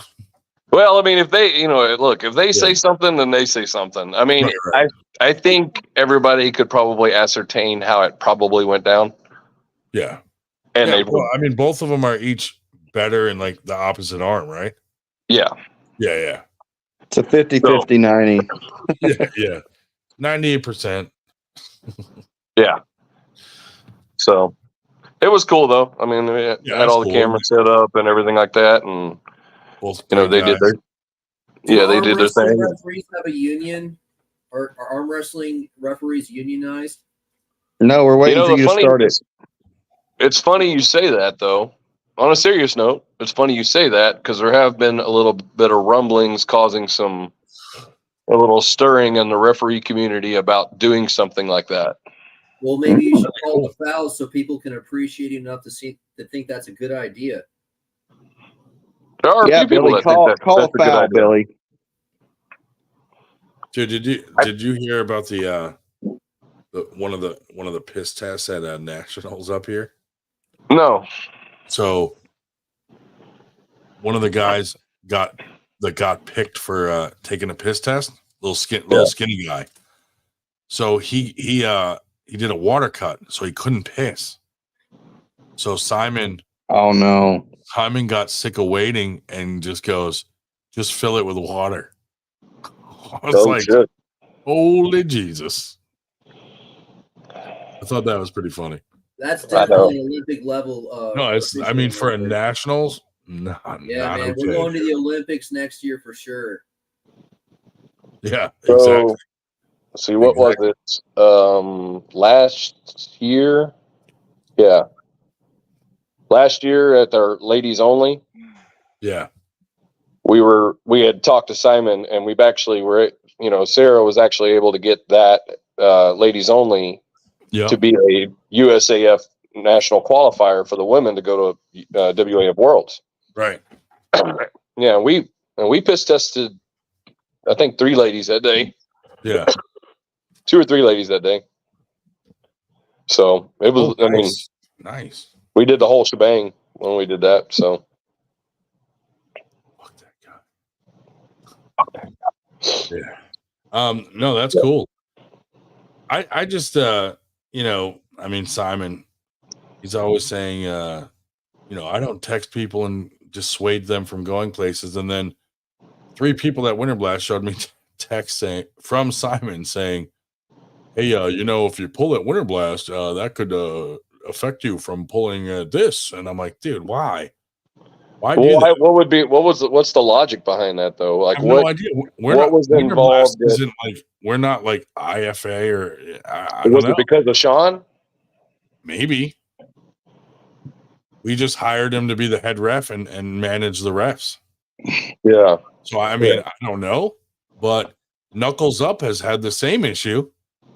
And I'm like, is it because they're just, their own organization? I don't know. Weird. Well, I mean, yeah, it is weird. It's all. I just really feel like, dude, don't go public saying that you don't do that if you actually do that. And then you got caught and you lie about it. It's like, yeah, man, just be upfront and direct and honest. That's all you can do. Dude, and like all the people, they said it was a random choosing for the drug test, and I'm like, dude, there's 200 giant guys here. Well, not at that tournament. All right, there's 20 giant guys here on steroids, and the 3 people that got picked were like little tiny skinny guys, and I'm like, yeah, that's a little bit suspect to me. I don't know. It just doesn't seem as random. Like, how come someone that's giant and looks like they're on steroids never gets picked, and it's always black ice and some skinny guys that are not on steroids that get picked? It would only cost $3,000 a year per athlete for fucking regular steroid tests. Every athlete being tested, I think quarterly, would cost $3,000. Oh yeah, you can't test everyone, but I'm just saying, dude, if you wanted to be a legitimate, like, MLS is like, the Major League Soccer, right? If you wanted to be MLS and have a $3,000 membership fee for arm wrestling, you could have everyone tested for steroids quarterly. Not interested, dude. What if it's $3,000 no one wants to spend? I wouldn't. Well, what we're gonna do with 98, because we're gonna start testing everyone in 98, so we're gonna have 98 guys piss in the same cup and then test that cup, and if it comes clear, we're like, well, all 98 of you are clear. 98 guys, 1 cup. Yeah. $3,000. I mean, that way we can really narrow it down to who's doing steroids. I'm just saying, dude, these motherfuckers are spending more than $10,000 a year on the steroids that they're doing, and they can't afford $3,000. I mean, if someone that's really how the Navy did it. Start a clean organization if they really wanted to. So that's how the Navy did it. You test batch, and if something popped from the batch, then they went back and you can narrow it down. Narrowed it down. Clear, you're like, oh, I knocked out 20 guys in one batch. Yeah. So you're not too far off. Like, all right, everybody, we need semen in this cup. So get in a circle jerk. Oh, I actually, if anyone wants to take over the arm wrestling circle jerk Reddit subreddit, Oh, you run that? you're more than welcome to it because it's pretty dead. It seems to be everyone's circle jerking in the arm wrestling forum instead. Do you run the circle jerk forum on Reddit? Yes, I do. I'm in a few circle jerk Reddits, and I run one of them. Do you guys have T-shirts? Not yet. I'm gonna, but if I did, it would be the picture of Alazan with Levon and Gennady on either side of him as the logo. Yeah. Sweet. Love it. Yeah. I don't go on Reddit as much as I probably should. Well, looks like we got a venue for the Western, Todd. Oh yeah, which one? Out there in San Angelo. I should hear something tomorrow, hopefully. Okay, so they didn't pull it back to Midland, so it is San Angelo. That's good. Gonna be San Angelo again. Yeah, that's a little more central for some folks. Yeah, it'll be short notice, but you know it may be all right. And I mean, well, the format that we're running anyway, splitting classes are gonna. I mean, even if it's a small venue, it's still gonna be fine. Yeah, y'all do that, Ryan? Do y'all split the? Oh, I mean, y'all do like split weigh-ins and all that?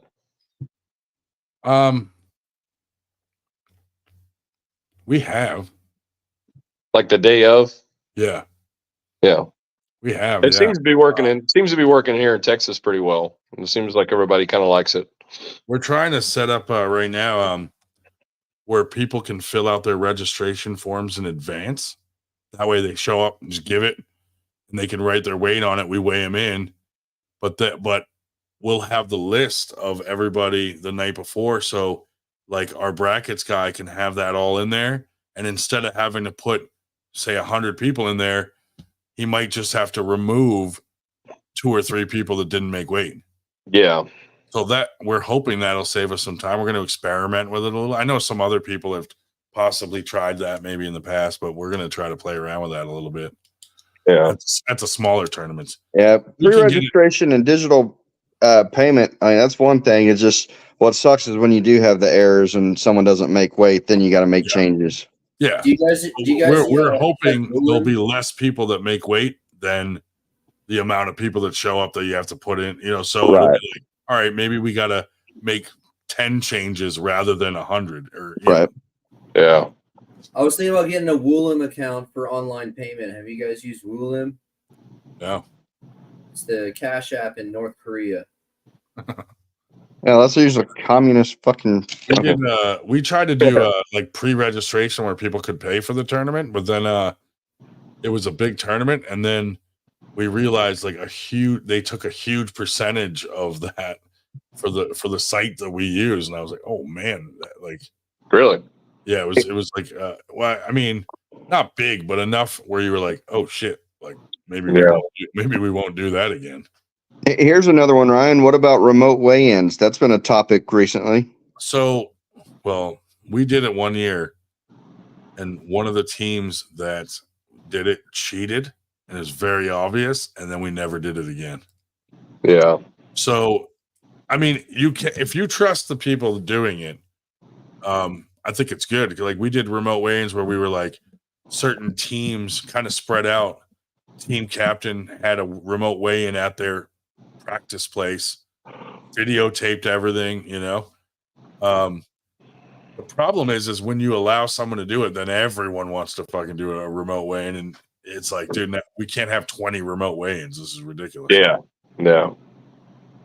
And it's hard to manage all that. Like they show up, what do you do with that data? Like, do they submit it that night or, then they show up and it's like, they got to weigh in. It's crazy. So I think same day weigh-ins are the only way to go. I think day before weigh-ins really changes the whole. I thought it was crazy that Nationals for Saturday was letting weigh-ins on Thursday. I'm like, dude, really? I could eat 30 fucking pounds in 3 days if I wanted to. Yeah, that's a bit much. That was a long. Yeah, I mean, 24 hours is 24 hours is bullshit, dude. That's bullshit. Yeah. The other thing too, like you know, I'm not trying to pick on those guys, but you know, if someone's coming to my tournament and they're fucking potentially banned or whatever, those guys will call it out and say, or they could be banned, you know, they'll call it out, or an IFA tournament. But then, like, people that won at IFA Worlds went to this Nationals and they didn't say a fucking word about it. But if it was the other way around, they would have been like, oh, no. You know, I guess, you know, for me, I kind of thought about that, and you know, I'm like, well, they're not banned until they're banned. Yeah. So if you're talking about Black Ice, well, right? Not just him, but not just him, but I mean, you know, he was on the flyer, everything like that. Yeah. So I mean, that could be just a byproduct of the rules. Is if he was never banned, if his name is never listed, and you know the question is brought up, then all Simon has to do is he's not banned. An IFA World event that you're banned, but it's like, who makes that list and who's keeping track of this shit? Well, they're not. Yeah. Sometimes it seems very selective too. Like, oh, we don't like that guy, so he's fucking banned. But we'll let this guy slip through because, I don't know. Plus, your 24-hour deal typically not 24 hours either. Sue Fisher got a ban letter, and then Simon told her, "Oh, just let me know. I can have you unbanned tomorrow." It's like, why ban at all? Let's just drop this whole ban thing. It just seems stupid. If you're willing to bend the knee, then we will unban you. But you have to publicly bend the knee. If I like you and you just ask to be unbanned, you're unbanned. I bent the knee when I stopped using the N-word. Oh my god! To me, the whole ban thing is like is what it is. What it is, right? If WAF wants to ban people, cool, whatever. That's your choice. That's your organization. You set the standards. Do what you want to do. The problem for me when it comes in is now saying that the person that you banned, if that person affiliates, pulls, gets officiated by anybody, then those people could be banned as well. Yeah, that's crazy. And that's where the power comes from. And this is like there was this whole discussion on like WADA and all that other kind of stuff, and it's like none of that. And everybody, WADA doesn't. They don't have any power. WAF doesn't have any power to say to an organization, you know, you're this person's banned. You can't let them pull. But they leverage the power through everybody else. Is that kind of like the Ray situation with that guy that was WADA banned? You got a bunch of psychopaths on fucking steroids in America that are fucking training to foul and fucking get away with it. Yeah. You know? So, but I'm just saying, they leverage the power through the pullers. Yeah. So what you end up getting is you get pullers that go, well, I can't go to your event anymore because, you know, I might get banned, and that's how they end up, you know, with influencing the outcome of these things. You go to nothing but an East versus West qualifier. Steroids, man. You just fucking don't do steroids. Just let people pull where they want. Like, they want to risk being banned. That's on them. You shouldn't be texting them going, dude, don't go to that. You're going to be banned. Like, what the fuck? Do you have any idea how much of a psychopath you'd have to be to take steroids and then try to avoid getting caught taking steroids while you're competing in a sport against other athletes?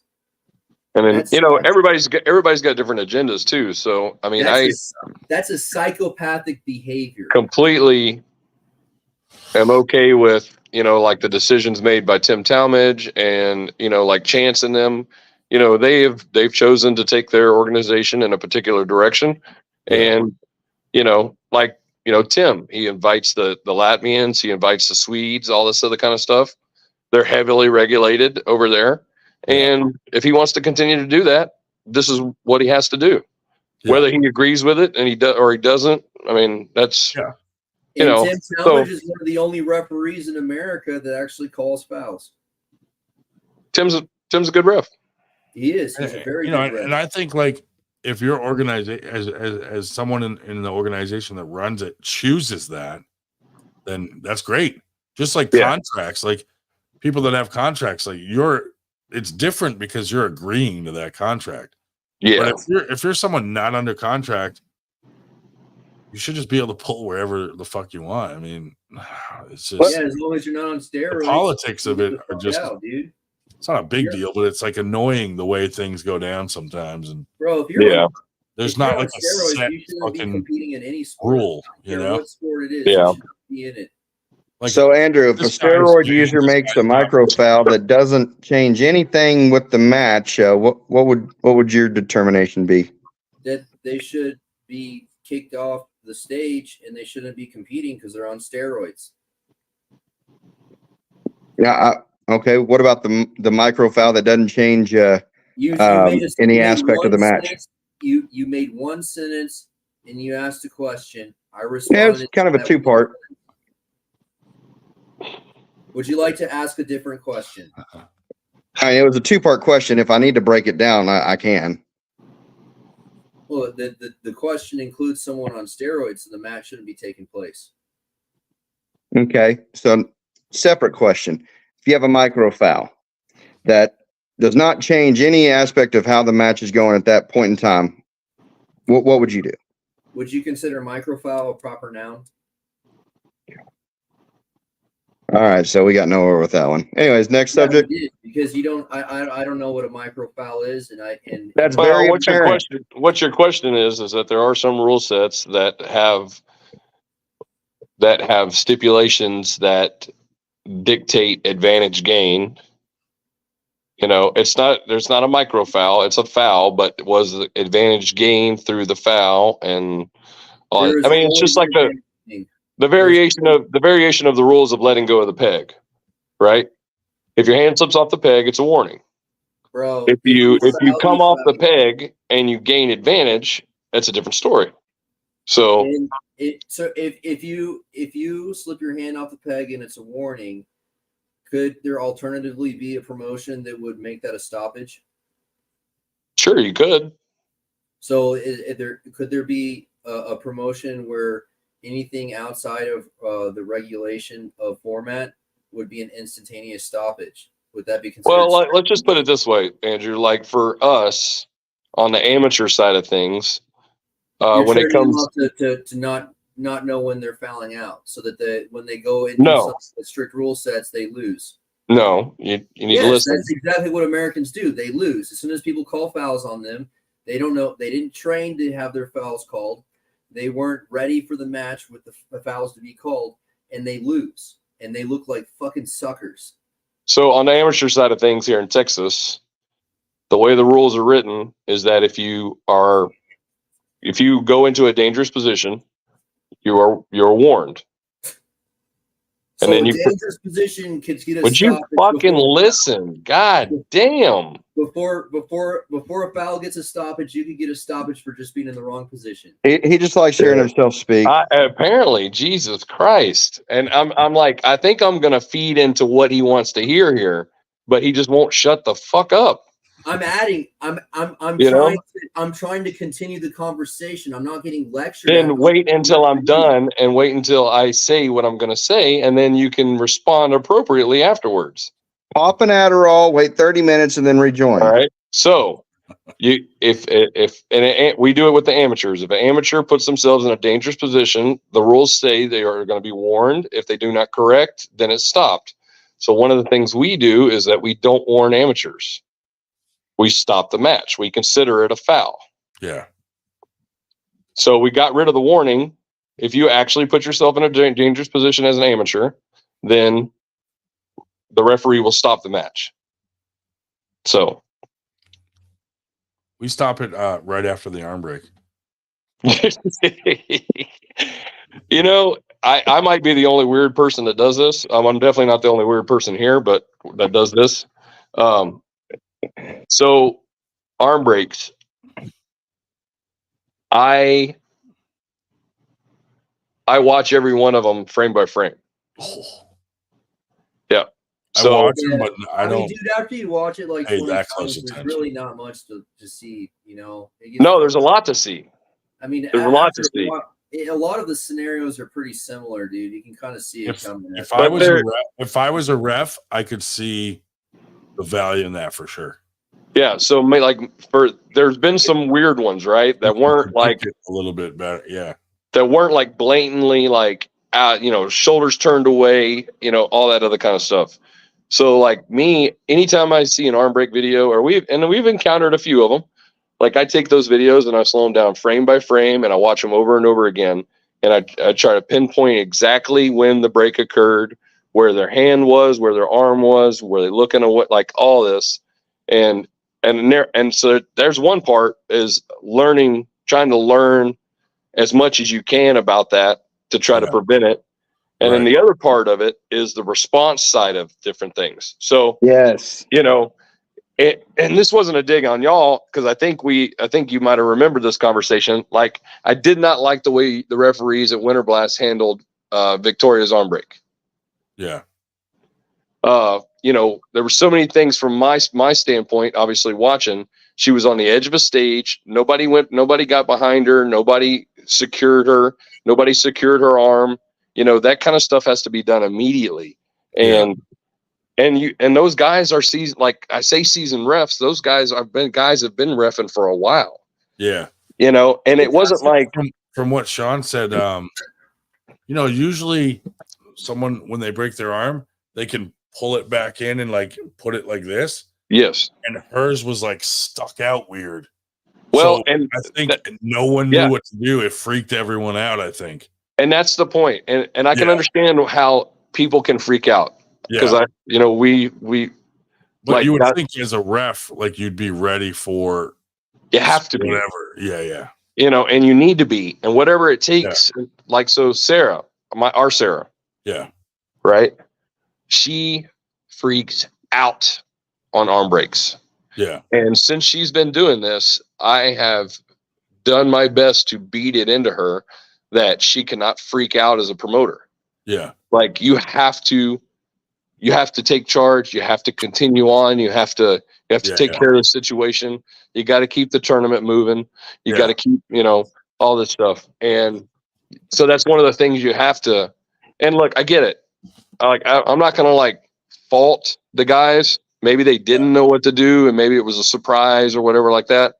But it's also, this is part of the reason why I watch these videos is like to desensitize myself so that when they happen split second, I'm either there and I can react, or if I'm over, like, say, running brackets or into the announcing table, I'm immediately getting up to get bandages or slings or something like that, Yeah. Or even directing a course of action. That idea to have refs watch arm breaks, because you can almost start to predict like something a split second before it could possibly happen.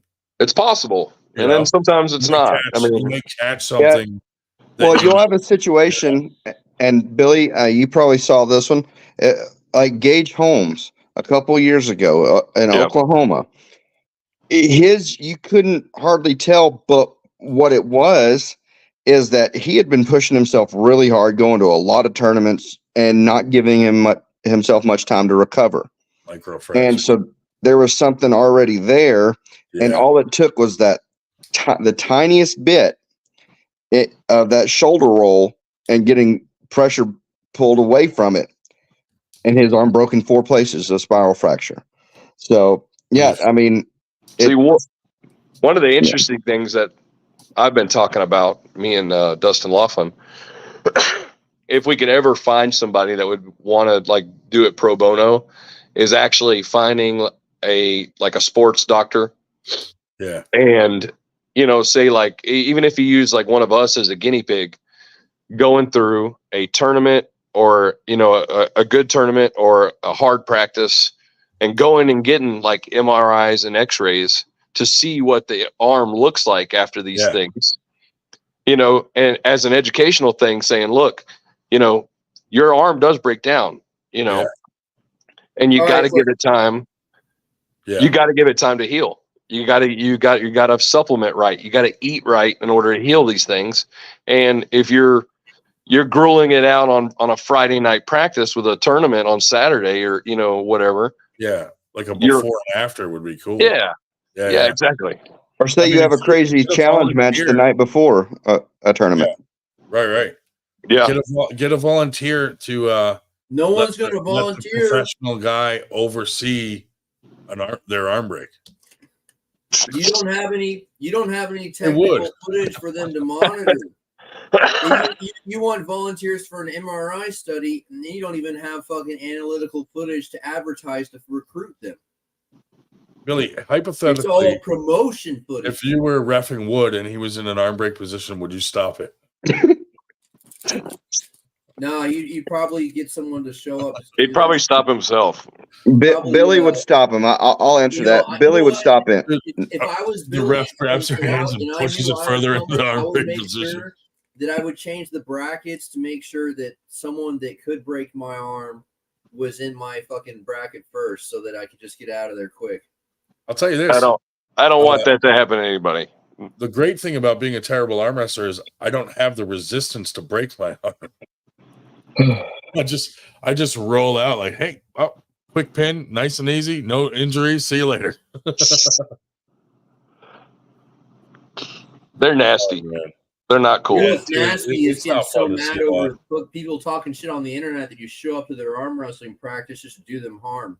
I was a little irritated at Chuck and those guys, like, oh, Winter Blast had an arm break, and like throwing it out there like it was a weapon. And I'm like, and then they have 2 tournaments and they have arm breaks, and we didn't say a word about it. Yeah, like why would you? Well, I was worried. I was worried about y'all's event because sometimes we had a central event in 2022, I believe, where we had 2 arm breaks in the same event. Now it was a 200 plus entry tournament. It wasn't as big as Winter Blast, obviously, but it's kind of one of those things where it seems to it could be a trend. And I'm like, man, they're only like an hour into this tournament and they've got so many more entries.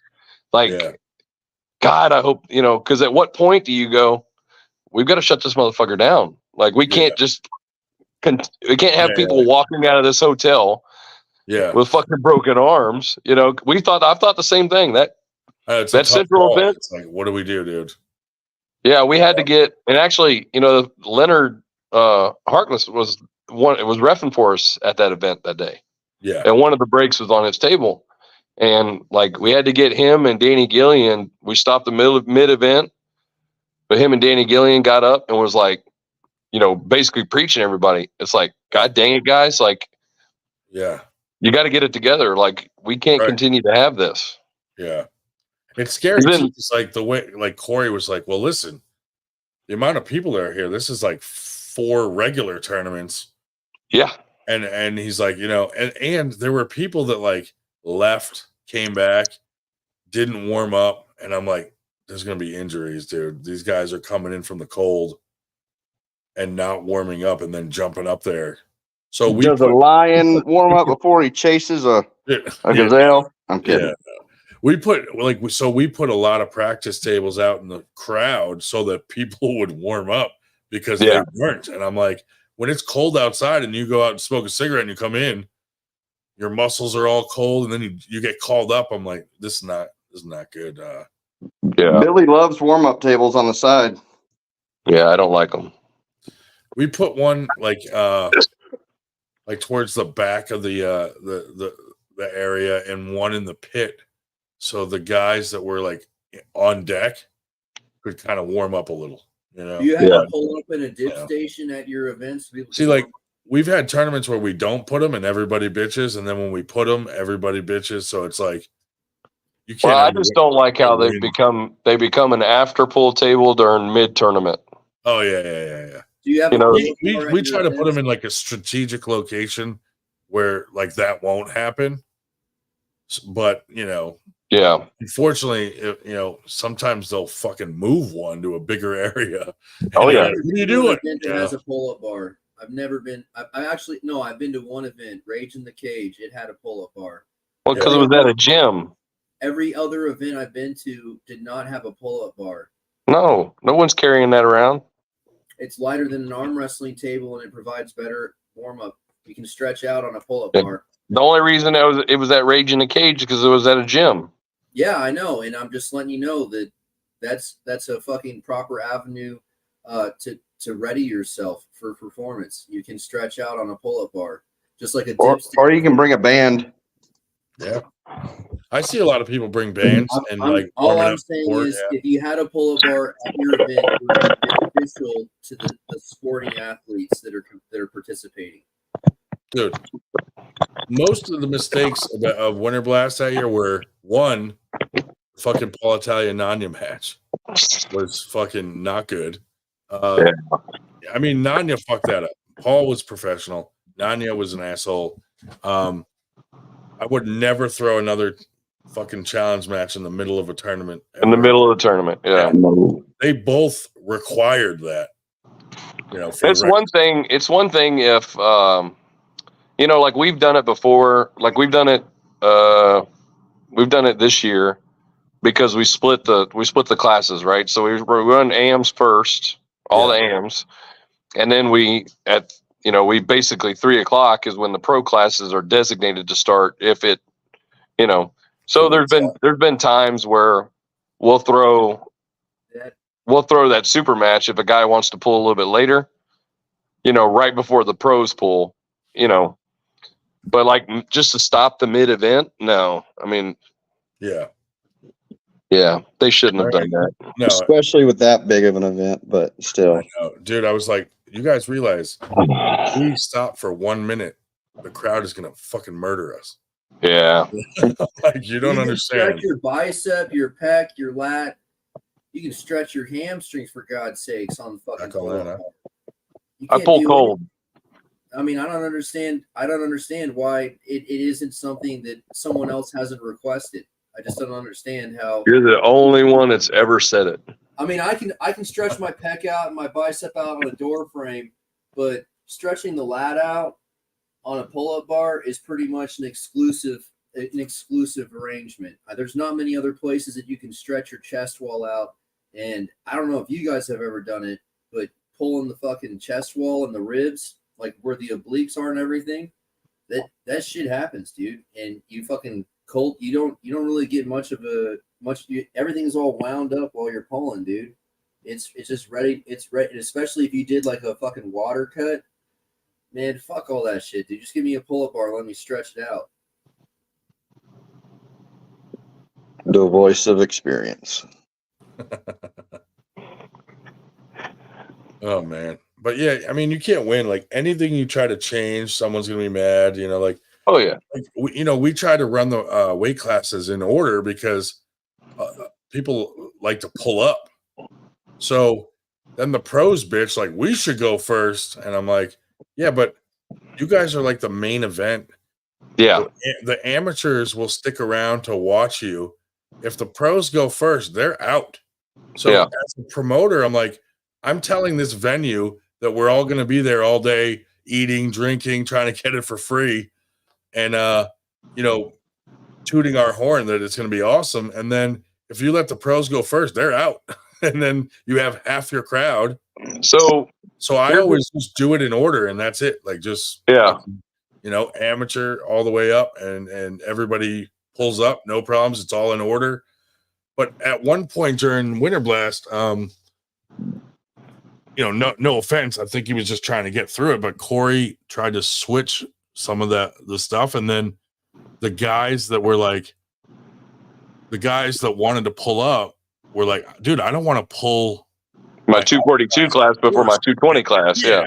In my normal weight class. So they came, like 10 guys came to me like mad, and I had to run to Corey and go, dude, change it back. I'm about to get my ass kicked. And then he changed it back. But I see the point. Like pros feel like they've earned the right to not have to sit there all day waiting to go. But so we're trying to do it so that like we can say like you know, come at this time, 3:00, and you know. So I mean, here's the thing. You're totally right. I don't know that if there's anything to be earned by pulling first in that sense. But at the same token, we have mitigated our pro class only pullers days by like 3 hours. So if you're a pro class puller and you do what the schedule says, you show up for your weigh-in, whatever like that. Even if you do an early weigh-in, you show up right before 3:00. Your class won't start before 3, and then you're out of there by the latest 6:30. So Yeah, you yeah. just turned a 6.5 hour day into a 3.5 hour day. Yeah. You know, If you run Which is open ideal. first, if you run open first, they're not going to stick around for the after pool, which is, a lot of the amateur guys want to get that knowledge with them too. So Yeah. by having the open or pros pull second, at the second part of the day, they're more likely to stick around for an after pool. And It's like any other sport. Like the pros are the main event, so the amateurs want to watch the pros pull, but the pros don't give a shit about watching the amateurs pull. So it makes sense, even from a promotional standpoint, to just do it in order. You know what I mean? But here's one thing to think about, though, to go back to your venue comment. Yeah. I had that same thought process, like I think most promoters do, is like, I got to keep people in the place. If I keep people in the place, then the venue will continue to make money and, so on. Right. Yeah. Well, they might want to invite you back. well, yeah, but here's the reality of it all. Right. So you get a guy that shows up, at the regular time that morning. Right. He sits down. He's taking that, and let's say he orders a couple drinks and a meal. Yeah. All right. That's probably going to be the only thing he's going to order that day, but he's going to sit in that seat all day long. Yeah. You know what I mean? So when we got 200 people in a venue, I got to the point where I don't even work. Like, look, we give our awards out at the end. We run everything straight through the finals, and we give our awards out right then. If you want to stay, cool. If you want to leave, go. Yeah. Because at the end of the day, I know that person that's leaving has already bought a drink. They've already bought food. And if they stay, they're probably not going to buy anything else. And if they're taking up an actual spot that a restaurant or bar could use for their normal customers, they could turn 3, 4, 5 customers over in that seat the whole time my puller's just sitting there watching the event. So I kind of threw that out, was like, no, I mean, if our crowd thins out a little bit, then it's cool because they already came, they already spent their money. Yeah. They're probably not going to spend that much more. I base it on like the venue, because some venues absolutely like that works out good. Yeah. And then there's some venues where it's like where you're actually having it is separate from the bar in like another big room or something. Well, that might be different then. Yeah. A little bit different. So I'm like, if I can keep some people there or yeah, I'll do something where like we'll do something fun in the after poll. So people are like, oh, that's some incentive to stay a little longer to check this out. Sure. I mean, we haven't perfected anything. We do something different every time to just try new things. But, we're still fairly new promotion. Like a lot of these guys have been around 30 years doing arm wrestling tournaments, and we're like just 3 years in. So, oh yeah, I mean, we're the same. I mean, I think 98 formed probably right after. When did y'all form? Like 3.5 years ago. COVID. Their first tournament was 4 years ago. Yeah, because our first tournament was in 2020. Yeah. So that was right around the same time as it was our kickoff tournament was mid COVID because we were at the branch. It was, I say mid COVID, right after COVID, because we all had to wear masks. We were at the Branch Warren Classic. Dude, we threw ours in Philly, and there was a mandatory mask thing, and you couldn't throw events. So we called it our 98 what was it? Protest. 98 protest, and they could not shut us down. And we threw it in a police motorcycle club. So when they showed up to shut us down, the cops that were there were like, I don't think so. This is a protest. Oh, wow. That was our loophole that we found during COVID. And at a protest, you don't have to wear masks. So we were like, thank God, dude. I mean, some people wore them, but, most people were like, fuck masks, like arm wrestlers. Oh, yeah. About their fucking bodies. So. Yeah, we were being told multiple times, hey, you got to put your mask back on. Yeah. Otherwise, they're gonna shut the event down. Yeah, we went to a few where like the bar would literally ask you to leave if you didn't wear one. Oh yeah. They do a lot more than ask you to leave where I come from. Especially in New Jersey, dude. New Jersey was terrible. It was like fucking. Yeah. So Andrew, COVID was real? Sorry. Is the Earth flat? I know, Yes. right? And Antarctica is just a secret squirrel base for crazy stuff. It could be. Yeah. Well, it's I'm too busy, 12:45 where I'm at. I'd be saying the N word right now. Oh my god, yeah, it's 1:45 here. Fuck. Yeah, so I'm gonna slide off here. I gotta be up at the venue about 8:30. Thanks for coming, and sorry you had to witness all this. Oh man, it's all good. It ain't nothing. Yeah. Well, hey, good luck tomorrow and all your All future events and everything going on. Have fun. Have fun, Billy. All right. Later. See ya. See you, buddy. Todd, And then there were 3. Todd, don't you trigger wood when it's just us 3. Normally everything's just fine. I don't know what happened today. I thought we got past that. And then all of a sudden, you start in on me. What'd I do? What happened today? I think he just has to reset from the beginning, get it all out, and then he's fine towards the end. I just don't like you. I don't know why. I'm a likable guy. I don't think you honestly don't have any likable qualities besides being good at one-liners. That's a terrible thing. I was actually trying to de-escalate, and I still triggered. Got it. So Dude, I'm gonna write that down. I'm not even triggered, bro. You really asked a question, I give you an honest response. I don't understand why you have no likable qualities. Put labels on my response like that. That's awful. Dude, I gotta use that on like Nanya or something. Like Nanya, you have no likable. Or like Eric Harlan definitely has no likable qualities.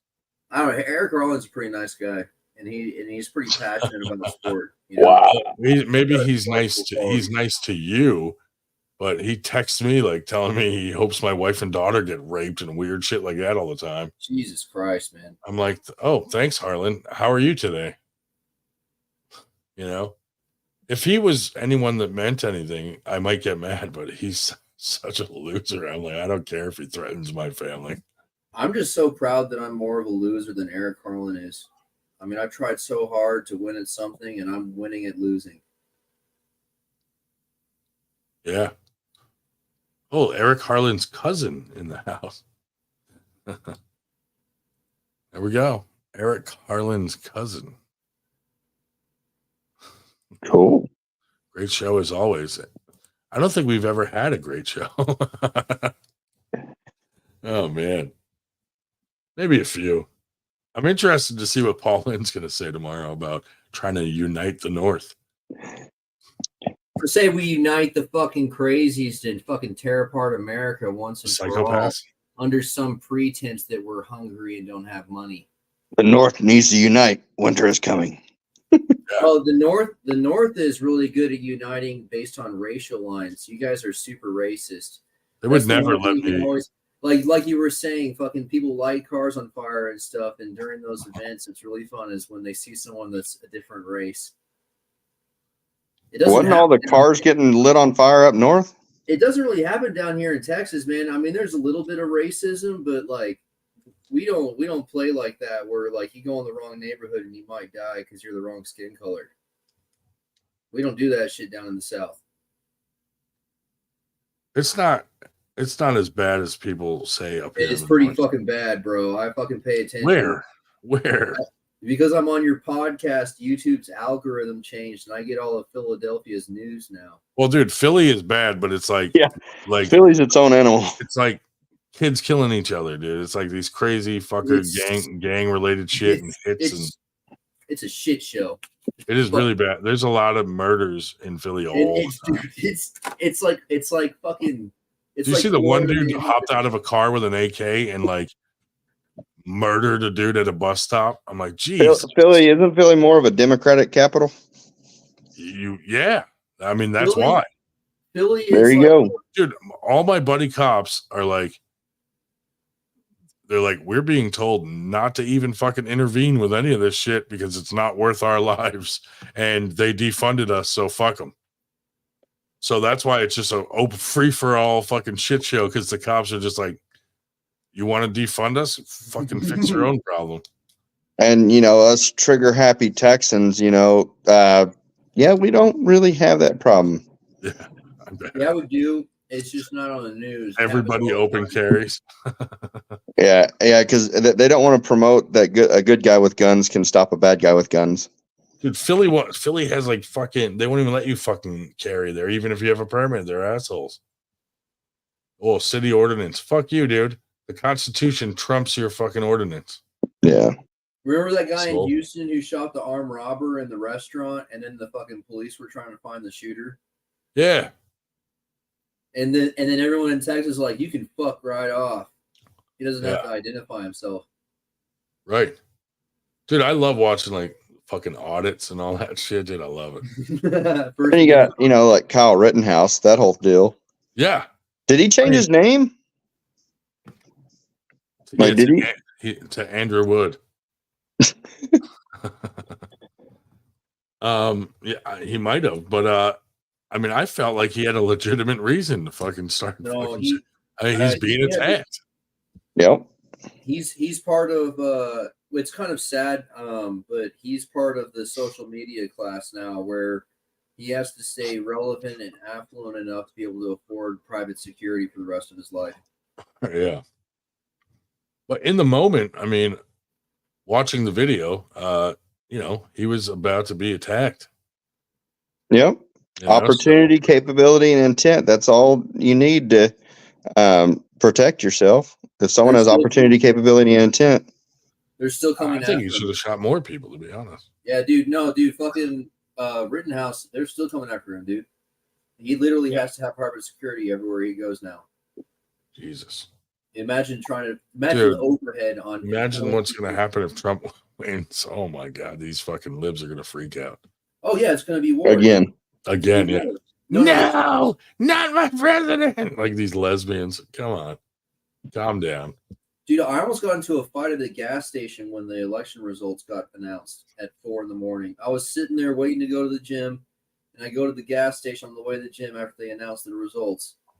And this dude fucking yells, "Yeah, Trump," as he leaves the gas station, and I'm pumping gas. I'm like, "Yeah!" And it's like this big black dude about my size, and he gets up in my fucking face while I'm pumping gas because he was being sarcastic. So when Trump got elected that night, I was in Brownsville, Texas. And yeah, it was interesting down there in the valley that day. Yeah. So I bet, These dude. fucking people, man, I say we should just let it go hot this time. Fuck Dude, the bullshit, I dude. hate the It's fucking media good. not be like, I feel like media should always be neutral, but they're not. And you're like, right. It should when he be. won, the fucking people announcing that he won were like, this is a tragic day for everyone. I'm like, shut the fuck up, dude. We don't want your opinion. Just tell the news how it is. Yeah, the news should just be the news. You know, if you have an opinion about it, do it. You know, put it on your own social media. And So they're the all bought and Fairness paid Doctrine, for. 1987. The Fairness Doctrine, 1987. They're all bought and paid for, and they just say whatever the person who paid them the most tells them to say. It's ridiculous. Yep. Yeah, that like that one video of where they start showing different stations across the country, and they're all saying the exact same thing at the exact same time. It's like, woo. It reminded me of when Engen was mad at me, and 20 top level arm wrestlers came out the next day talking about his integrity. Yeah, I guarantee he didn't message any of them asking for help. Well, hey, can you? Strauss says, "I'm black and I'm tired of these Democrats." Yeah, well, I'm white and I'm tired of black people hating Great me, American and these hero. white liberals trying to kill me. Yeah. Yeah, I mean, I did 9 years in the Navy. It was a melting pot. You know, I mean, if you had any bias when you first got in, after boot camp, that shit was out of you. Yeah, pretty fucking quick. Yeah, it's just fucking this whole new era where these people like it's crazy, bro. It's crazy. The liberal self-destruction of the cohesion of society, where us versus them, and it's always like it's like sports team where they fight in the fucking parking lot, man. But now it's politics.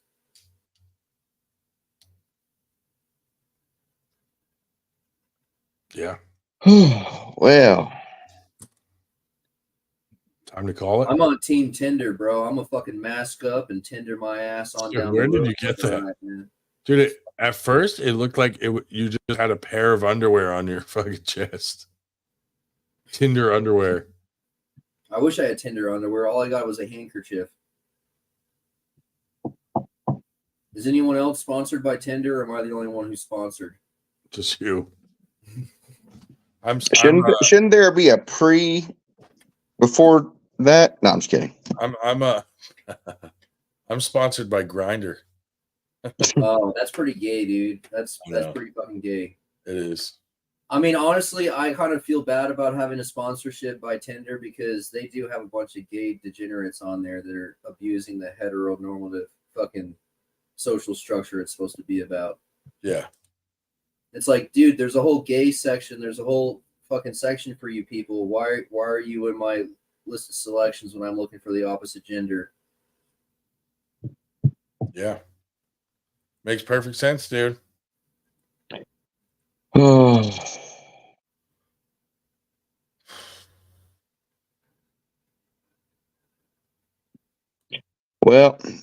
Ryan, I do agree. I think it is probably about that time. Yeah, dude. The only reason I'm awake is because I finally got some sleep last night. That's good. Usually I've been falling asleep on the podcast and just logging off. But yeah, thanks for coming on, guys. And as always, Todd, if you could stop triggering Andrew when you come on here, that'd be great. Hey, man, my presence alone, just, I don't know. Yeah. TAL's trash. Everyone involved with TAL is fucking disappointment. Thank you. We appreciate you. Yeah, I know. You guys have taken notice and you enjoy my existence in a lower form of social profit than you. Yeah, we're all for profit. Let me tell you. Woo! I'm a millionaire from promoting arm wrestling tournaments. Yeah, we get rich off this shit. Let me tell you. Yeah, do you make more than $1,000 a year? I don't make any money for arm wrestling. None. Yeah, neither do I. So every time we have a little bit of money left over, we need something like another table or some more cords or trophies, whatever. Oh, hey, speaking of merch. Yeah. A hat. Yep. Oh, you want a hat? Yeah. I will send you a hat. Oh, actually, yeah. I found our box of merch. So, after our last tournament, dude, everything got piled into the trailer. Oh yeah. And so, because of my arm, I couldn't really get into it and find shit. So now, I found our box of merch. So I actually owe a couple people hats. So they'll be going out. I'll throw a shirt in too. Cool. Andrew Wood, you send me your address. I'll send you a shirt too, buddy. I ain't sending anyone my address, man. Fuck it. Well, then I'll find a way to get one. I don't know. We'll get it from Paul. I'll tell you. Yeah. Well, you let me know if you're going somewhere, and I'll send it to someone where I ain't going anywhere, bro. You think I got fucking friends? All right, let me send it to your grandmother. My grandmother's dead. I thought you lived with her. Or you take care of her or something. No? Or you mean she's dead now? Andrew, you killed your grandmother? Dude. Is that why you're angry at Todd? Yeah, I murdered my grandmother with a pillow. with a Tinder scarf. I That's why he's been wearing it. That scarf, that Tinder thing was white when he first again woke up this morning. Yeah, this is all Ceres fluid that's leaked in from the repeated beatings I gave my grandmother with it. Oh my god, dude. Too fucking graphic for me. Yeah, I know. Let's go back to arm breaks instead of killing your grandmother. Do you know what Ceres fluid is? No. It's like tree sap. It leaks out of your skin when you have like an extreme open wound. Ah, yeah. Gross. So like her bed sores, Yeah. like her bed sores have that fluid coming out of them. Hey, I think that MAC table on building is going to be done next week. Oh, nice. Well, yeah. I'm gonna end this now.